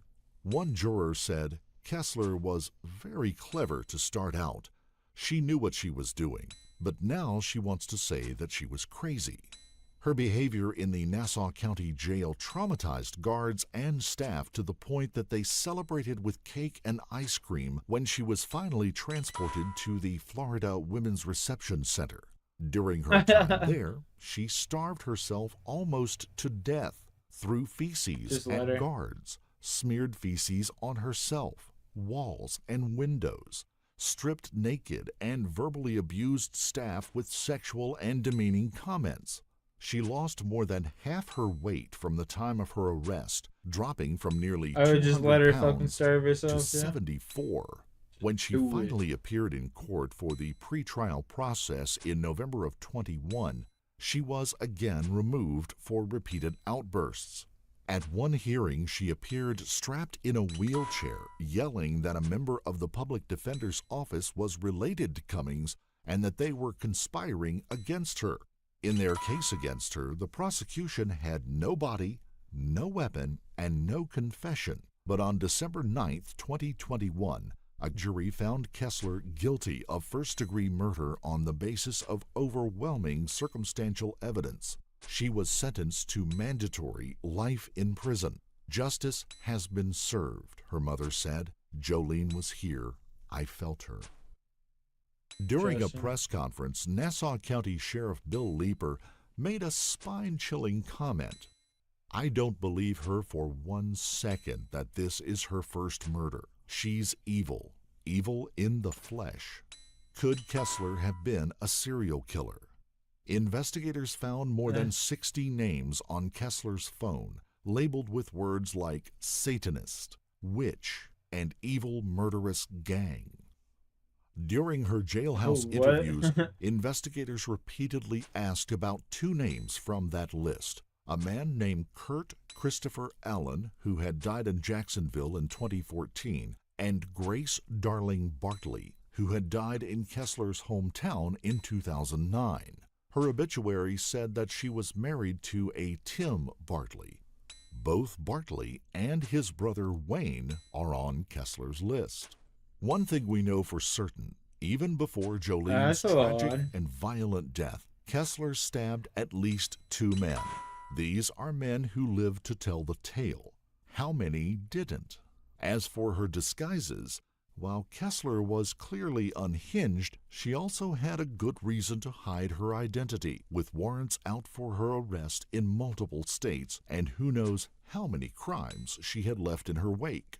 Kimberly Kessler inflicted an inconceivably horrific and terrifying death on an innocent woman whose only crime was to recognize the evil within her, an evil that would soon take her life. She stole a beloved daughter from a mother and a beloved mother from 3 children. Her family have requested only one thing since Jolene's murder: the location of her remains. Kessler's refusal is the final confirmation we need. There is nothing human inside Kessler at all. Grief is only the beginning, Cummings' mother, Ann Johnson, said to the First Coast News, especially for Jolene's 3 children. The hardest part is waiting for justice, waiting for Jolene's justice.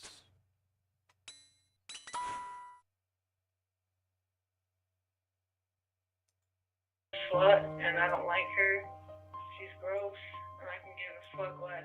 This video is like an apology to you, and the girl I'm talking about is Tani, and I'm trying to get her back to be with me so I can keep her again and for her to give me another chance, because I'm in love with her and I love her and I want her back.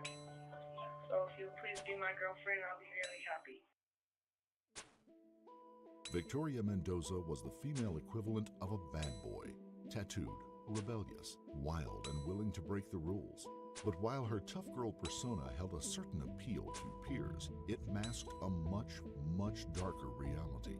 When 17-year-old Tawny Baird fell for her, She looks like this chick that I know named Nicole. the warning signs were Literally there like from the start. identical. But It's like fucking so many spooky. abusive relationships, by the time Tawny wanted What out, the fuck? it was too late. This case examines the shocking chain of events that led to the brutal murder of Tawny Baird at the age of 21, and the twisted mind of the girl who, after committing the crime, turned to TikTok to build her social media following. Welcome to Fear Files, where we discuss and dissect the most mysterious, terrifying, and mind-bending cases from all over the world. Before we start, we would like to send our thoughts and prayers to the loved ones of each individual who fell victim to the Good events range outlined XP, in I this guess.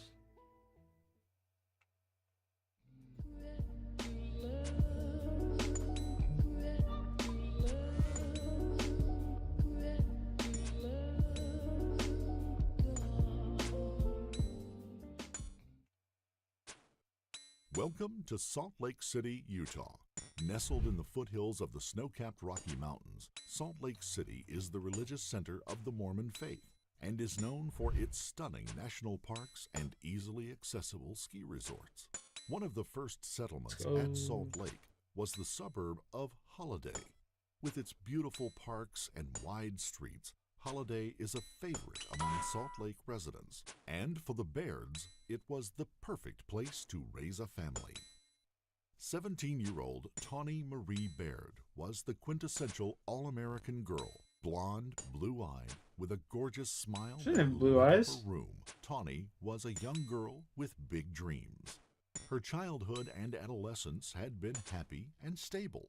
Tawny's mother, Dana, separated from her dad, Casey, when she was just 1 year old, but both were raising Tawny harmoniously in a blended family that was as close as it was extensive. Tawny had 2 sisters and a brother, and when her mother remarried, 2 stepbrothers and a stepfather too. Her nickname was Ladybug. Tawny herself was just awesome, her friend Erin Murphy said. Warm, engaging, and with a playful sense of humor, both boys and girls gravitated to Tawny. She was also determined and ambitious and knew exactly what she wanted for her life. Tawny was going to pursue a singing and songwriting career in the music business. She had the work ethic, the focus, and the musical talent to achieve it. Her best friend Lacey described Tawny as the most loving and loyal of friends, but that loyalty was about to get Tawny into a whole lot of trouble.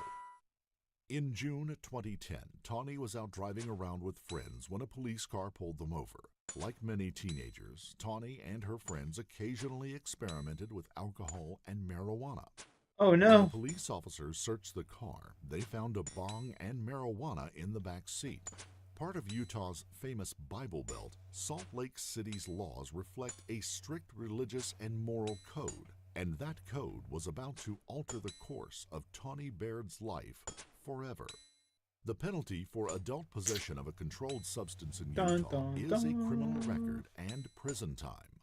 What? Tawny's friends were all 18.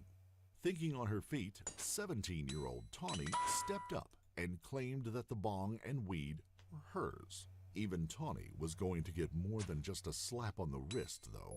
She was charged with a Class B misdemeanor and possession of a controlled substance, and taken into custody of Child and Family Services, who then placed her in the care of her aunt. She was sentenced to complete 90 days in a youth health treatment facility, juvenile detention. For a girl from the middle-class suburb of Holiday, juvenile detention was disorienting and downright frightening. Many of the kids in the center were hardened, repeat offenders with long rap sheets of violent and antisocial behavior. Some were gang members with charges related to heroin dealing and knife fights. Her mom remembers Tawny crying and crying during her early days at the center. "I was worried for Tawny," her mother said. "She was a homebody and it scared her to death." But that was about to change, thanks to 17-year-old Victoria Ashley Mendoza. They say opposites attract, a cliche, but one that accurately describes the romantic union that blossomed between Tawny Baird and the tattooed bad girl Victoria Mendoza. Born to immigrants He from killed Mexico, 2 more Victoria of was these one of the fuckers. most hardcore kids at the center. Life Or had 5 not more. been easy for Victoria. Home life had been filled with conflict. Money was short. Things deteriorated drastically for the family when Victoria's father committed suicide when she was just 10 years old. The family packed into a 1-bedroom unit in the crime-afflicted area of Ogden. His death instigated a profound shift in 10-year-old Victoria. She began running away, being truant from school, fighting, and carrying knives. In the years to come, she would be in and out of the juvenile detention system for antisocial behavior. Her juvenile court history became extensive. In the 2 years prior to meeting Tawny, she had 12 bench warrants issued and 8 contempt charges filed against her alone. Whether this was the behavior of a distressed teen or the symptoms of an emerging personality disorder is anyone's guess.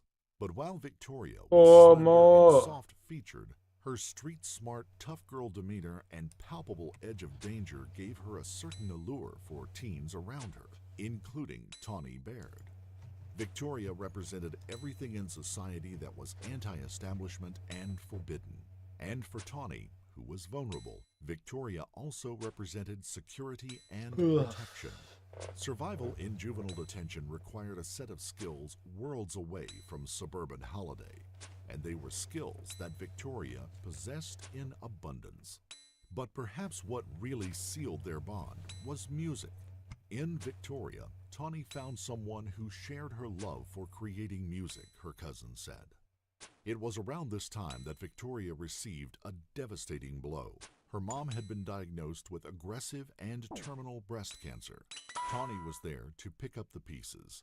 It was yet another moment that would cement what would become an intense love affair. When Tawny's mom next came to visit her daughter, there were no more tears. Now there was only talk of her new friend Victoria. While Tawny had previously only dated boys, she now announced to her mom that she was gay. And just as her parents had always done with Tawny, they embraced her new relationship. This unconditional acceptance and respect for Tawny would show itself again and again in her family in the years to come. Tawny was released from the center in August of 2010. For a month, the two wrote each other. "I'll wait for you, I promise," Tawny told Victoria. In one chillingly prophetic letter, Victoria wrote, "Sleep with anyone else but me and I might have to kill you. I mean it. All my love, V."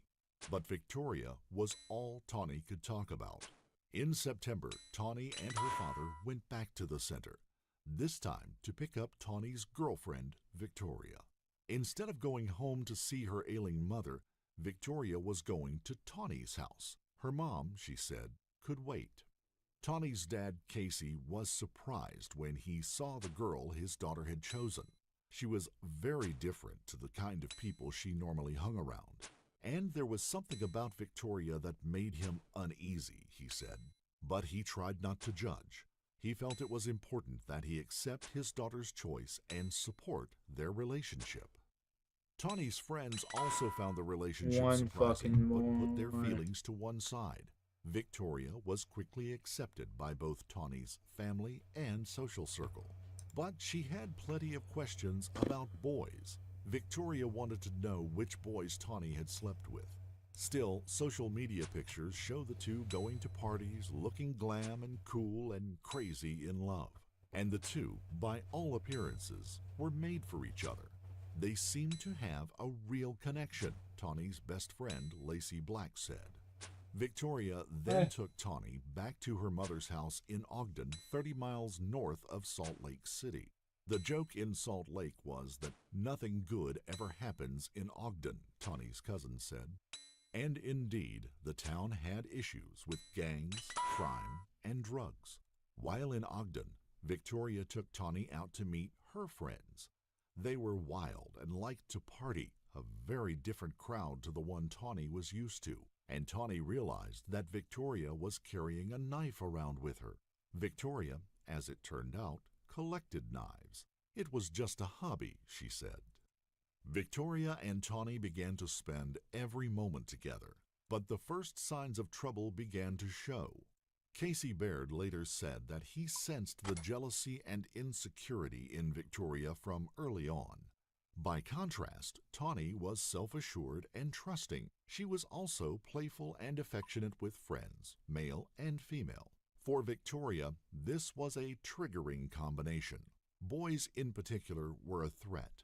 Jealous rages would often ruin a night out. If Tawny received a message from a male friend innocently suggesting they catch up, Victoria would accuse Tawny of cheating. Innocently, yeah. Innocently. Let's go catch up, Tawny. Yeah, okay, bro. Or question the boy's motives. Okay, bro. Some of Tawny's friends began to drift away. Her closest friends, including Lacey, chose to befriend Victoria rather than losing Tawny.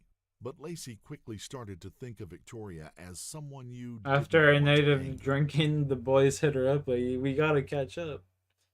Nah.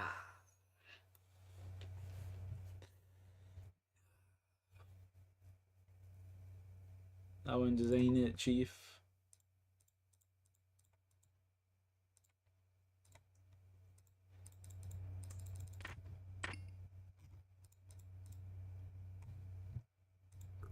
She had a short fuse, she said.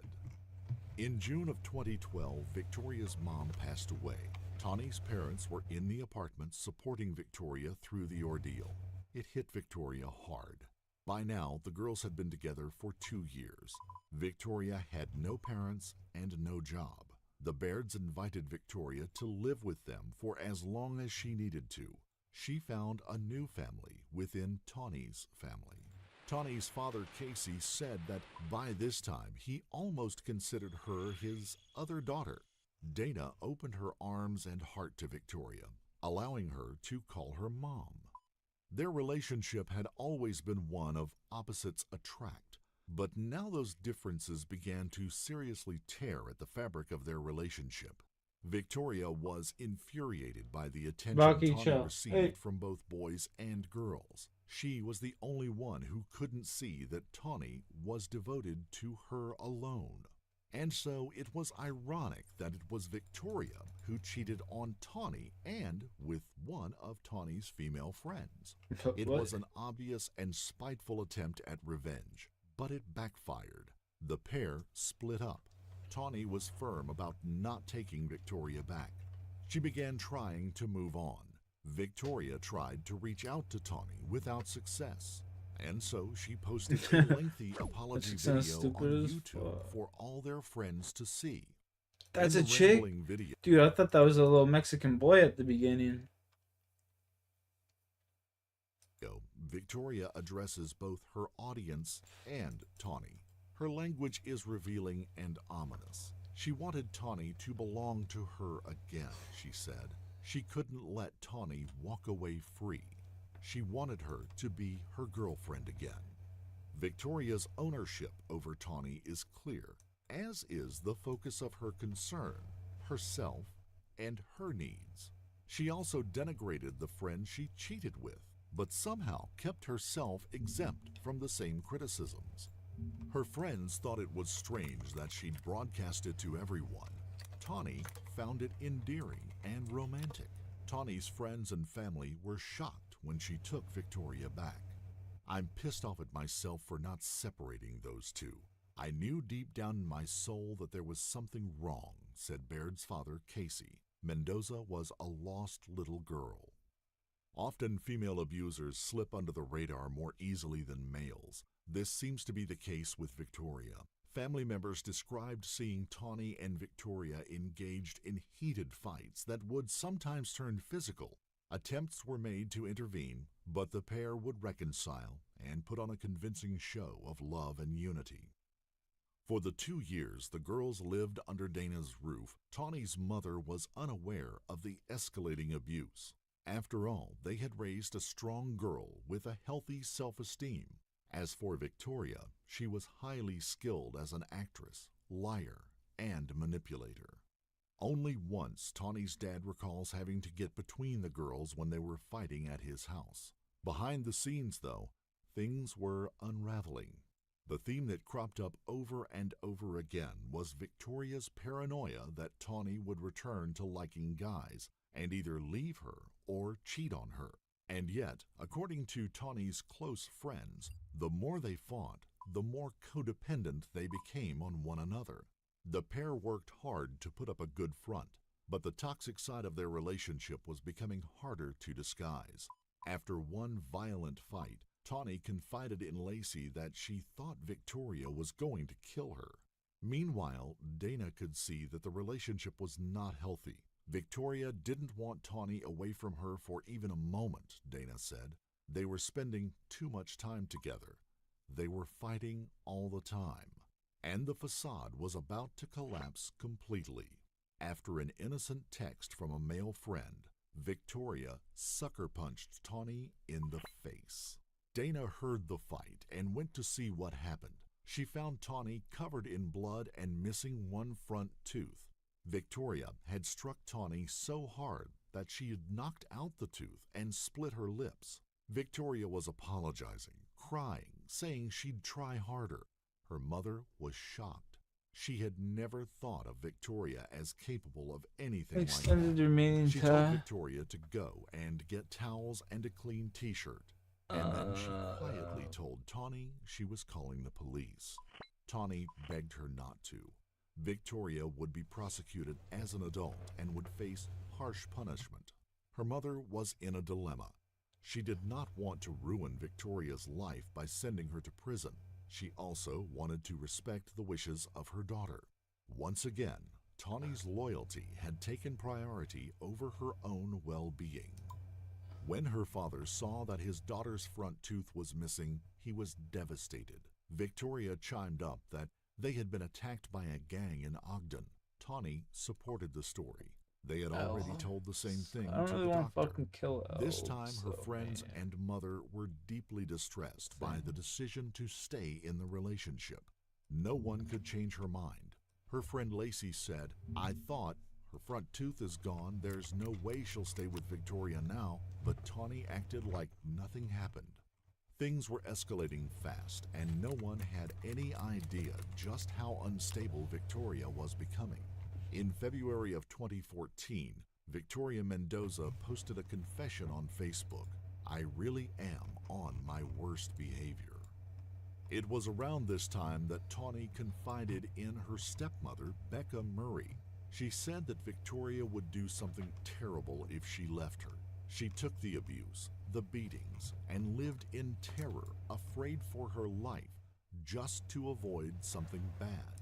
She pretended to be happy and love her, but she confided in me how bad she wanted Victoria out of her life, and she tried on several occasions with bad results.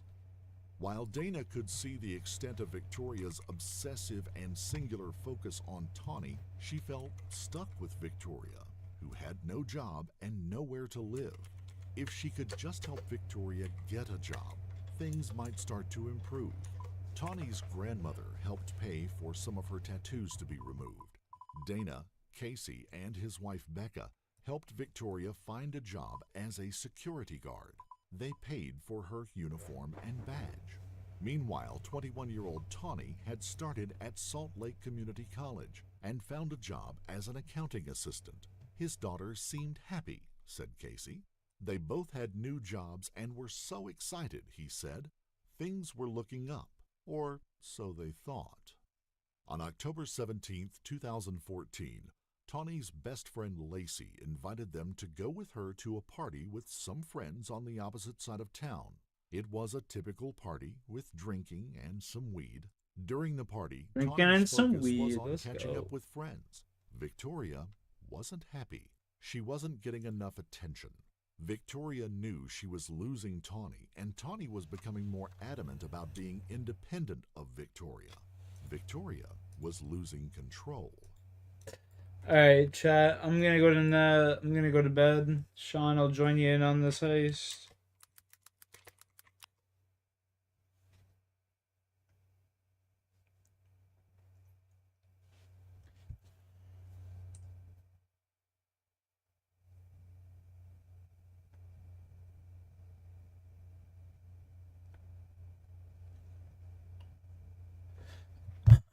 Let's see what we get.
All right, GG's. I'm out of here, chat. Peace out. Love you guys. Have a good night. Thank you for watching. I'll see you guys tomorrow, more than likely. Peace.